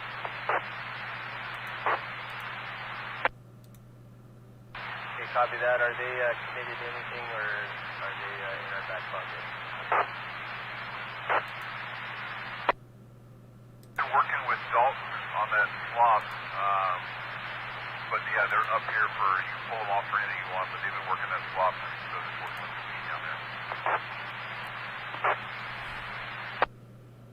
Okay, copy. And do we have an air attack, or how do we need to get a hold of them? On command, they're monitoring the command channel. We have an air attack on order, but they probably won't be up. But they're comfortable with them on this night mission locally here on the forest. So if you need them, hail them on the command channel. They'll come right up for you. Okay, nice. I'll copy. Alright, so what we're just hearing is they were chattering a little bit. That's why I muted myself. They're satisfied with how well this is going. As scary as this looks, you know, this is the same view as the color image. You see there's towers up here, right? So most cheap webcams and such, they switch to this low resolution infrared kind of night vision thing, and I'm very impressed. But this is a color night. I mean, this is one heck of a nice camera. So I was noticing when I was filming and there was a bright light in my cell phone, and this happens in other cameras because I have a background in photography and videography. This is something that happens because when there's too many bright spots on the screen, you get an anomaly. Like this one or this might be pretty bright for the camera, and you can get strange effects on other lights and such. So here we also see that this is a bit of a long exposure. See how like a painting the fire is? To get a good night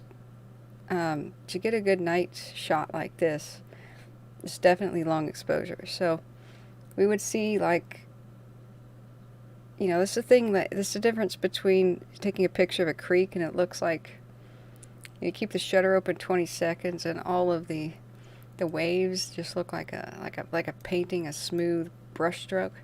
Or if you had really fast shutter speed, it would go click, and it would like freeze individual droplets in the air, you know.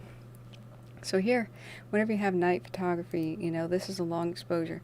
So some of this is explained by, you know, bright spots could sometimes, in one part of your frame, can kind of put an artifact in the others. But I would actually think here that this is the light, and it's a reflection because here the smoke keeps drifting past it.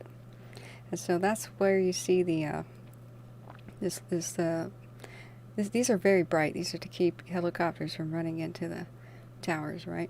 So it's a super bright light. But as soon as the smoke ran past it, you know, we have the light was bright enough to kind of go across the smoke. So I believe that's what we are seeing here. However, hey, welcome back, Torin. So I was thinking that this was the funny joke. Yeah, it's a light reflection on the, because that's a long exposure, but a lot of people won't know that, you know, because the smoke keeps drifting in front of that light, even if you can't see all of it. Yeah, so what we were going to do, Torin, and if you just turned in, you know, we continue to watch, this is a live shot, but they are purposefully burning a ring around, or at least a C or a horseshoe shape on the north side of the observatory, because some idiot with a drone today decided to fly by that observatory, and the tankers reported it like they had to all be grounded because a drone strike can take down a plane. It's worse than bird strike. And so they went to plan B. Instead of laying down a ring of retardant, they decided, like, from what we can gather, to just make a ring of fire around the observatory tonight while the getting is good, because there's just very gentle wind right now. So tomorrow, if the fire from the north drifts south with south winds, it'll run into scorched earth. It'll just stop, hopefully, or it'll be much easier to control. So, but I had this devious thought, you know, people keep invading my channel, and they keep telling me it's space lasers and reptiles and mold people and government weapons and stuff starting these fires, right? And so I just deal with it with humor, and I have this devilish thought: what if we save this image, like I just did? I right-click save, and we just put it on Reddit and just say laser with a question mark. We could see what the response is.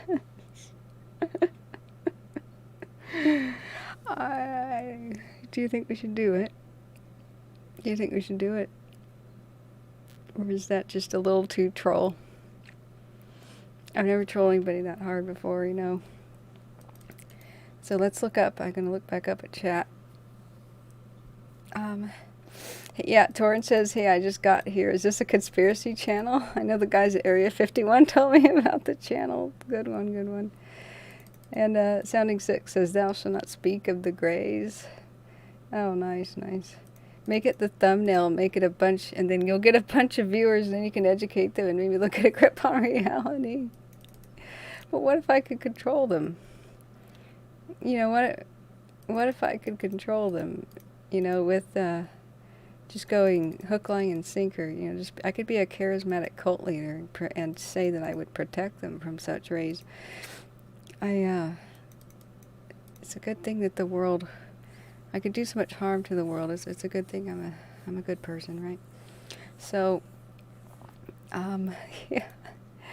So, let's look, I'm looking more, I mean, I could be, or I could just, instead I could tell people, oh, please, and post to your Twitter too. I'll send it all over the and then actual data this is supporting the laser.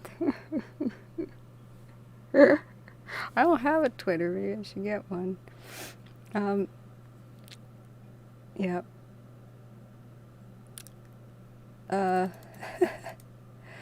So, no, that's, I'm not going to say DEW or direct, okay, I just lost 10 viewers because we were going here, I'm not talking about the real fires, but, yeah, it would just be laser question mark, and we would just let it happen. But anyway, I could be a good cult leader. I could say this is a doomsday thing, and you should give me all your money, because we're going to all go to heaven together when the next comet comes by. We almost missed the bus on that comet. Man, I should have done it when the comet was here. But, yeah. Alright, so we actually, back to seriousness. We have to deal with this crisis. And here, these are live images, and so we're just marking to ourselves, as scary as this looks, this is medicine. You know, this is medicine. Because some idiot with a drone today decided to launch. They were at probably the top of Mount Wilson. They were at 6,000 feet. Because most drones are capped at 350 feet by the software. They won't even let you go higher. So the altitude here is 5,750. Add 350 feet, that's approximately correct. But all of the amazing tankers today had to be grounded early, stop all their work early, and I think they were trying to put a retardant line around, as well as improve the dozer line. But plan B, there's no more tankers, and the fire approach, let's just burn a ring of fire around the observatory. So I'm hoping, you can see the towers, those lights. These lights are the towers. They're the laser beams. I'm sorry. I've been covering this for weeks, and I've gotten very little education. Yep. So,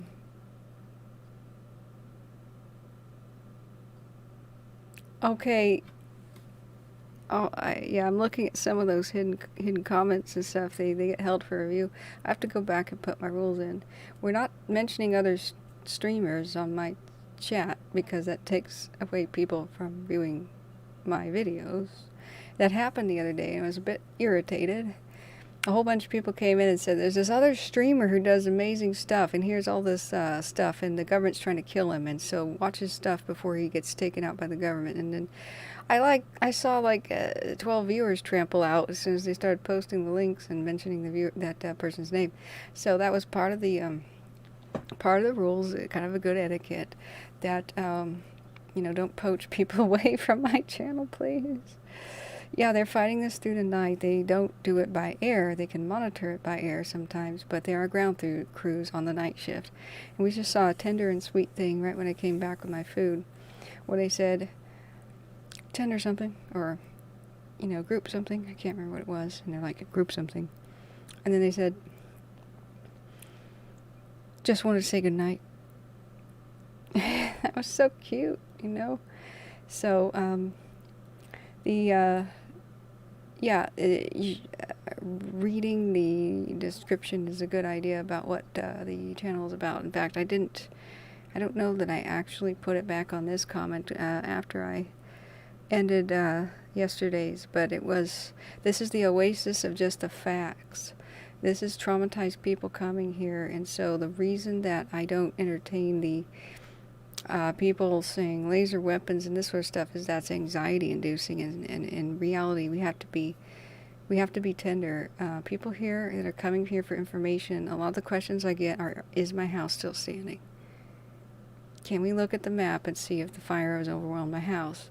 Can we look at the survey map that CAL FIRE does, where they make a map that's really grim. It says, if your structure is in red, it's gone. And if it's in green, it's been damaged 1 to 9% by the fire. If it's in black, it's untouched. But if it's red, it's completely condemned or burned to the foundations. And so when people come in here with that state of mind, I do not in any shape or way or form want people here in chat. I don't want them to find a debate about how a weapon was pointed at them or how they should be fearful of some outside thing. This is not appropriate. And I also don't want people to come in here and get harassed like some of the jerks I had to ban who were gloating about global warming. Do you believe in it now? You know what? These victims didn't do a damn thing to deserve anything like that. And if you're coming here to gloat like that, I put it in the chat rules. You're not being somebody who loves the environment. You're being hateful and spiteful, and you're being a jerk. So we don't allow that either. So this is just the information channel. We sometimes get goofy with the humor to lighten the mood.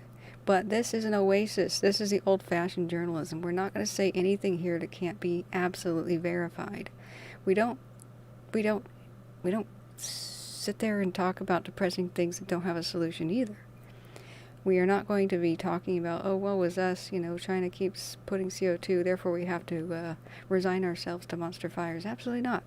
We will point out the mistakes that we make every day here, and so that things that are solvable, such as, there's too many dang trees here by this observatory. They really let this get out of control. Half these trees are dead, and so with a little bit of landscape grooming, and down on the other side of the mountain there was eucalyptus trees. Eucalyptus are called the gasoline trees by the firefighters, and they need to be removed from this environment. They're non-native. Same thing with the non-native grasses that promote fires, and the non-native beetles that have eaten 90% of the trees and killed them in the creek fire. And if you don't believe me, go look up the creek fire on InstaWeb. It's a forest of standing dead trees with a fire load because of that, of more than 2,000 tons of fuels per acre. So a lot of this stuff is preventable. We saw the fires stop at the last year's fire lines because they were still good. We saw these fires oftentimes stop by themselves when they reached the boundaries of old burnouts because they ran out of fuel at that point. And so what we keep saying here is we will point out some things that can be angering. They're just obvious mistakes. Clackamas County and other places, I was showing how they they planted trees even underneath the power lines, and there's plenty of street views in Google where the power lines are going through the branches. So that's what we're going to discuss here. Even if that makes us a little angry, it's a wake-up call that we can, prevent a lot of this in the future. We can't prevent the ignition sources, the lightning strikes, the occasional car wreck. Some of these fires were caused by car wrecks, but the majority here were caused by the lightning storm. August 17th, where there was 8,000 lightning strikes and more than 550 fires started by them. There's 800 in total, but some of them kind of burned themselves out just naturally. So they had to fight 550 fires at once, starting August 17th, and that's when half my family had to evacuate that was down there. They just didn't put all of them out until the crazy wind event. They came, Torrin, a resident firefighter, is saying, I see a lot of power lines running right to the trees. So we had this dry windstorm event, 65-mile-an-hour wind gusts, so that even pretty soggy Oregon was lit on fire. Because it was somewhat moist already to begin with. We were starting to have 72-degree weather right before Labor Day. A lot of people had a miserable Labor Day camping trip because it was so misty and soggy. And unfortunately, they didn't put water in their campfires, and thinking, well, they're cold. And then as soon as they left, we had tons and tons of the campfires just come back to life because of the wind. We're hearing this because we have actual evidence. There's a bunch of hikers that put out more than 3 fires themselves in a single campground, and they noticed that happening. So we talk about the solutions and the practical things here, and so I'm not going to have this environment where, all the crazy conspiracy stuff and the things that there's no evidence for. Stuff that there's no evidence for, we're not going to entertain here. Stuff that's depressing. We're being targeted by a weapon. We're being targeted. No, we're not. This is just Mother Nature, and it care particularly about us. It just does its thing. And then if we care about ourselves, we will wisen up and learn the ancient wisdom and just go back to common sense. With masticators, for example, we have new technology that's going to make all these fires easier to put out in the future. And so we keep showing firefighting technology. We're keeping it upbeat because, you know what? I just don't want to entertain any kind of conversation that doesn't result in a good outcome. What's the point? I don't see the point of that, and I don't see the point of arguing with anybody. Yeah, you had no rain for 3 months in Ashland, right? But that is the very, very, that's a tragedy. We almost made it to the wet season. We barely did. Like during Labor Day, especially in the Cascades too, it was misty, if not rainy. It was 72 degrees in Portland as the high. It was lows in the 40s. I mean, I lost more viewers? No, I didn't. There's 47 now, and there was 52 a second ago, and it's varying. There's now 50 viewers again. Yeah, I mean, we got to just realize Mother Nature's indifferent. It's not really an entity, it's just a system.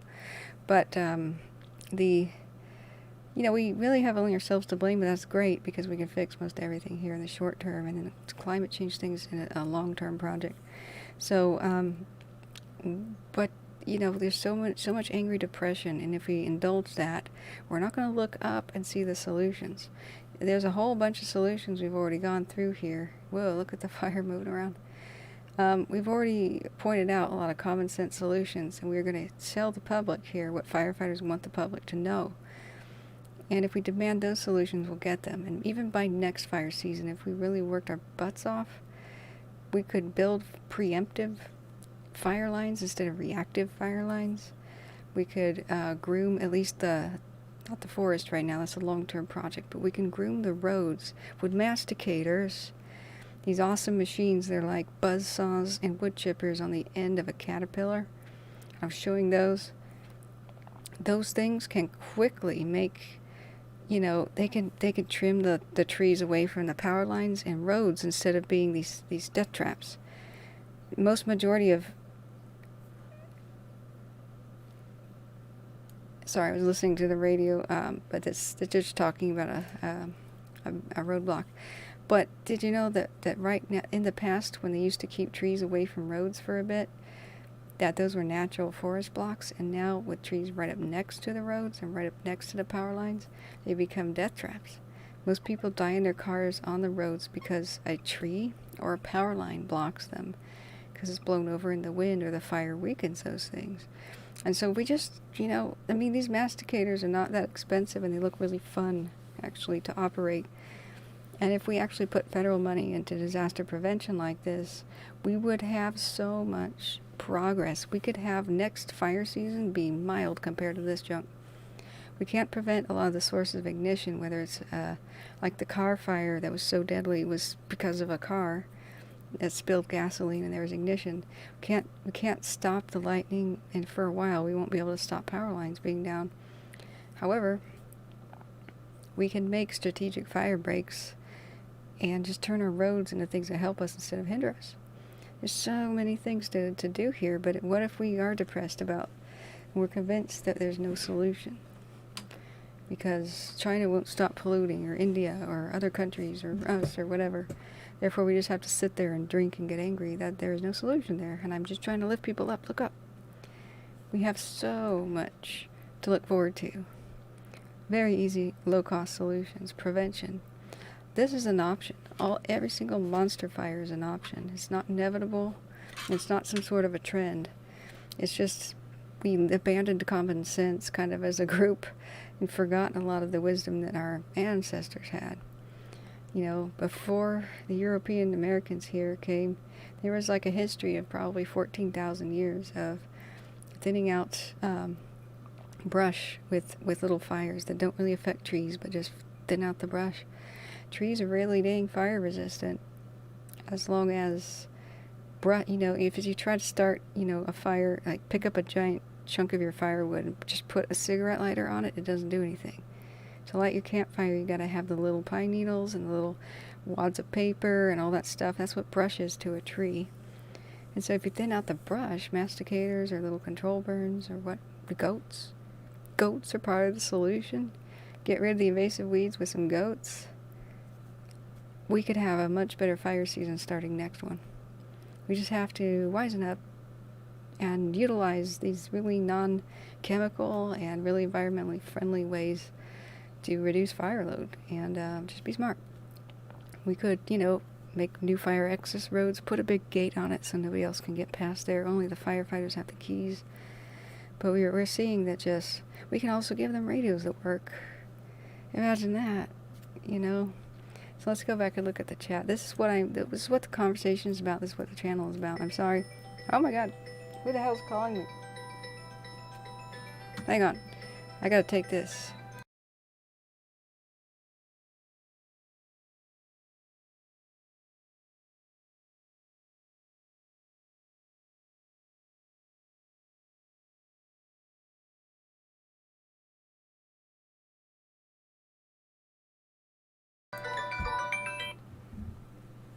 Hello? You're live and on the air? I'm doing fine. How are you? You're doing good? Good. I got a gift. For me? I do? Oh, good. What is it?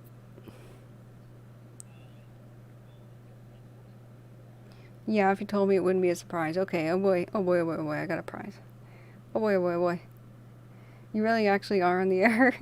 I was trying to wrap up. Yes, turn him up. Okay.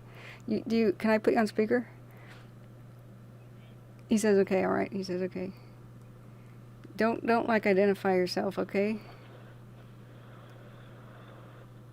All right, say something. Hello. Okay, yeah. Hi. My friend says hi to everybody out there. Hi. Yeah, I can't make this up. Well, thank you. Thank you for the gift. So thoughtful. So, I was like, hey, there's a game. I think Catherine would like it. So I will get it for her. Cool. Then we'll play it together. That's sweet. It might be 2-player. I don't know. Wait. You mean you got me a single-player game? I don't know. But then how could we play it? I don't know. All right, that's just. I'm a problem solver, not a solution solver. Not a solution solver. Okay, I'm gonna quote you. That's okay. Sorry, folks, I have to take a call. Meanwhile, you can watch the fire's progress. That's actually a good thing there. They lit that on purpose.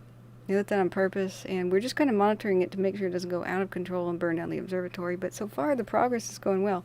Yeah, today I had to catch you up to speed. This is my buddy. So, buddy, there was an idiot flying a drone at Mount Wilson Observatory, and that was the thing I was seeing live, and they were like, oh my God. So they grounded about 10 air tankers and 10 helicopters for the rest of for the entire rest of the day because they couldn't find the idiot flying the drone. And, yeah. What? Yeah, that actually happened live. We're listening to the pilots. I have a radio show set up here, and they're going. One of the pilots has reported that there's a drone, and in the same area. I just looked it up. I was looking for news. I was hoping they caught the idiots already. So about an hour ago, I looked up the news and I typed in, Bobcat fire drone, and in fact, all I did was come up with a 1919 article where a drone collided with a helicopter and nearly crashed it in the same area. So I guess it's the same idiot. But yeah, so all the tankers landed today. What I'm currently talking about on the show is that instead of dropping flame retardant in water like they wanted to, instead they switched to plan B. So they just lit the surrounding forest on fire by the observatory. And we're just now watching it and hoping that it doesn't get out of control and burn down the observatory that they're trying to save. So yeah, that's kind of you missed my show tonight. Oh, they're trying to do control burn? Yeah, but they didn't tell us that on the radio because it was like a bunch of. Yeah. So I didn't know that. So we on the channel here were in the middle of freaking out about it because all of a sudden we see fire crest the ridge Phew, you know, phew. Turned out they were doing it on purpose. And then the next thing I was hearing was, oh, that looks good, flaming up good. All right, we're satisfied with it. And I was like, oh man, you guys, this is the firefighters trolled us. Great, they trolled us. It was pretty funny. I mean, I'm glad that that sounded out to be like that. Yeah. All right. Well. Yeah. That's your response. Yeah, I know. Yeah. But I hope they find these drone people and they punish them hard because, man, can you imagine what it was like? This is what I imagine. Oh my God, like they totally saved the observatory and I want to be a journalist. I'm a 16-year-old idiot, but you know what? I just got a car. So guys, come with me. We're going to go up to the observatory. I don't know why these roads are blocked. I don't know, but just, can you guys move those out of the way for me? Cool. Okay, guys, get back in my Malibu. Let's go. Yeah, fly the drone. Let's fly the drone. Woo! See, this is the observatory. They saved it. Oh my gosh. I don't know what these other planes in the sky are. What is that red stuff they keep dropping? Oh my gosh, is that like cherry flavor like you find in a snow cone? But okay, whatever, just get good shots. Okay, now me, look, turn the camera on me. Okay, wait. I'm adjusting my hair. Wait. Okay, does it look good? Wait, no, stop. Okay, I forgot to put mascara right here. Okay, is it under my eye? Okay. All right, turn the camera on me. All right, so this is the Mount Wilson Observatory. And so, yeah, we got the drone shot. Put the drone on me too, and the other two cameras, okay? Oh, sorry, Larry? Cap's still on. Tap off the camera. Oh, what? The cap was on the camera? Are you serious? Are you serious? Okay. Yeah. I hate it. Now I understand why actors freak out. Like that guy who played Batman. I get a good picture of you with the cap on, okay? You got a good picture of me with the lens cap on? Oh my gosh, you're really talented. Yep. Really? Yeah, it was really dark. I couldn't really tell who it was, but you were there. Definitely. Oh my god. Okay, somebody found me. That's great. Okay, are you gonna make it viral? Dude. It already is. Oh my gosh, cool. I mean, okay, I'm in there, right? It looks pretty dark, but that's okay. We'll fix it in post. We'll fix it in post.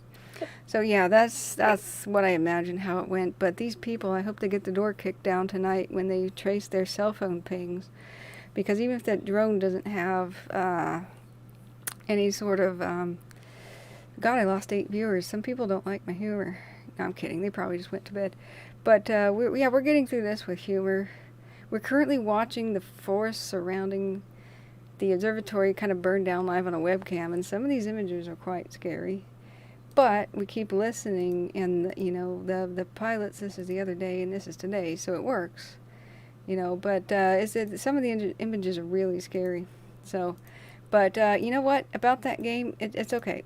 If it's single player, it's okay. You can just buy me another one. It's multiplayer, right?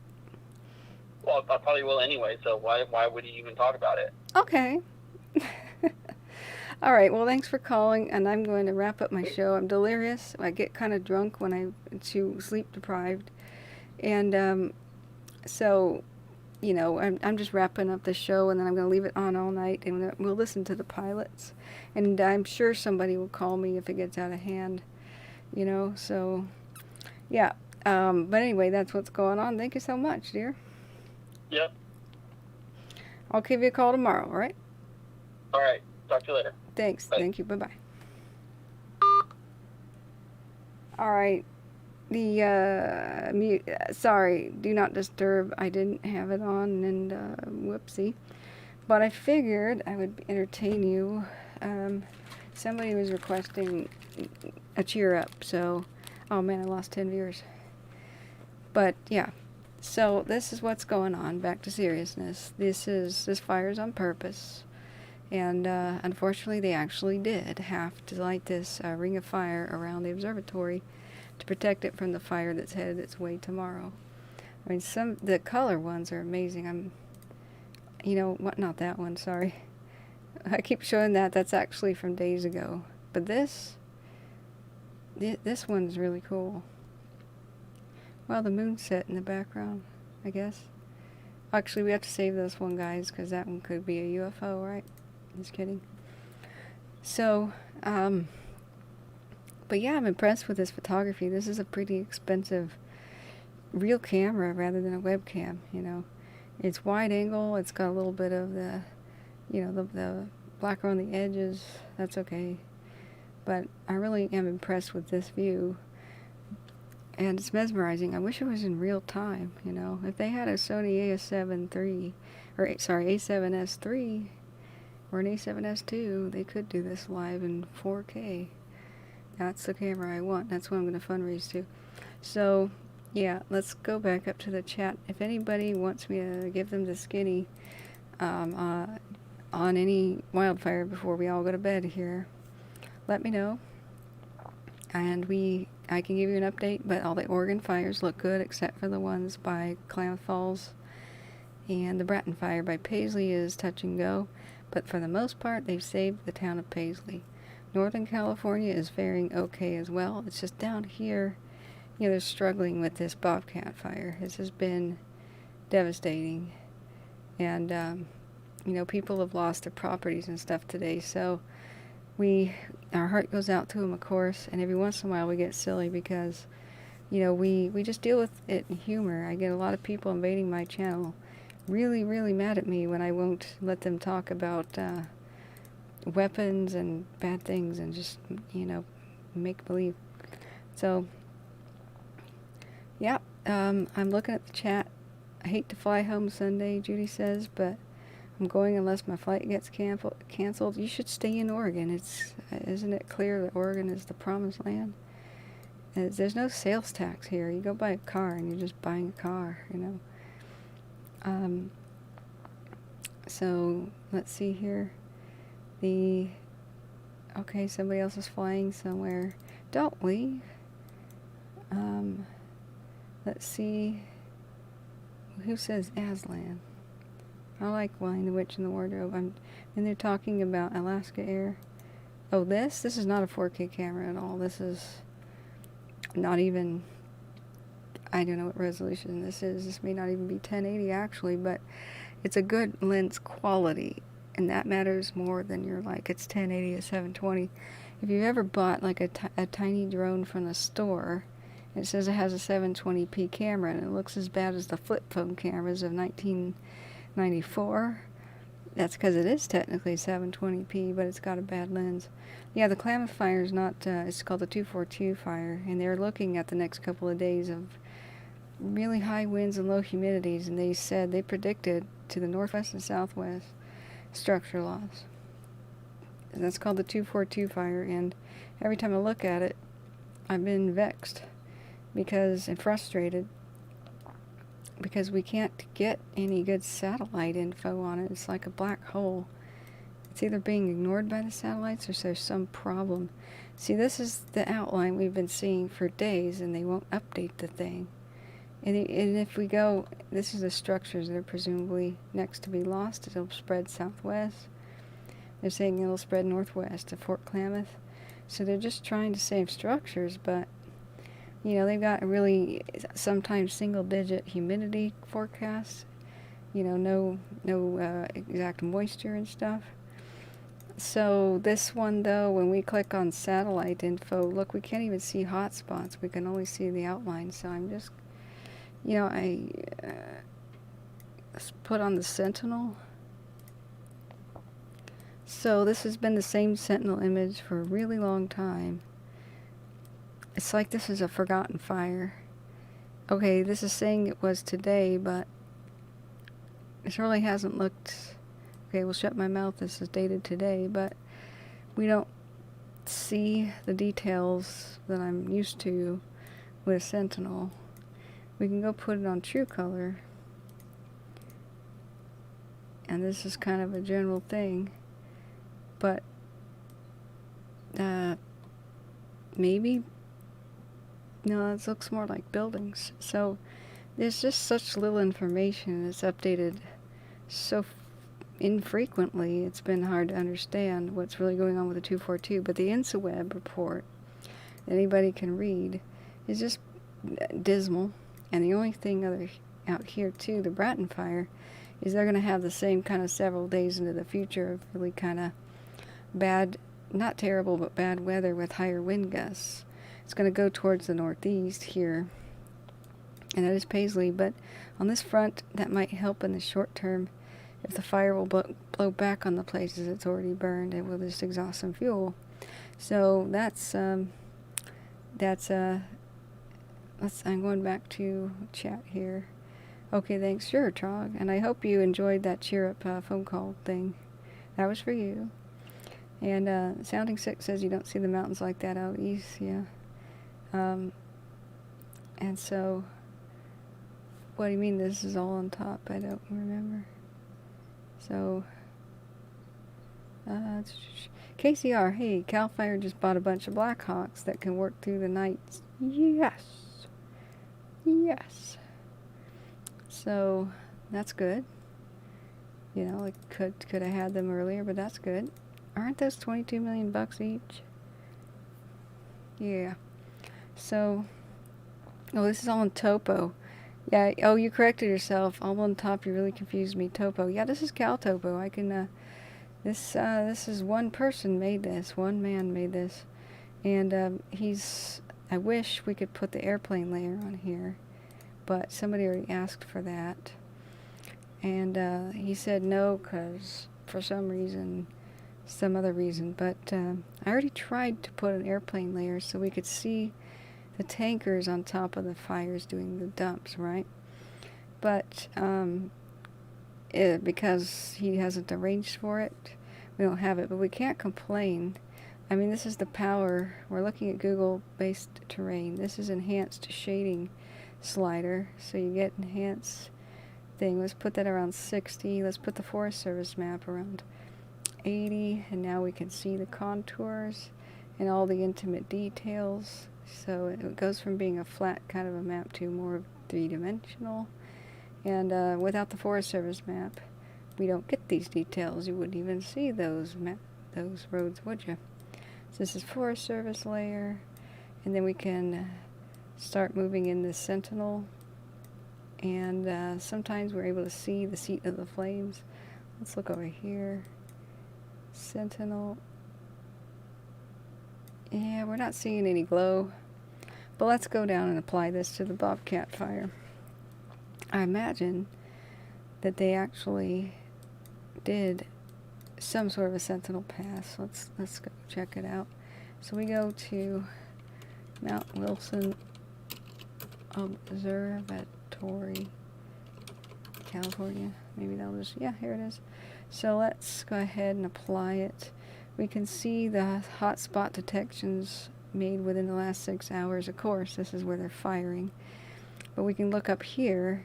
You can see the rest of the fire, you know, is up there that they're trying to protect it from. So they hope that it won't come from the north tomorrow. So they took advantage of the winds that were going breezy and to the north. And they decided to light over here around Mount Wilson Road, which we heard them talk about, which is here. Mount Wilson Toll Road, and then Mount Wilson Road here. So the fire, this is kind of one of their lines, and they started up here, kind of went up here. So we can see fire activity that, yeah, within the last 12 hours, these are the fires they started. Or at least this one is. And let's see if we got a good sentinel. Let's see when the sentinel was taken. The 20th. So that's yesterday. So we don't see any of the firing that they were doing currently. But yesterday, let's look around and see maybe hot spots here. But, you know, this fire moved so fast that here was the active seat of the fire yesterday. Yeah, so this lines up. Whoops. Current activity. Whoa, I was on the wrong button. See the fire history? That's not a coincidence. So, see? This is where a previous fire was in this little shape, right? Here's fire activity. They're reusing the old lines, and they're pretty much holding. Check it out. These are the old fires I keep clicking on and off. This just goes to show that if we maintain these old fire lines, fires naturally, and even with a little more help, stop even better at the old lines. And so we know that here too, this makes more sense. Within here, there's less fuel because there was, when was that fire? Excuse me, let me see. Where's the date? This is fire history. The 2009 station fire, well, that probably actually didn't do anything to reduce fuels, but maybe it killed tall trees, but there's still brush. A lot of brush regrowth after that, but you can see that that's one of the lessons we can learn here. So Sentinel Pro is pretty amazing. Then we can see the Forest Service map again. What are they trying to defend? Which? The ski lift. This is Mount Waterman ski area. So fire activity is that it did kind of go through here. We don't know if that's been saved. The yellow is probably within the last 36 hours the fire was here. That's when these hot spots were detected, but once again, we don't know if it was protective fire set on purpose or not. We would have to be listening live and listening to their plans. In fact, we can go look at the InstaWeb for the Bobcat fire, but this is an incredible, incredible tool, available to everyone. And so I trained people on it. I'm still learning stuff. Live on TV here the other day, we discovered this Sentinel. So let's go up and apply Sentinel to a different fire, or maybe up here to the Little Rock Reservoir. Can we see active fire? And we can usually see flames. It's been pretty incredible. So let's go to a different fire. Let's go up to Butte County and the North Complex, 5th largest fire. Let's apply it.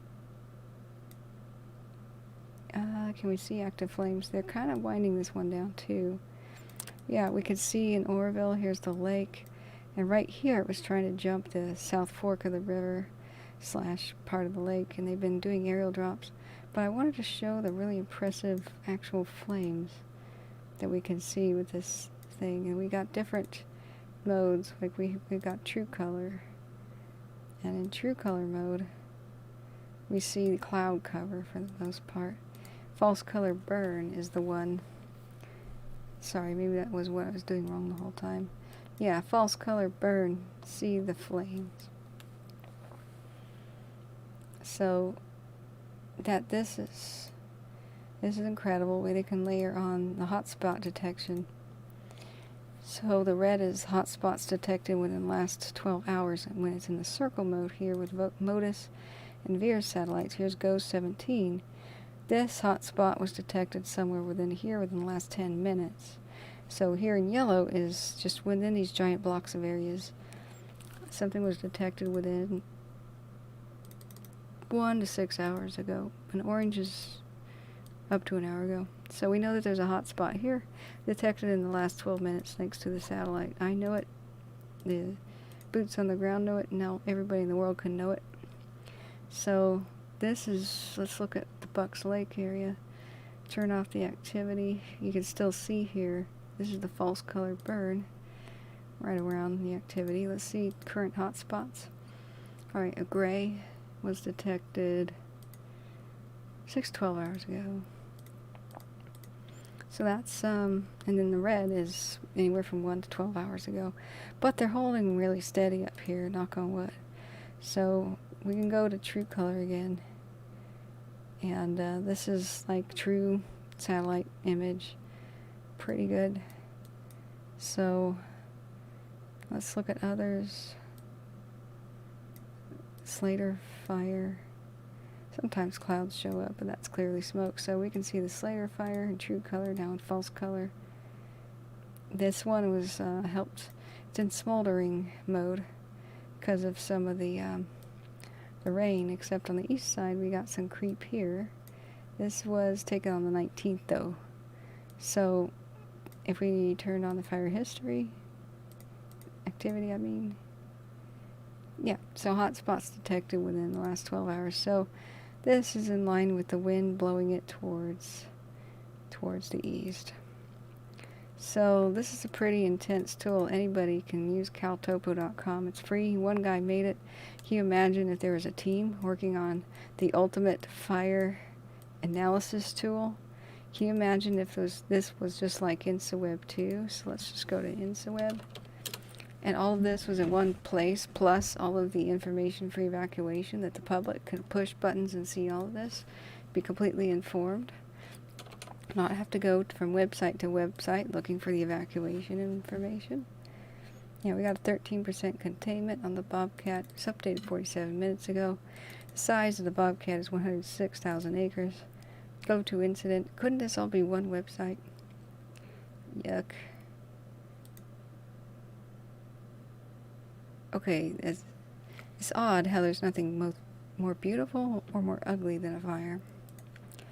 And so InstaWeb, the cause under investigation, there's 1,500 personnel on it.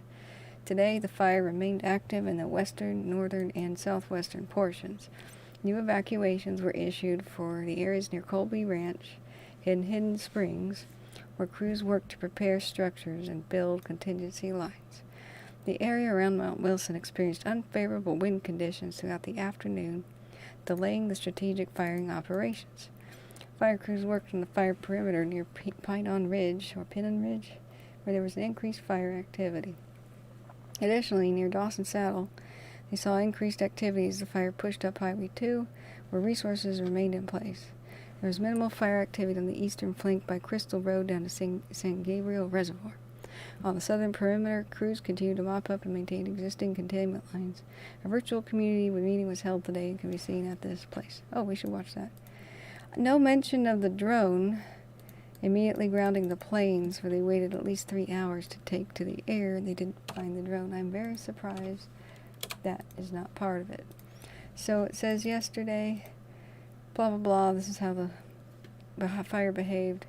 Weather, overall slightly cooler conditions occurred across the incident today. Southern winds gusting up to 30 miles per hour prevailed at the ridges.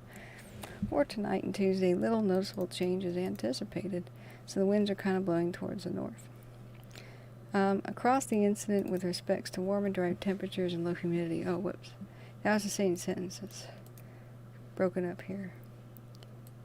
Whoops. So they had new evacuation orders starting at 2:30. Took me a long time to find them because they didn't have it here. In fact, what they had here was this message. Don't trust this. It's not maintained all the time. For ongoing alerts, visit the county sheriff's Twitter. Really? Or visit instaweb.gov. Isn't that what we're on?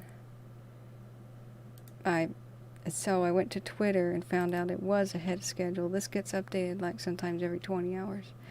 InstaWeb, you have to go to many different places to find out information, which I'm critical of. So this is current weather, the outlook, and planned actions. And the word drone is not even mentioned here. I thought they would for sure say, please, when you fly, we can't. That's the message. Peculiar. Maybe they'll just talk about it tomorrow. So lowering, there was humidity of 15 to 30%. Projected activity. The fire has impacted SR2 again and is in threatening in-holdings and infrastructure, including 500 kV lines on the west side of the fire. The fire will continue to burn actively overnight with less moderation to the higher elevations. And on the east side, fire continues to threaten containment lines on north of the Ranch 2 fire, and threatens the SR39 corridor. First, fire east and north of Mount Wilson will continue to flank and threatens the values on Mount Wilson, meaning this observatory. That's why we're watching it. So, containment dates depend on resource availability. Currently, we have limited resources. Critical need for resources continue. We saw the breakdown of 2 vehicles today and breakdown of multiple radio lines. Extreme delays in talking to people because they couldn't hear on the radio. And we also witnessed live the request that if your radio doesn't work, please drive to the nearest place you have cell phone service to call us. And that has been devastating. The fact that a pilot today didn't have cell phone service meant that he could not be sent a map. He figured out where to go after 48 minutes of trying to find a paper map, and one updated enough to find out where to go. So that is our tool. Looking back at the live website, they have fired this on purpose. This is a ring around Mount Wilson. This is the webcam from the observatory. This is live. It updates minutely. if that's a word. So I'm going to keep this on, and I hope it'll keep updating throughout the night. So I hope that lets us know stuff. Keep looking at the incidents for the fires and keep seeing the big hollow fire. You keep looking and keep seeing the big hollow fire at the same location. Yep. Thank you, Mother Nature, for the nice thing there. And Angie, you should be more afraid of disease than vaccines. As I study ghost towns, I keep finding cemeteries filled with dead children. And in the past, if you go east of Portland, say over to Bridal Veil, and find a cemetery, there's a major diphtheria outbreak.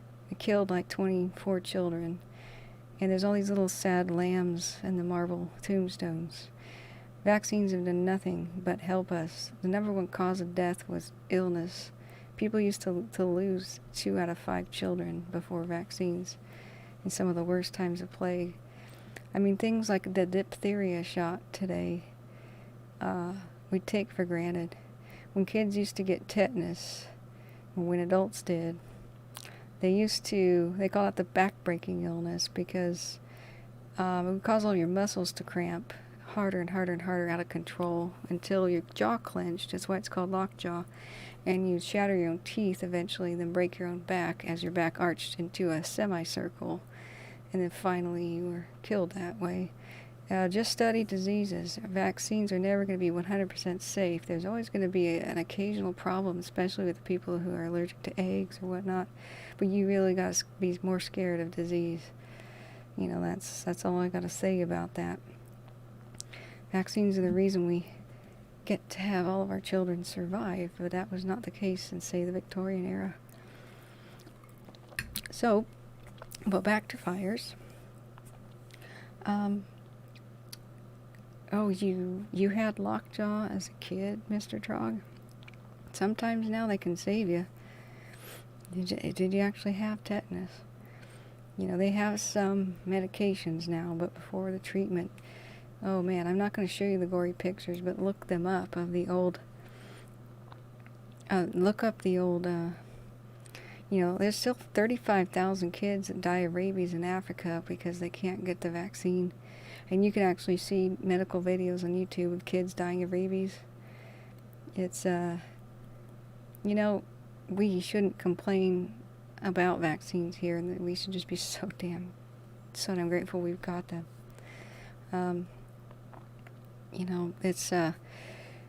Anyway, that's all I've got to say about that.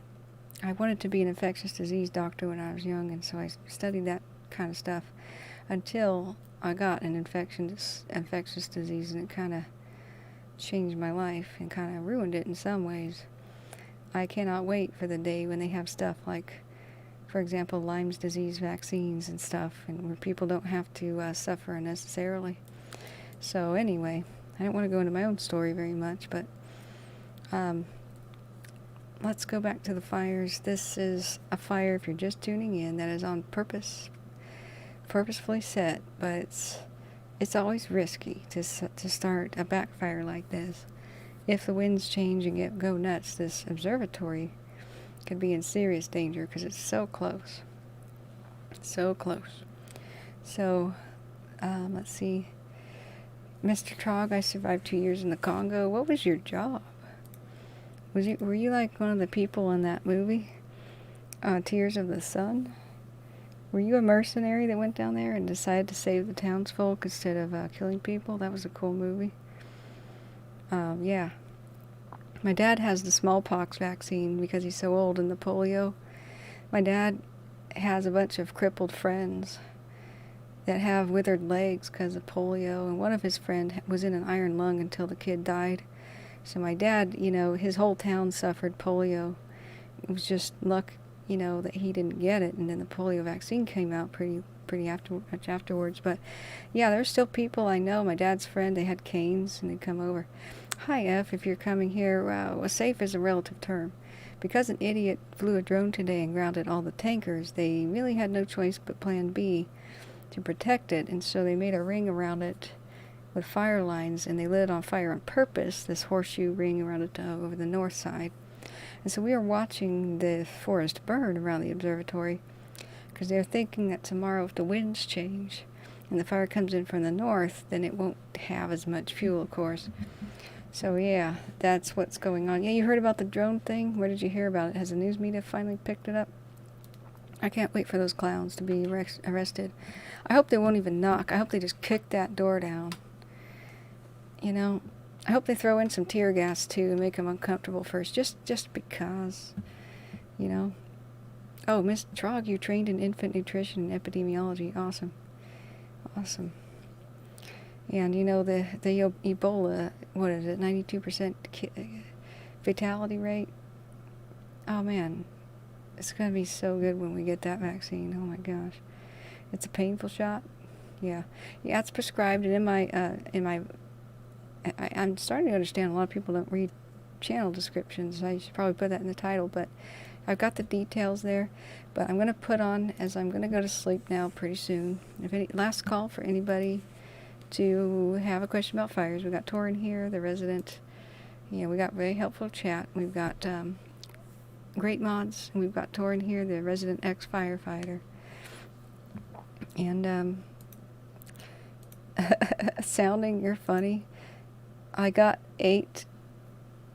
I've been vaccinated since I was an infant, and I'm only mildly retarded, so it all checks out. You're funny. Bugs. Yeah. Yeah, thank you. I have been up since 4:30. I'm just going to pass out now. Gotta eat my victory pizza. I don't know if this is victory pizza or pity pizza. There's only 2 types of pizza. Pity pizza for when you feel down, and victory pizza when you won the ball game, right? So, okay, the observatory is still here for the moment. I'm just going to call this middle of the road pizza, because we can't celebrate them saving it quite yet. This is going to be a long battle over the next couple of days. But you know what? It's looked bad before. This is when they saved the observatory from the fire coming up from the south, around 8 p.m. September 17th. I mean, I saw this and thought it was lost. I was like, it's done. But this is the same image from earlier today. They saved it before when it got close. They saved it. Now that the fire's coming in from the north, because like I keep saying, there's no control over this. Containment doesn't mean safety. It means fire's not spreading in like little areas. But if the wind changes, things can get crazy. Imagine the Santa Ana winds just randomly cropping up. To me, this is a ticking time bomb. They got to get this out before the Santa Ana winds come in the autumn or later in the winter. But they'll come. They usually do. The 70 to 80 mile an hour wind gusts. You know, you can look it up. Diablo winds. This is a natural occurring phenomenon that happens seasonally in the spring and late autumn. But even here it says the Diablo winds were forecast for Northern California, which means the northern branch of the Santa Ana winds. Usually come in the fall, but their behavior is hard to predict because mountains, valleys, and even cloud formations can alter their speed and direction. So we don't know when they come, but they usually do come.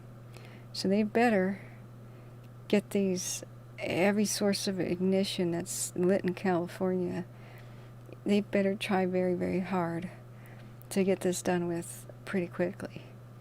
Because that's the 80 mile an hour wind gusts can spread fire 55 miles per hour. Just like what happened with Paradise. So,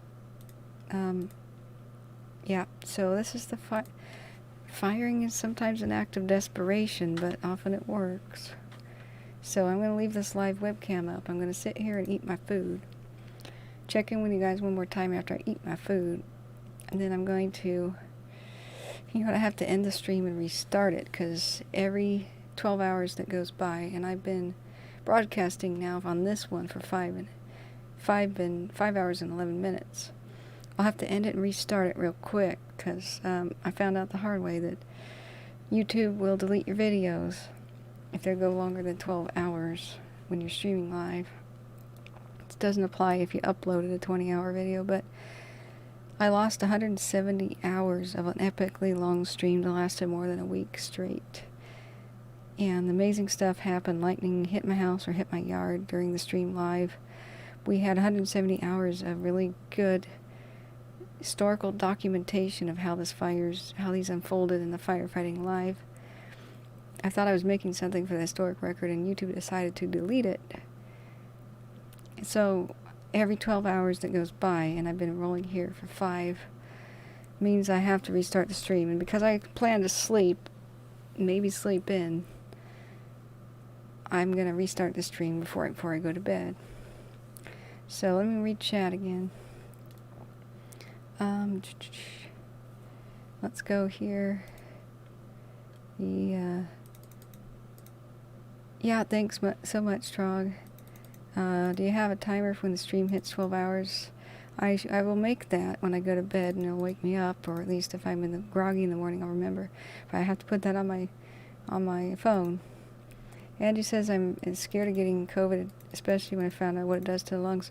Angie, it also, if you get a bad case of it, there's a second form of COVID that they're not really talking about, but I have verified exists.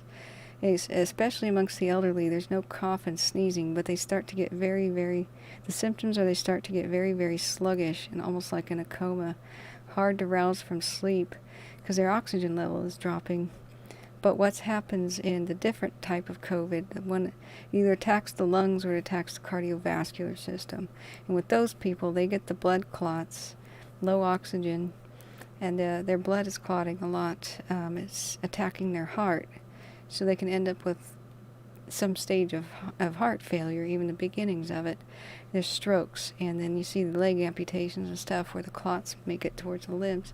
So 1 in 5 people that have, so far it's an evolving statistic, that have complications with COVID also have lasting cardiovascular system damage.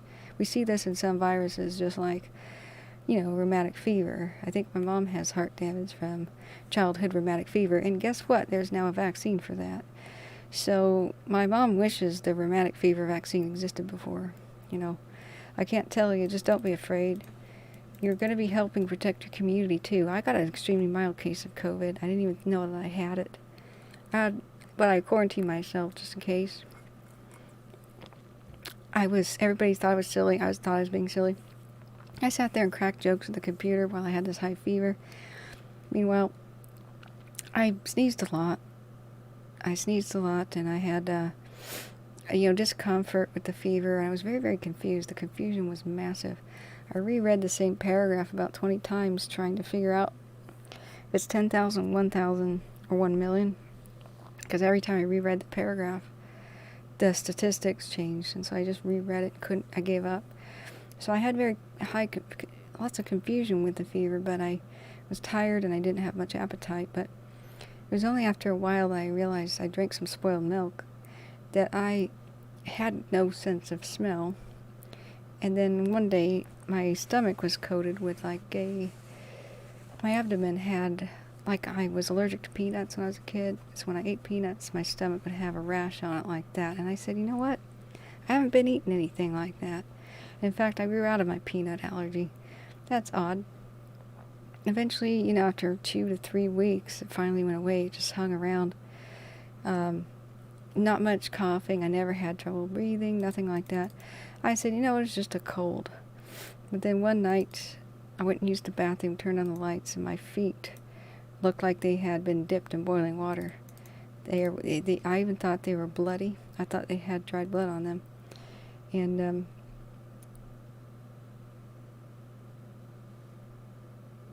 I thought they had, it was like dark brown spots, and there was like, it kind of looked like an athlete's foot, if the worst case scenario where your skin is peeling off. It was dark red. I thought, oh my God, my feet are bloody. I don't know how did I not feel them injured? What's going on? I tried to rub off those spots, but, within 24 hours or 48 hours, that was completely gone, and my feet looked normal. So other than those strange things, I never connected them together. And over the last couple of months afterward, my hair fell out in clumps whenever I brushed my hair. I thought that was weird. And all of a sudden, later, one by one, these all become COVID symptoms. So I do believe, I think I had it in February. But they didn't have tests at the time for everyone. They said if you're, save them for the dying, the people at the hospital. And so, yeah, I had no sense of smell. It was gone. It's just completely gone. It came back, thank goodness. I had taste, and I thought the milk was good, and boy, did I suffer later with some stomach upset. But, yeah, no smell. I was so plugged up, I kept constantly blowing my nose. I was spitting. You know how you got that mucus in the back of your throat, the postnasal drip? Like every couple of minutes I spit into a trash can, and I, just bundled that up and took it out every day. But I couldn't, I couldn't go to it just became that I had to spit out the mucus so often. I couldn't get up every single time. I was really tired. But, so that's lucky I'm not afraid of COVID. Sorry about that noise. I'm not afraid of COVID, but I'm afraid of thinking I have a cold and then killing an elderly person I visit, Shut up sounding, jeez. Oh yeah, I know it's bad descriptions. At least I'm not describing the gastrointestinal part of COVID. I have that. And yeah, elderberry and vitamin D's are good. Yeah, tomorrow's a new day, make it a great one, absolutely. So I will get the vaccine because I don't want to accidentally kill the elderly people I'm trying to interview and protect. Some of them can't get a vaccine. Some immunocompromised people, like on rheumatoid arthritis drugs, the people I know on rheumatoid arthritis, they can never get the vaccine. They have to be protected by us to get around them who are immune. Even though I probably have regular immunity for a while by being exposed to COVID, you don't need antibodies. That's actually antibodies, detectable antibodies, go away usually after 3 months for most illnesses, but your body will continue to make the T cells, the COVID-specific T cells. You're still immune that way, but just in case, I'll get the COVID vaccine to protect the elderly and the young kids, the young cancer patients, and those people that can't get it. And so that's just the reason why I think it's important. So, we're not, okay, part of the chat rules is we don't blame anybody. They should have contained it earlier, but I studied, a lot of ghost towns came about, and that's what I studied. The pandemic flu of 1918 was actually circulating the globe at least 6 months before discovery, and probably up to a year and 6 months prior. In North America, too. It was only discovered, they kept it hush-hush when it went to Europe because they didn't want the Germans to realize they had half their troops infected and out of action because of a disease, so they hushed it up on purpose, and the Germans didn't know about the other side having it and hushed it up because they didn't want to look vulnerable. And so in Spain, where it was neutral, some of their people got it, and they finally discovered it. They'd alerted the world, and that was why it was called Spanish flu, but it didn't originate in Spain, but people thought that for 100 years. So we now know that unless a lot of people die in one spot, infectious diseases that are new are not noticed. In fact, they keep trying. They just discovered that HIV came out of Africa, and patient 0 was somebody in Kinshasa in around 1925. HIV wasn't noticed until the 70s, when suddenly one set of group of people died mysteriously, which was hemophiliacs, and then they traced it. The only thing they had in common was a blood donation. So they looked for a virus. Viruses are so hard to find. Trog, maybe Trog has a lot of... You had it very mild in March, too? Yeah. Yeah, Trog. My breadth of knowledge is amazing. Well, thank you. I was really interested in this because some entire communities, like Native Americans, were wiped out and never seen again.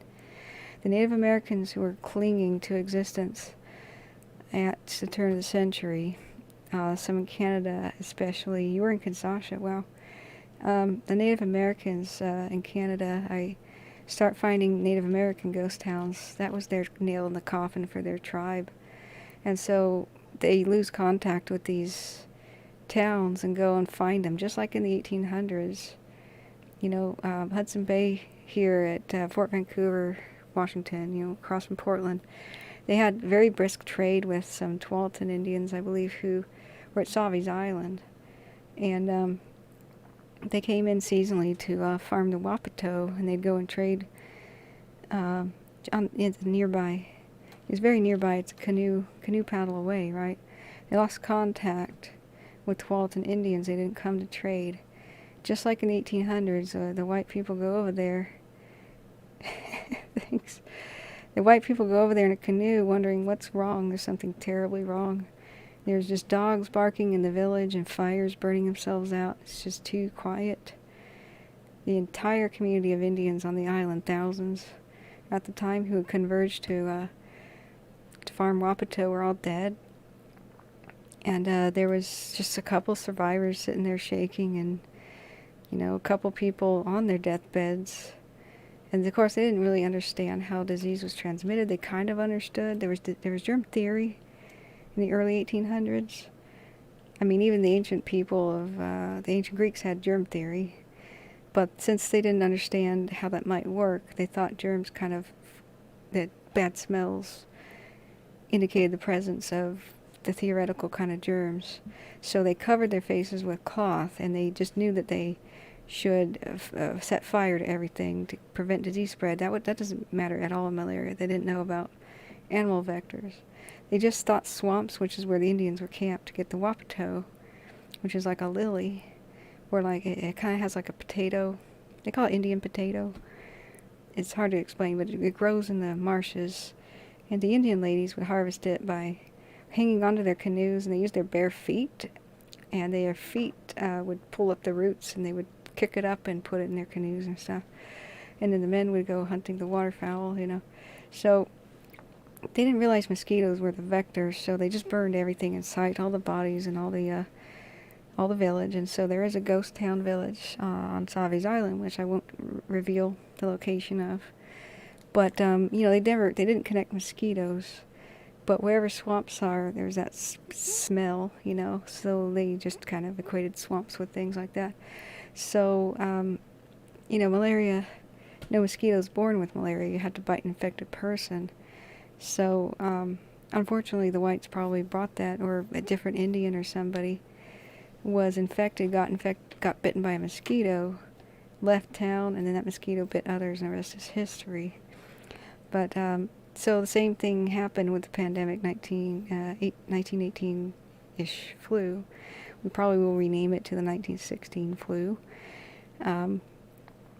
But the same thing happened, and it's so sad. There's no vaccine, and where they couldn't keep it out of these native communities, sometimes the last tribe members, 100 people, 115 people, they lost contact with these tribes in 1918, about in Canada, and we rode over there, and sure enough, there's no survivors. There's 1 to 2, but the tribe's extinct. So that's why I was studying a lot about these things.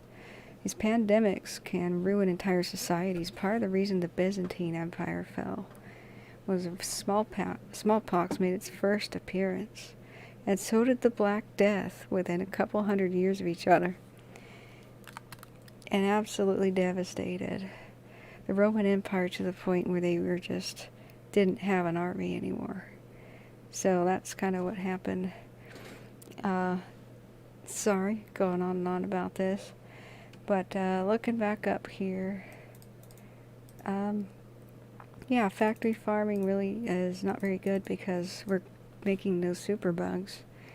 The reason they give a lot of the animals the antibiotics is it kills off their good gut bacteria that keeps them thin and healthy and makes them fat, just like humans. If you took antibiotics and you're now obese, got pre-diabetic, So yeah, in the past, factory farming couldn't exist because animals that close together spread disease and all die. But if you give them mass antibiotics, not only do they get fat, but they don't die. And antibiotics, don't get me wrong, have a very good place in farming, for example, tuberculosis. The number one way to get tuberculosis was by drinking unpasteurized milk because it's bovine tuberculosis, and it comes from the cows, and so it was passed along in their milk. So if you're into raw milk, people, stop that. That's not good. But give cows antibiotics to keep them TB free. At least, when they come down sick or when they get transported just temporarily, that's very good use of antibiotics, but just a routine, use of it, we're seeing these superbugs. And now people go into hospitals to have a child and come out quadruple amputees because they got the superbug that can't be controlled, man. You know, we're causing our own disasters. We gotta wisen up here. But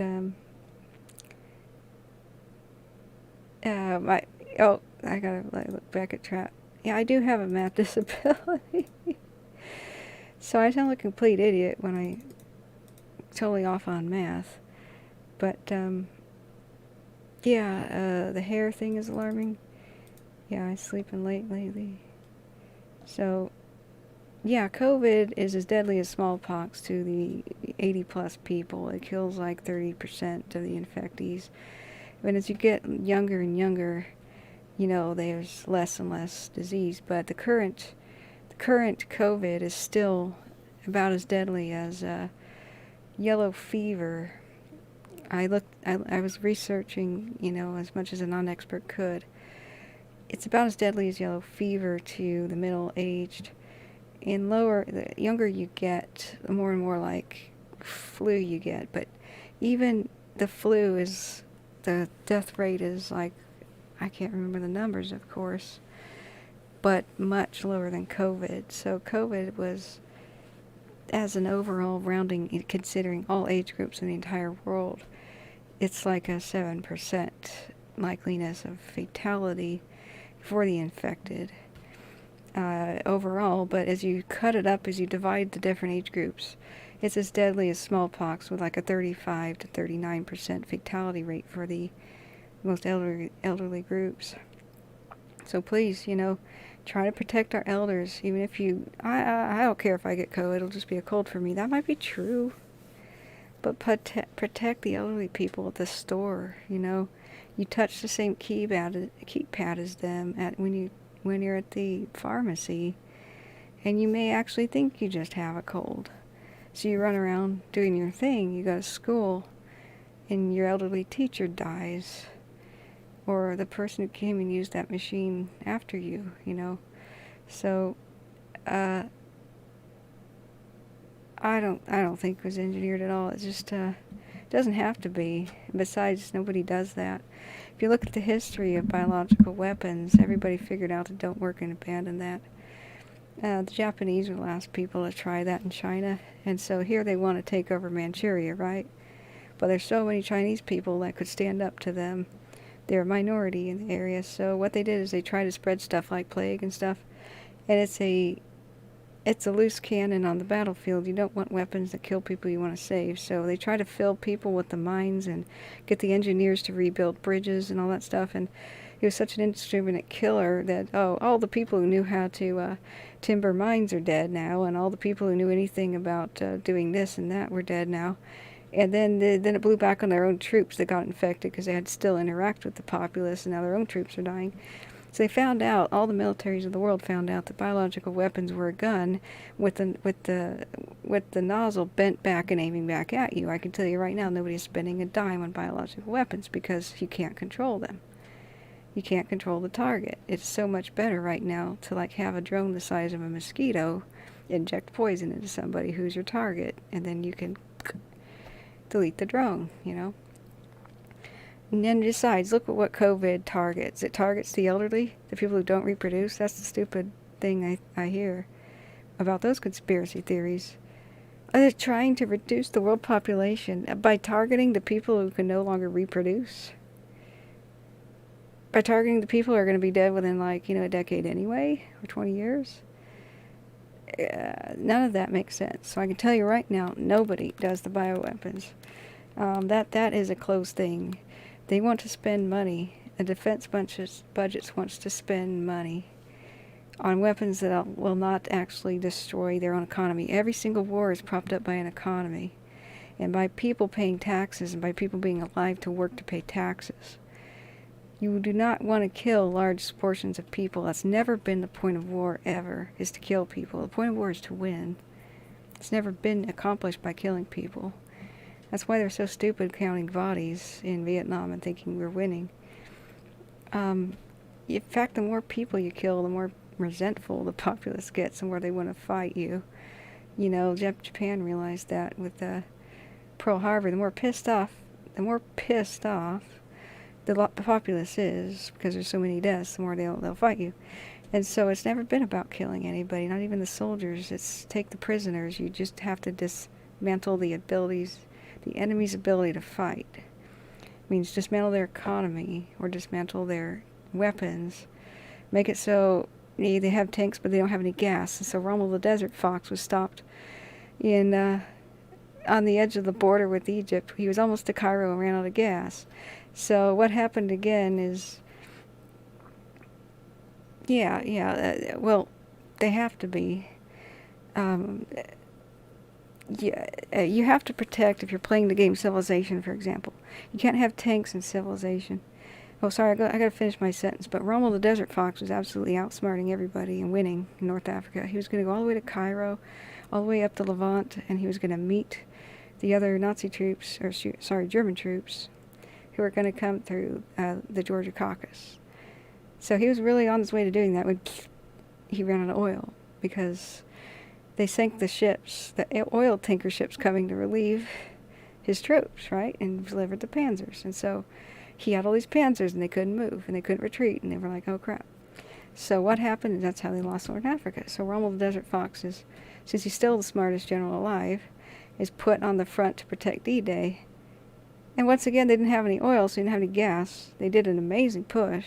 Some of the Panzer divisions did an amazing push. They were going to push, probably take a lot of the land back and maybe push back D-Day, and they ran out of gas.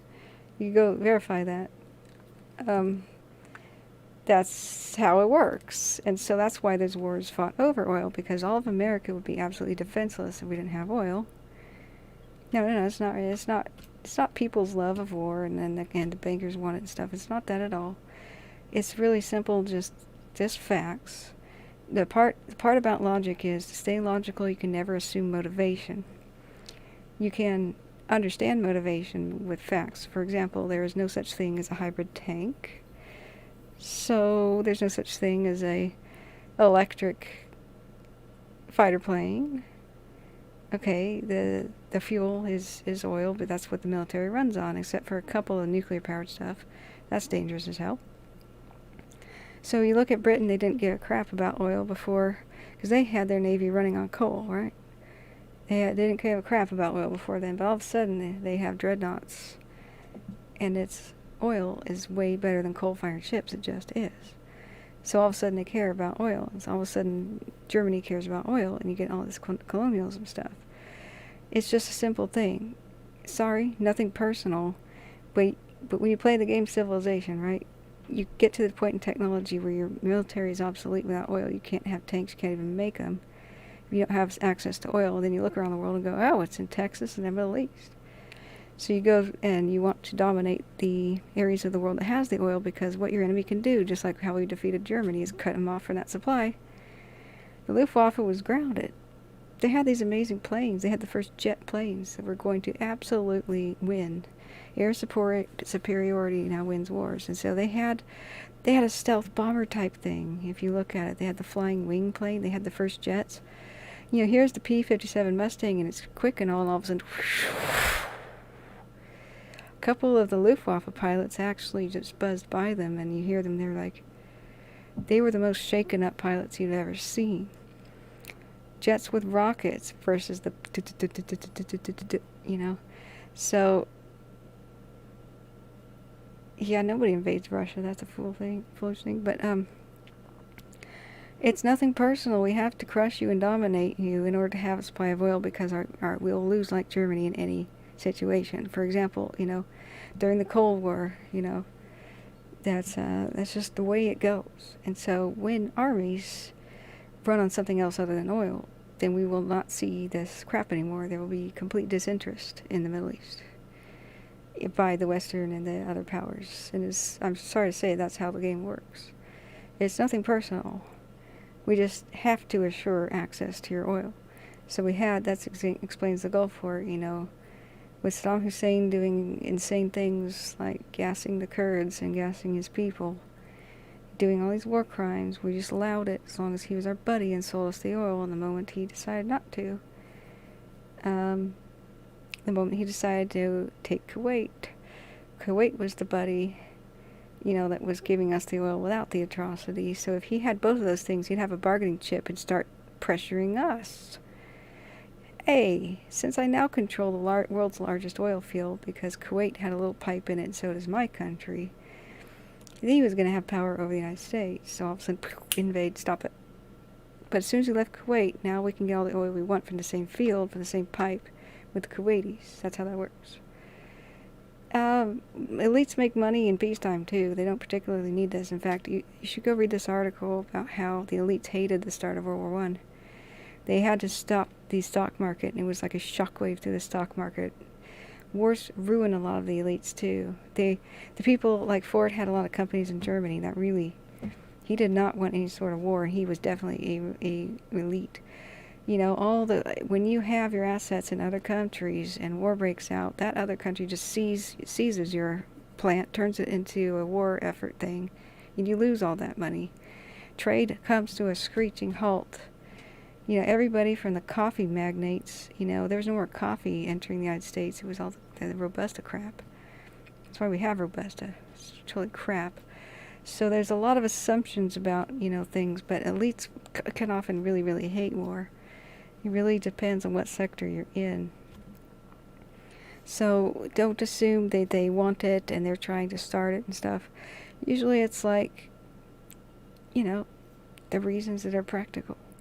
Nobody wants to have a country that's on its knees because we can no longer have any gas.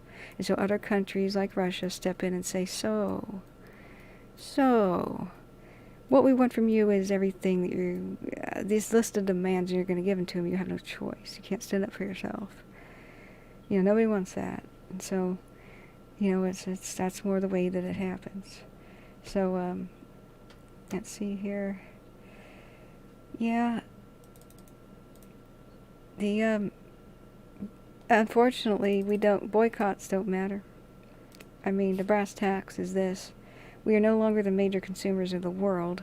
We bankrupted ourselves by selling out and deindustrializing ourselves and allowing everybody's house to be foreclosed on by the bankers and such. And so we're now a nation of poor renters and a declining middle class and a couple of elites on the top, much more like the 1800s, and education's unaffordable now. So unfortunately, our boycotts don't matter. You know, there are more cigarette smokers in China, for example, than all of the population of the United States. That's why Philip Morris doesn't give a damn that everybody quit smoking here.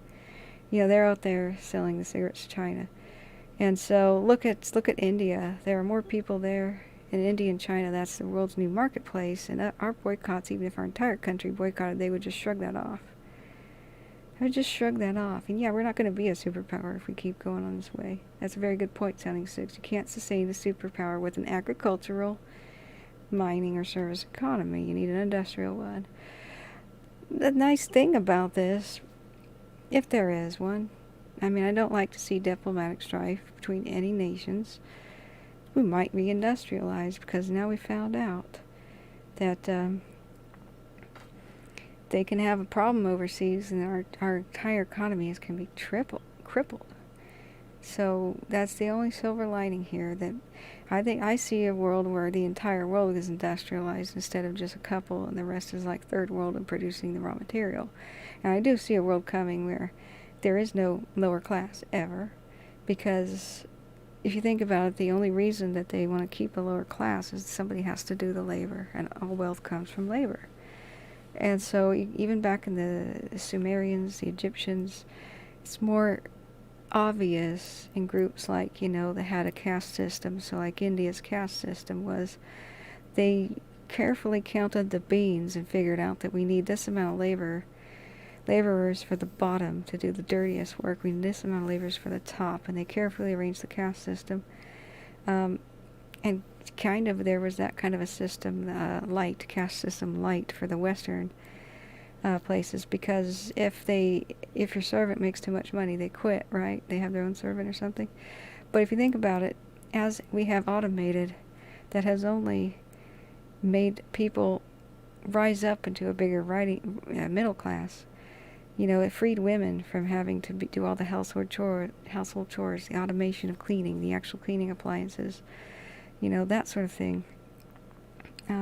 If you look at it, women are still not free where there's no electronic cleaning appliances. They're still scrubbing everything by hand, and it takes they have to gather wood, and they have to heat a cauldron of water. All the kids, all the females have to go gather water too, and that's their job, and it takes all day to do the washing.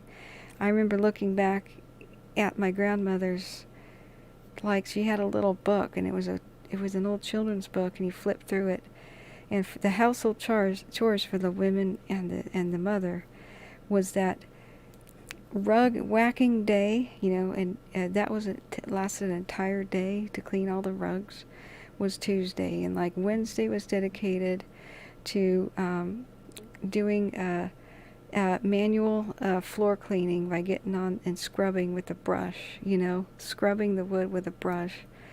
And then, you know, the next day, one entire day was for doing all the laundry, because you had to gather wood, and you had to boil the water for your laundry. And we're still watching the fire live. We're just, you know, it's chilling out, so we're chilling out. And so what freed women was electric appliances, that you can do all of the chores in one day of the week, so now the woman can work. That freed us. Now we can go to school, and now the kids don't have to do it, can go to school too. That sort of thing is just practical reasons that, you know, you see, and that's what you can see in other countries. So what I was getting to, the point of that is that when manual labor is done, you know, they have to keep people at a low wage because people have to do the labor. But as we automated more, it's not like the upper class lost anything. They just created a new standard of living so that people could make more money and produce more, and that helps. Automation helps. So the only reason why there has to be a lower class right now is to still do manual labor, things like service economy that currently can't be replaced. But as we see that automated, when like, for example, we're coming very quickly to where all mines are filled with robots, God, you know, that's going to be a wonderful thing. We won't have to do those kind of jobs anymore, and it's not like we're going to be broke and then there's going to be chaos. It's that we're going to find different jobs to do, like be inventors, be programmers. Those jobs there's a limitless demand for.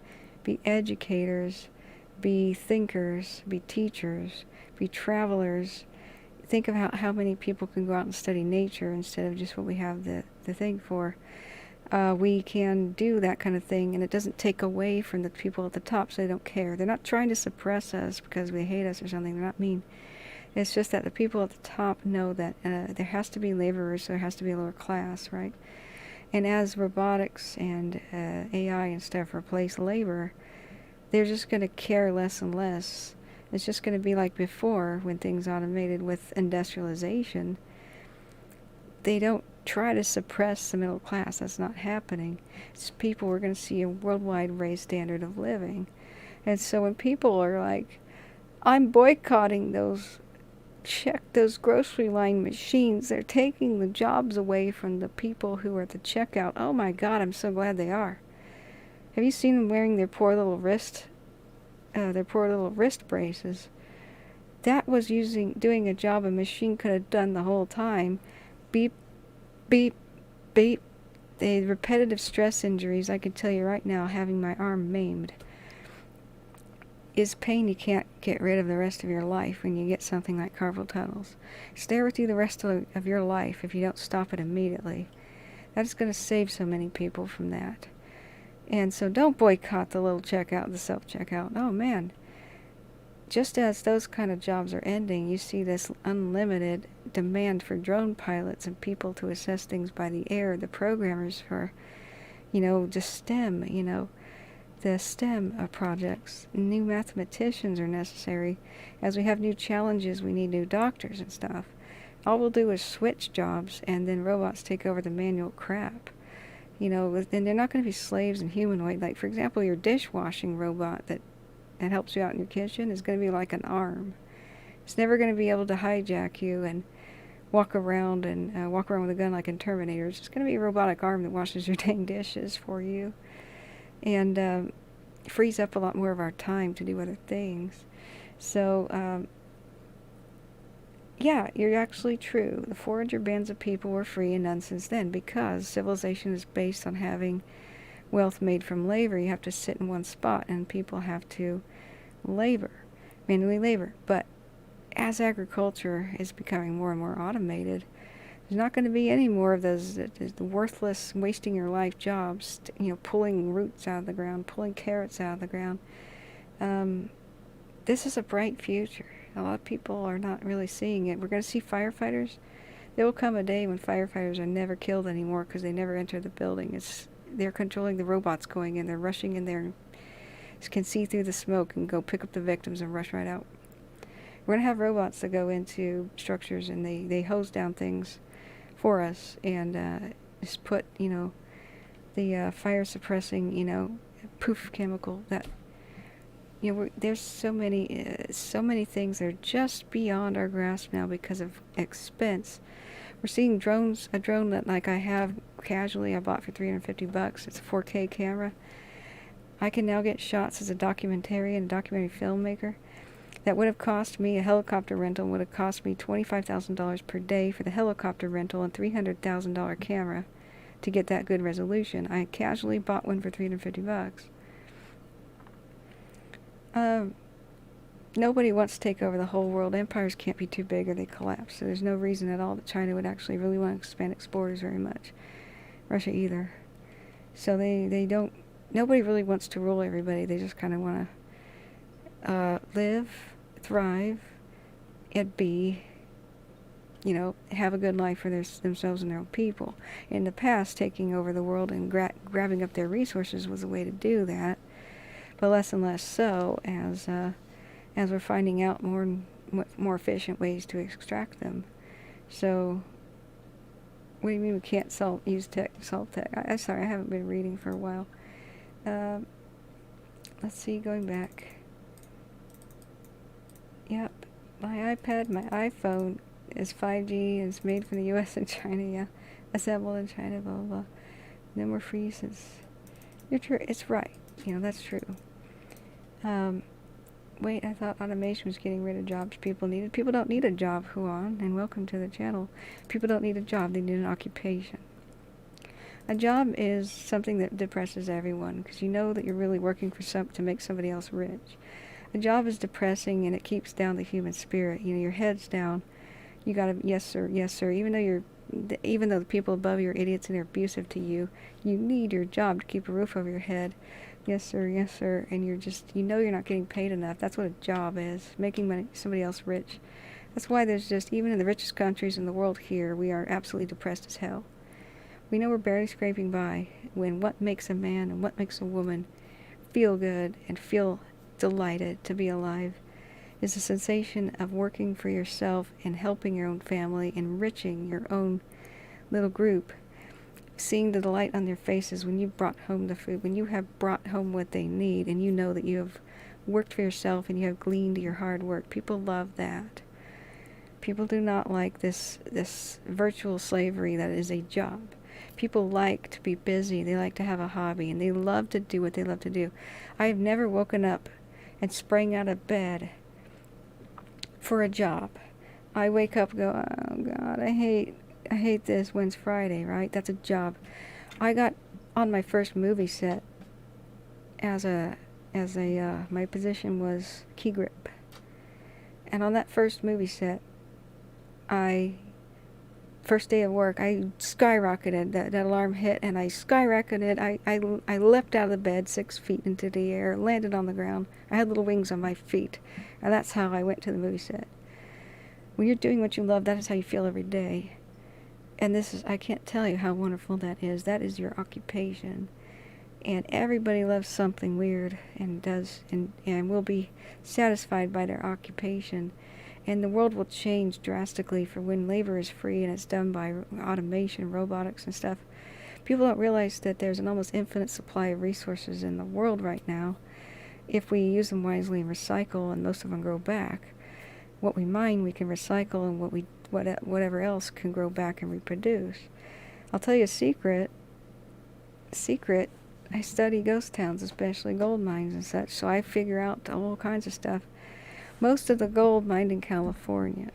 Okay, now mind you, billions with a B, billions of dollars worth of gold. In fact, you can't really put it. I'm just going to say billions of ounces, something like that, were produced in the gold rush, for California in the 1800s. And as impressive as that is, the gold mines aren't shut because they played out. In fact, most of them still have not been mined anywhere near their potential. I have to asterisk. The president shut them down in 1941 because they wanted all mining to be for steel or copper for the war effort, right? Then the mines got flooded with water. It became too expensive to reopen them because when they flooded, they collapsed, right? So, caveat. Most of the gold ever mined in California is not circulating in gold coins today. It's not in gold bars today. It's not in jewelry today. Most of the gold of California is sitting outside of the mines in a rock pile. It's called the tailings pile. It's the waste rock. Every single mine, the majority of the gold is dumped and left on purpose. Can any of you guess why? Get rest, we need you. Okay, I will go to bed. It's 11, I will go to bed. But can you guess why? I'll wrap this up, I swear. I had a good labor job and it helps build character, of course. No, the labor built your character, not your job. I have to correct you, Sherlock.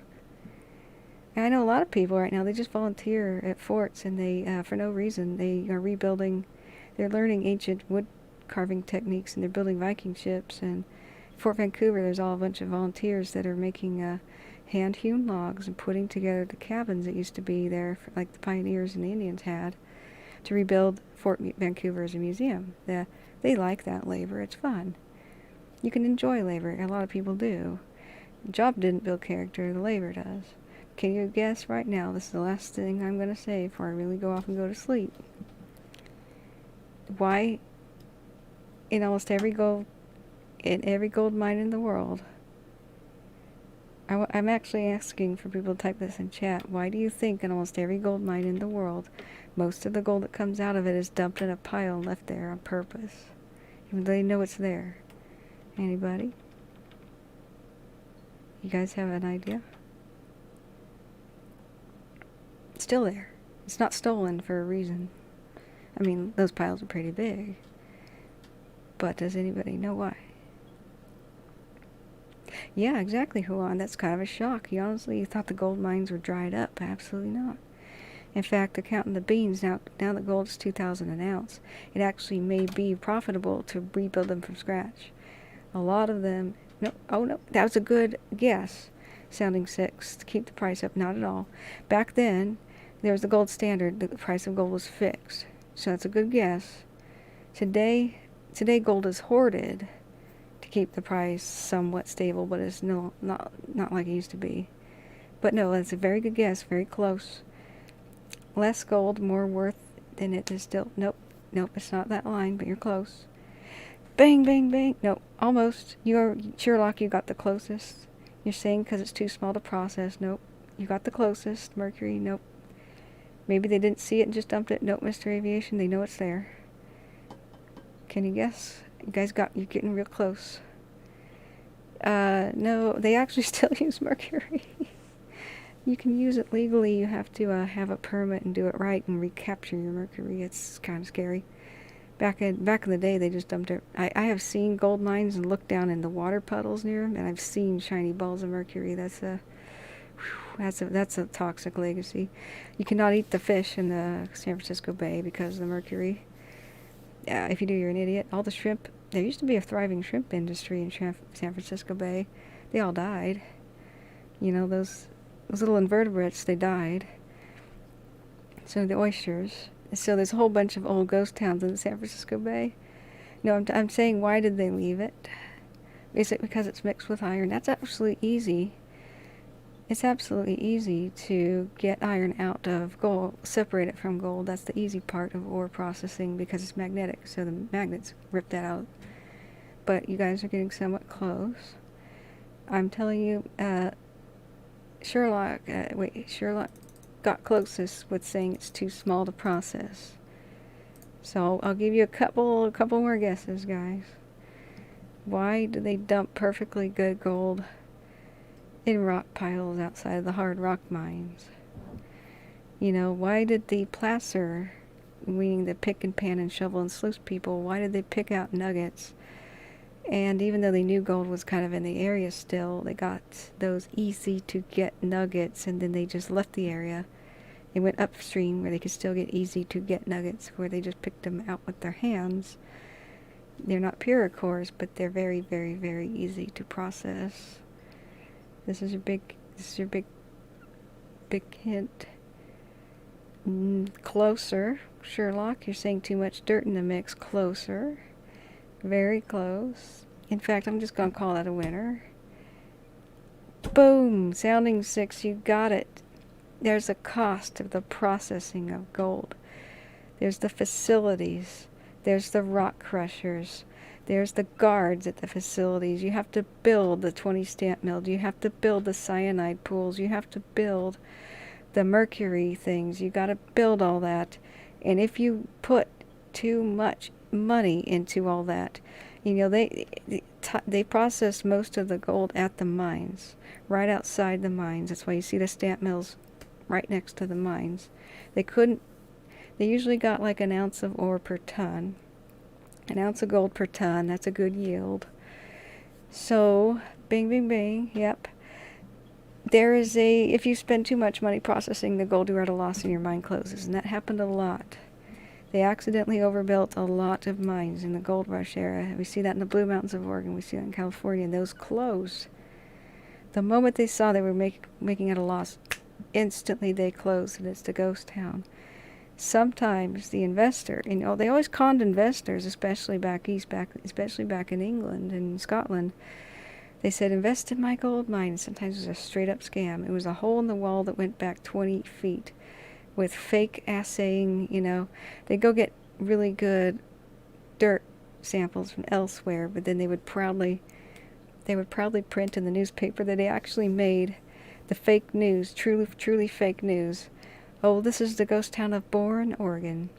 Everybody move here, and they sold the land at a premium because this is the richest gold mine in eastern Oregon. Look at this, the Bourne newspaper. The new newspaper, which was just like, you know, owned by the investor.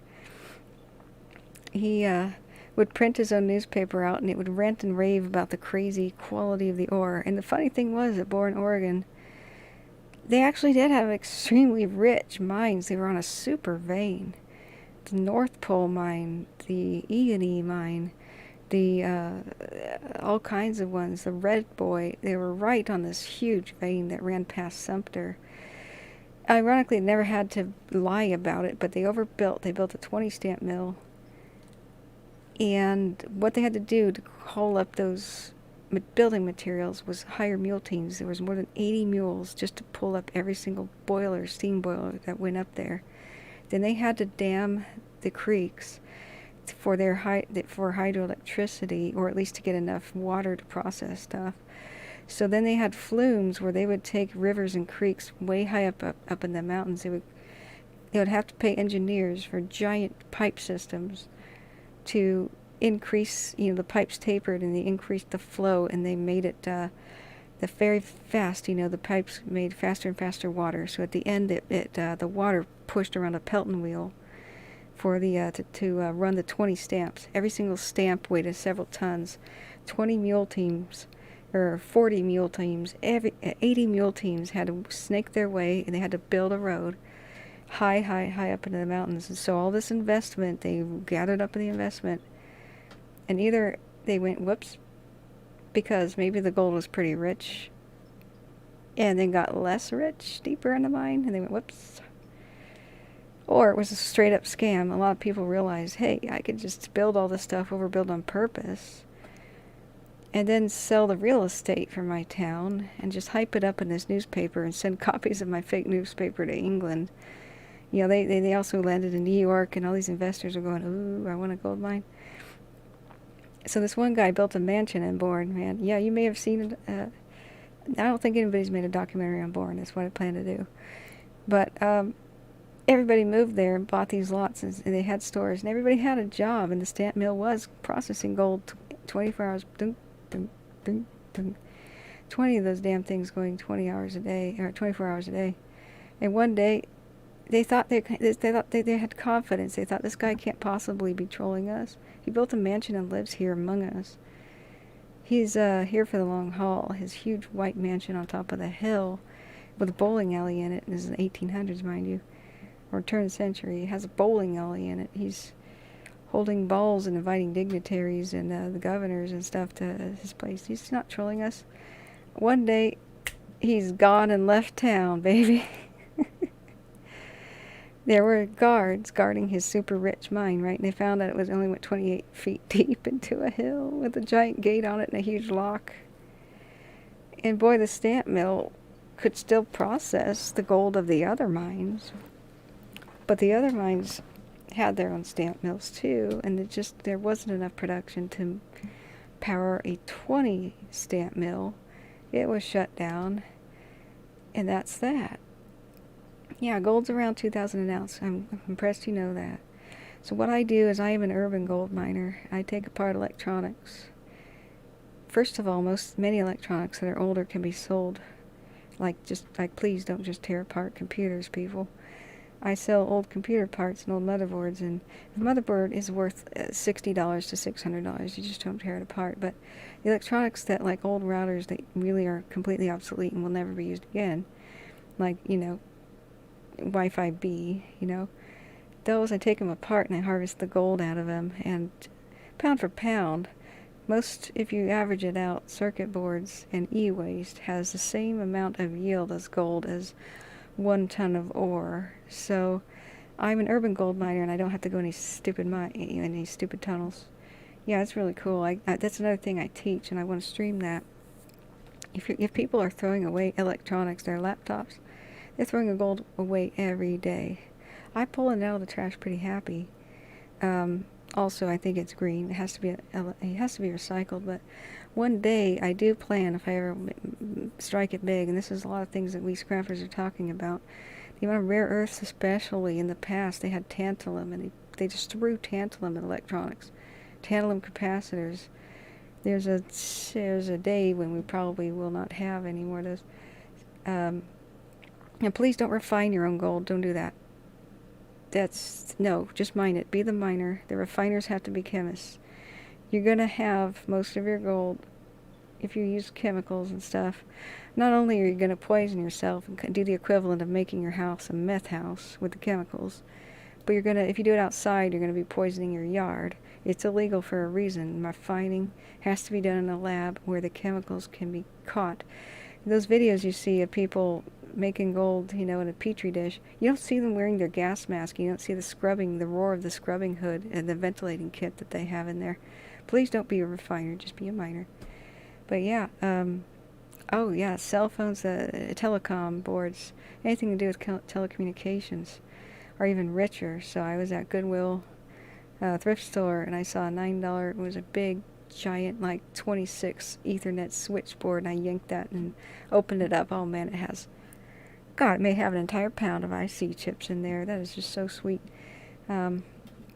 Anyway, I told you guys I was going to go to bed. But my whole point about this is why do they not mine the gold? Most gold ever mined is sitting there in a pile. They couldn't afford it with the old technology to process it, right?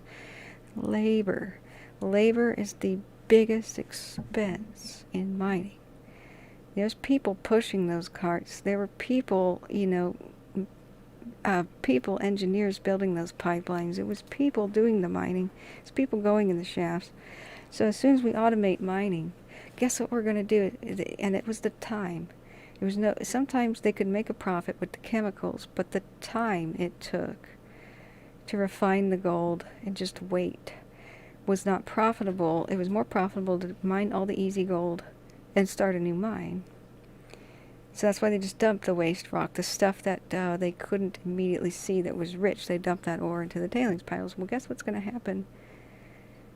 Time is not going to be a factor because robots don't have to sleep, eat, be paid, take a break, or have family emergencies. And they're going to go, the mines are going to get deeper. They're going to be able to go back into the dangerous ones. Who cares? It's the robots, right? So we're going to be able to go deeper. You know, right now they have 20-minute shifts. I hear the deepest mines of Africa, the deepest gold mines of Africa, because it's so hot down there. You know, the earth heats up as you go down because it's 35 degrees or something. And so they have 20-minute shifts. They sweat like bullets and they go back to the surface, you know. Oh yeah, and robots don't fall in love with their coworkers. Yeah. So all those tailings piles can be slowly worked by the robots.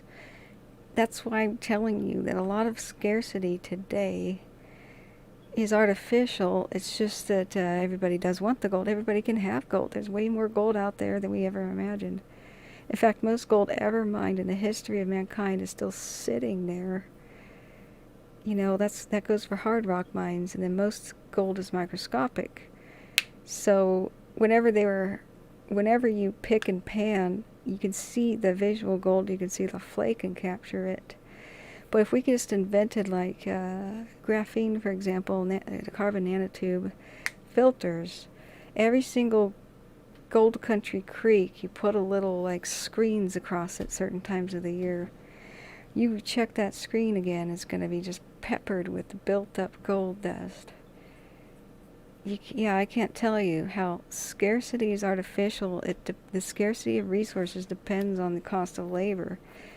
And exactly, like when robots, who needs humans? Robots will never be like us. You know, they would, you can't give anything true consciousness. You know, it'll,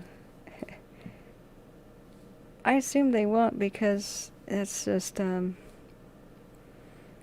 know, we don't even, because emotions don't benefit them.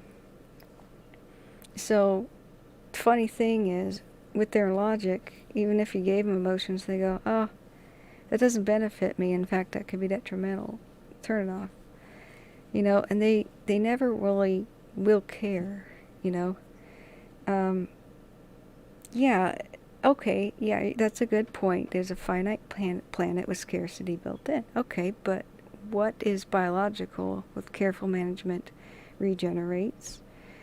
And what is physical with careful management is recycled and just endlessly recycled. In fact, I'm going to buy my own dump in the future. That's the dream of a lot of us scrappers. We've already thrown away so much. They're going to mine dumps in the future. Because, oh, we threw away so much treasure. You don't really you don't have to curb consumption at all, as everything's recycled. You have to have a better recycling system. And that's going to happen because, you know, it's, I can explain the reasons for that, but scarcity itself is artificial. Most gold, if you think about the eons of the world, most of the gold that was in the mountains, they were higher in the dinosaurs' age. We are seeing the remnants of mountains pretty much. They have suffered erosion, right? Most gold has already washed out of the gold veins of the ancient past. Most gold is in the ocean. So San Francisco Bay is full of tons and tons of gold that's in sand. Sand contains the most gold of anything, the oceanside sand, because that was millions of years of all of the rivers of California, including the ones that are gone now during the Ice Age. Most of that gold flake, a lot of the nuggets, and the like I just said, most gold is invisible. It's microscopic. It's just too expensive to go ahead and mine sand. But you think the most of the planet is covered by ocean, and there are resources down there we've never even dreamed of harvesting. If we did that selectively, carefully, there's a stupid way to do it, like a tracked vehicle on the bottom of the ocean. That's a stupid way to mine the ocean, right? But, yeah, you can't eat gold, but you know what? We've had this food surplus a long, long time. And with just a couple of inventions, they invented a new strain of rice, and all of a sudden India fed itself in the 60s. That's what happened, is a couple of universities put their thinking caps on. They hybridized rice into a new species, and all of a sudden India fed itself. We've had a food surplus for so long, it's not funny.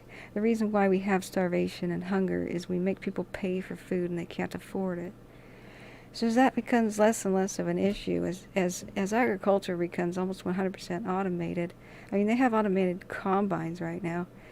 And golden rice, that's a different example. That's the new stuff.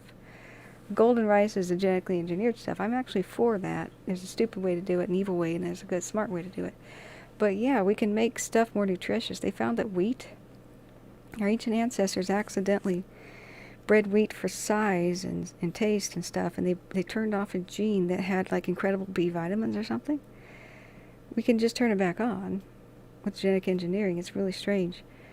Like, I was studying genetics because I wanted to A, save the world from infectious diseases, and B, then later I was like, oh, genetics will save the world because we can engineer ourselves to resist diseases. That's going to be better than vaccines.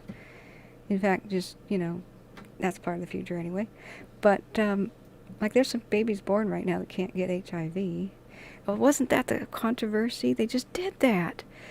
Oh, yeah, they just genetically engineered a couple of kids to not have HIV. That wasn't even my point. There's a lot of people now just naturally resistant to HIV because they're descendants of the people of England who suffered the Black Death. And so that changed their immune systems, and it was pretty neat. But, oh yeah, that was the controversy. We shouldn't be doing that yet. That's unethical. But I'm confident in the future people as adults will want to change. Change themselves and, yeah. But, we don't even have to curb consumption. All we have to do is educate women, and we've got population control in the bag. It's not death. People who keep telling me that there's a death conspiracy, these death rays from space, or they're engineering diseases to control the population, they don't give a damn about that. I mean, the powers that be right now love impoverished masses because we're still a labor-based economy, human labor-based economy for the moment. Death does not curb population. In fact, after every war and stuff, there's a baby boom. After every disease outbreak, there's a baby boom. I mean, the Black Death took out two-thirds of the European population. Well, all they did was just have more babies. You look at now, there's a simple solution for the population. Educated women just don't really want to be baby factories. A lot of women just won't choose to have kids, and educated women typically just have a few. And of course, there's a lot of people out there having 10 children because they still live in areas without vaccines, like in the third world, and they're used to having 4 children die out of 10 because they don't have vaccines. Because their kids die from tetanus, they die from the measles, the mumps, rubella, scarlet fever, diphtheria. They, even in rural Afghanistan now, where they hate vaccines and they're afraid of them, think it's a conspiracy to sterilize Muslims. They still have polio. The kids die of rabies. There's 35,000 people that still die of rabies. In fact, they don't have to invent a dang thing. Nobody wants people to die. They know that mass death and disease doesn't curb populations either. People just reproduce again, especially if they're impoverished, because people who are impoverished have more kids, because their kids help them with their labor, and they usually live agriculturally. Every kid is another worker, another free worker. That's why people in rural economies love to have lots of kids. So, you look at the places they have educated their women. The United States, we only have population growth mainly through immigration. Japan, the population is crashing.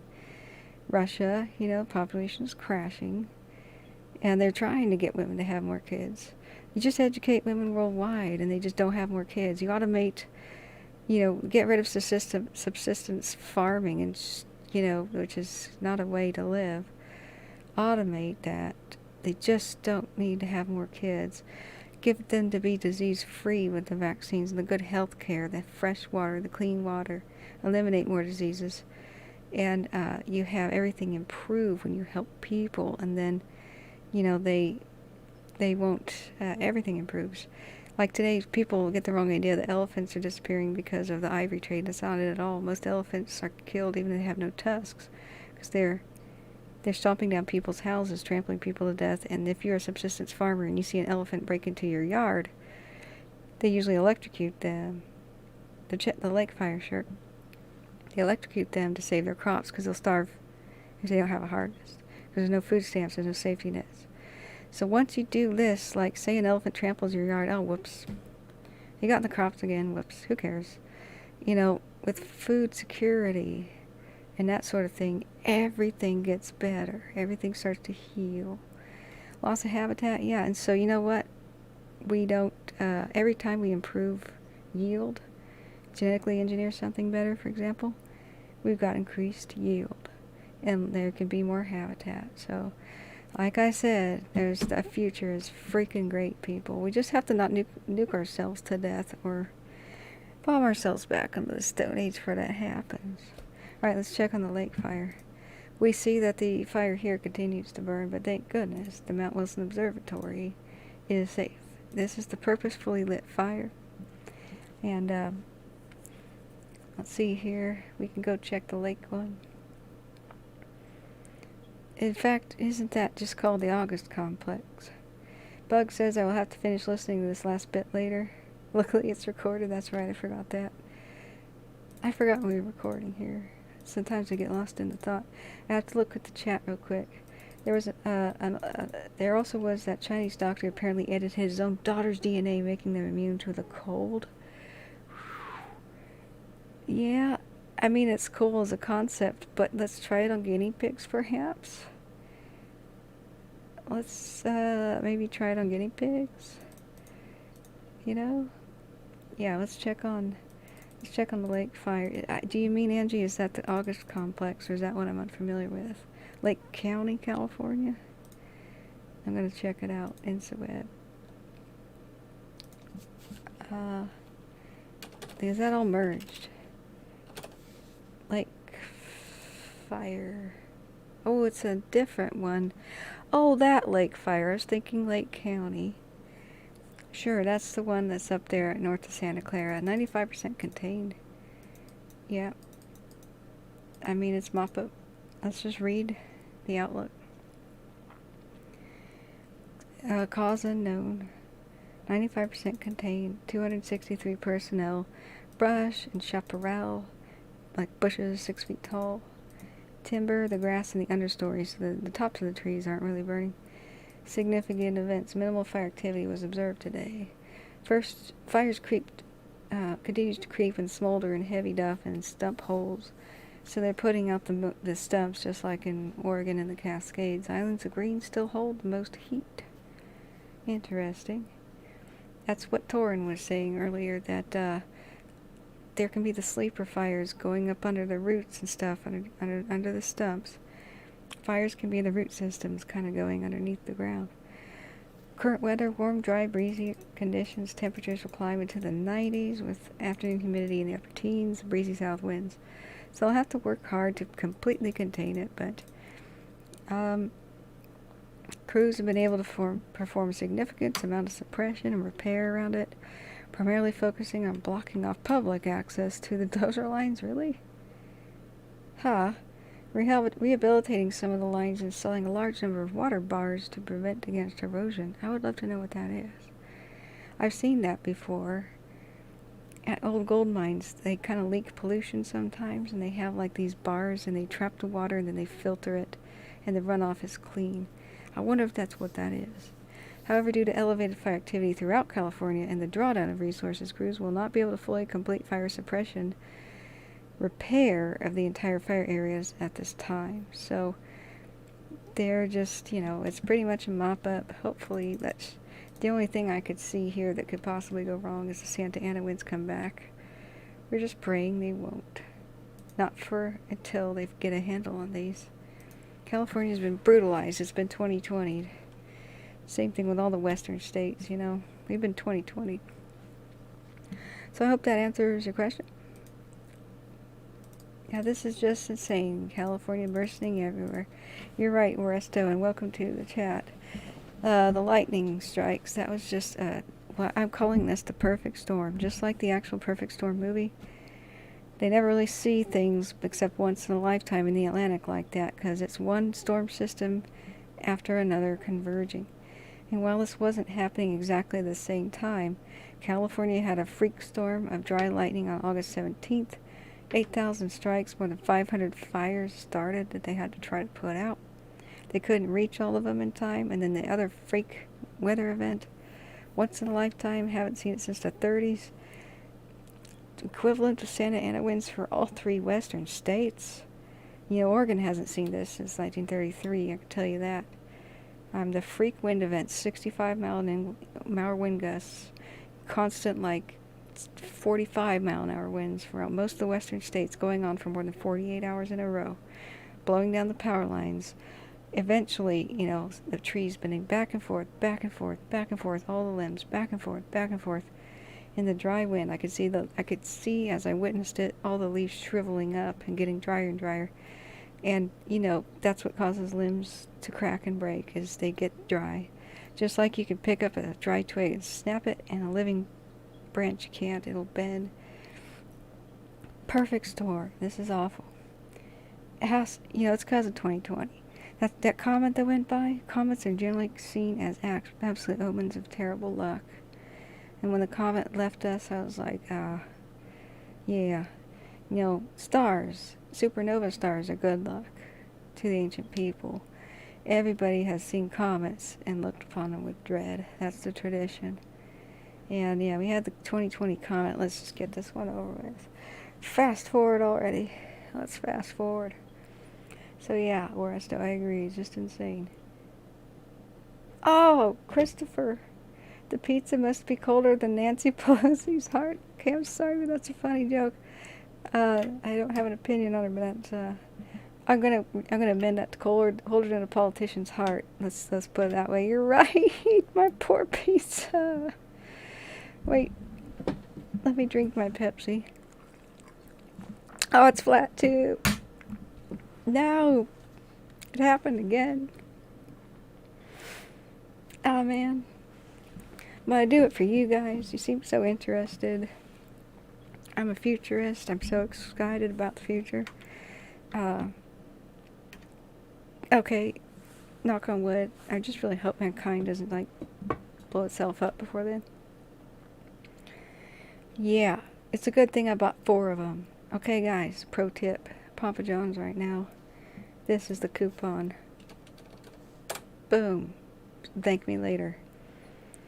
You get 4 2 liters, $2 a pop.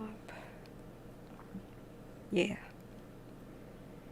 Microwave the pizza. It's travesty, but I think I'll have to. Since the fires are out, I can't just go outside and hold it up against the ground anymore. But yeah, I have to microwave a pizza. The pizza police just might come and arrest me. Only the heathens microwave their pizza, says Sounding 6, and I'm inclined to agree. You guys, when I get this tired, I'm drunk. If you haven't noticed, I'm kind of like colder than an RG. Oh my God, that's a terrible joke. Not allowing that one. That is why did somebody allow that? No politics. So wow, really? Wow, I'm so disappointed. Which one of you mods did that? Which one of you mods did that? I want a name. A name.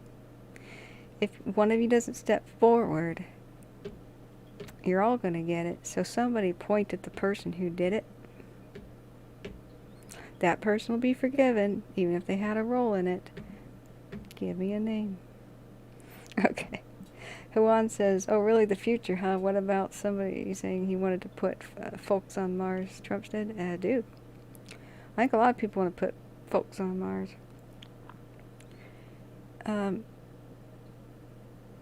God, do not reveal that comment, guys. As clever as that is, we have to maintain law and order. We can't descend into joke chaos. Oh, the initials are Sounding 6. Okay, Sounding 6. That was epic. I'm knuckle saluting you. Okay, you guys have turned my vengeful mood into jovial one. I wonder how many people got out of trouble in the dictator days, Stalin and the others. All he had to do when he was mad is entertain the dictator. Nero is pissed at you. Hey Nero, check out this groovy song. Let me borrow your harp. And he goes, oh boy. He's about to crucify you, you know? Okay. Mars. You know what? Aren't we sending a car there or something like that? Didn't that that brilliant guy, excuse me, Musk send a car into space? That was actually pretty funny. Isn't it on its way to Mars or something? The car? I'm gonna win her over, guys. You just watch. Well, I already have a right-hand man, but you could be my left. How about that? You know, for the revolution. When everybody elects me dictator and cult leader, I'm going to have a new theocracy. It's just going to be like ancient Egypt. You know, that was the world's most stable form of government, actually. They had a theocratic socialism where the head of state is also the head of the country, who is also considered God. And they tax everybody and they redistribute they didn't have money, actually. It's part of why they lasted so long. They taxed everybody in grain, they made beer, and then they gave it back to the public in grain and beer, depending on how much the public wanted to work for them and build cities and temples and stuff, man. Yeah, the car is in space, so we could send a car to Mars. I don't see why not we can do the people. But man, couldn't we try the robots first? Maybe make the atmosphere breathable or something? Yes, I watched it. He had a live cam on it, and I just was like, really?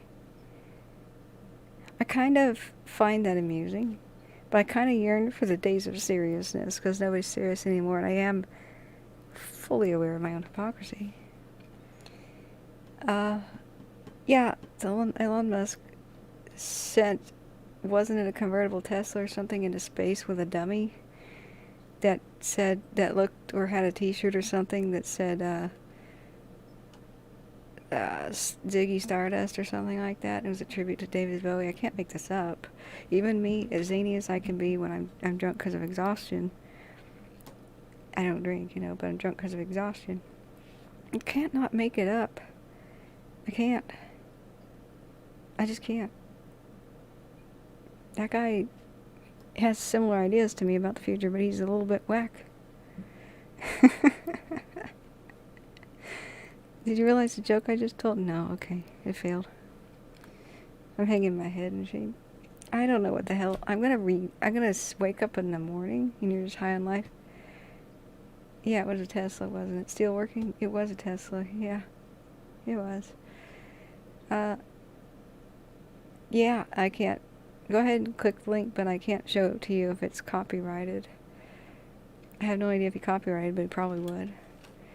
Elon Musk's dummy astronaut is orbiting the Earth in a Tesla time-lapse video. I thought that he was able to slingshot it towards Mars, or maybe he wasn't able to. Juan says, anyway, guys, getting pretty late. Perry's role-playing as a pirate again. So I'm off. Anybody here in chat, though? Hint, hint, knows it requires an ancient phone, so I'll buy them for you for a small fee. Right, which phones did you want again? I missed that. That's interesting. I want a brick phone. We had a car phone back in the day. Oh man, we should never gotten rid of that. That was sweet. It was like $2 a minute or something. Yeah, Juan, what was that? What was the phone you wanted? Yeah, some of that old stuff, man. Yeah, I'm gonna go too. I have to microwave pizza. I'm going to end the stream because what happens, and we're going to keep rolling, but this is what you have to do to stay here looking at the fire. I'm going to turn back on firefighter chatter. I'm going to leave it on this webcam or on, it may eventually stop updating itself due to inactivity, so I might leave it on a map or something, or maybe I should just leave it on. And then I'll leave on the firefighter chatter when I wake up. Not too sure if his 2 safety is here, but alright, I'll show it. You want me to show it? Bear in mind, this is going to be archived forever on my channel unless I wake up in the morning with serious regrets about what I've said while I was so tired that I was intoxicated. Do you want me to show it? The comment? With the email? Just say it. I'll hit the show button. Angie says, Darth Vader breathes. We don't get the power of the dark side. Join me and we can rule the galaxy. Okay. Anything from 2007 is pure gold for the aesthetics alone. Do you want me to show your email? there's a button here to show the comment. But bear in mind, this will be on this for the foreseeable future. 10 years from now, people can look at this and they might see the email. Are you okay with it? He's requesting people send him cell phones here. In fact, I'll take down that myself. I might come across one. I might want to come across one. Let me get that piece of paper. My poor pizza. It was so... I had 4 bites. And then I got stuck on one of my things. So I'm writing it down. Chat. Okay.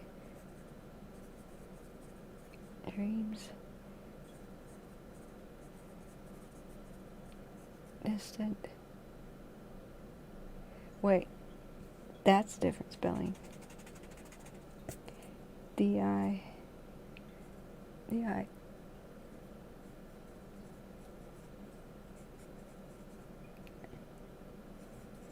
At. Okay. I'm sure nobody doxes people anymore. There you go. Alright, there's your email. I'm not held liable because you did it yourself.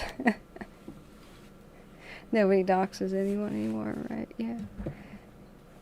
Alright, Major, welcome back. Saying do it, ha ha ha, it's self-promotion. That's fine. I'll promote my friends. You know, just rub my fur the right way, and then you'll be in my favor, and then I'll just promote you all over the place, you know? Especially the people that don't peel away people from my channel towards other streamers, man. I don't like those. Just kidding. But, you know, just say stuff like I look really pretty, even though I'm really sick and not behind a webcam, because I look really haggard with my double ear infection and my sinus infection. I'm pale as a ghost. I have a variety of goop coming out of my nose right now, just like tell me I look great. Just read me bedtimes and that's all stories, that's all I want. Yeah, like I said, I'm not responsible. I can't be held responsible for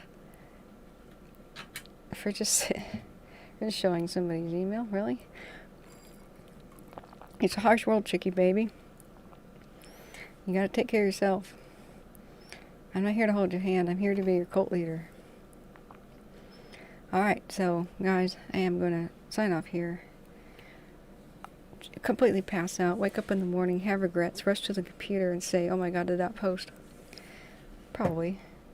But no, actually, I had a Nokia N95, says Juan, about a year back. The screen died on me. No, I took it apart myself. It turned out to be the ribbon cable. Yay! Well, thank you. I am starting to sound better. Yeah, the Nokia N95. I donated my Trio 650 to a museum and I want it back. I want it back. I found the box for it the other day and shed a tear. That thing had the world's worst internet. It was worse than dial-up. It was not even 1G. It was called Edge. Oh my god, it was the worst internet. Alright, we'll wrap it up with that. I'm going to just close down the stream, immediately restart it with a new name. Because we're getting up on midnight, it's going to be called Red Tuesday 3. Go ahead, Sounding 6. What you have to do is click on my name and of course hit the subscribe button. It'll just let you know if you hit the little ringing bell thing. The thing that has the bell, the sub button, will let you know when I go live. Occasionally the stupid thing kicks itself off and I have to restart it. Yeah. But the really old ones are not having workable radios anymore, though. Like, they can't work as phones increasingly. You know, the old ones. Yeah. Make it snappy, Sounding 6. I got a microwave pizza here to eat.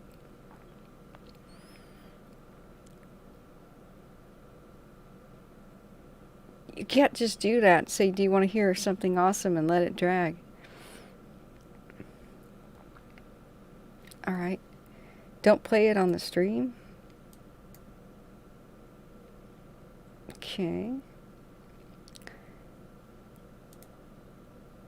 Hang on.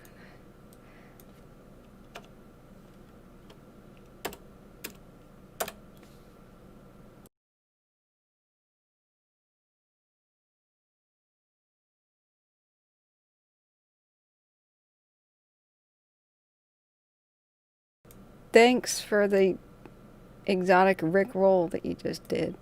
I fell for it. Oh, loop it. Loop that thing. Oh my god. I got the equivalent of a Rickroll. Okay, we're gonna... Alright guys, if you want to look back at the fires, this took a turn into the Twilight Zone, but I mean that's appropriate for 2020. You do run out of things to say when the only thing you have to do is just watch the fires happen and the train wreck kind of continue to wreck. So that's on account of the bandwidth. I'd wager you need to make certain the frequency is correct. If you're ever in a bad mood, it's impossible to stay that way is what it's playing. Okay, I'll check it out. I'm about to end the stream, rename it Red, what is it, Tuesday now? I'm supposed to go to bed a long time ago. Alright, it's going to be called Red Tuesday. And then you just have to press my name, and then you'll see the channel. And then the new one will come back up. Or you hit the sub button, and then hit the little bell, the one that's ringing, you know. And then you'll be alerted whenever I come back online. Because, you know, I'm trying to do this as a public service here. And I still am at anyone's request. I'm going out and getting all the information people can want to know about these fires. I'm still posting evacuation stuff. So what I'm about to do is, I have to do this because YouTube makes me do it. They will delete my video if it goes over 12 hours. That's what their policy is for everybody now. And because I've already lost so much in videos, I'm going to cut it, rename it, restart it. This will be back up within 5 minutes. So if you're hearing this, that's what you gotta do. Click on my name, wait a second, refresh, there's a new video. So anybody going to bed, good night. I will now pass out. If you see the mouse moving stuff, I'm just setting up the channel, but I'm gonna turn the mic off, I swear. And that's what's gonna happen. So thank you all for being here. I wish everybody is safe. You know, good night. And see you in the morning. Good luck.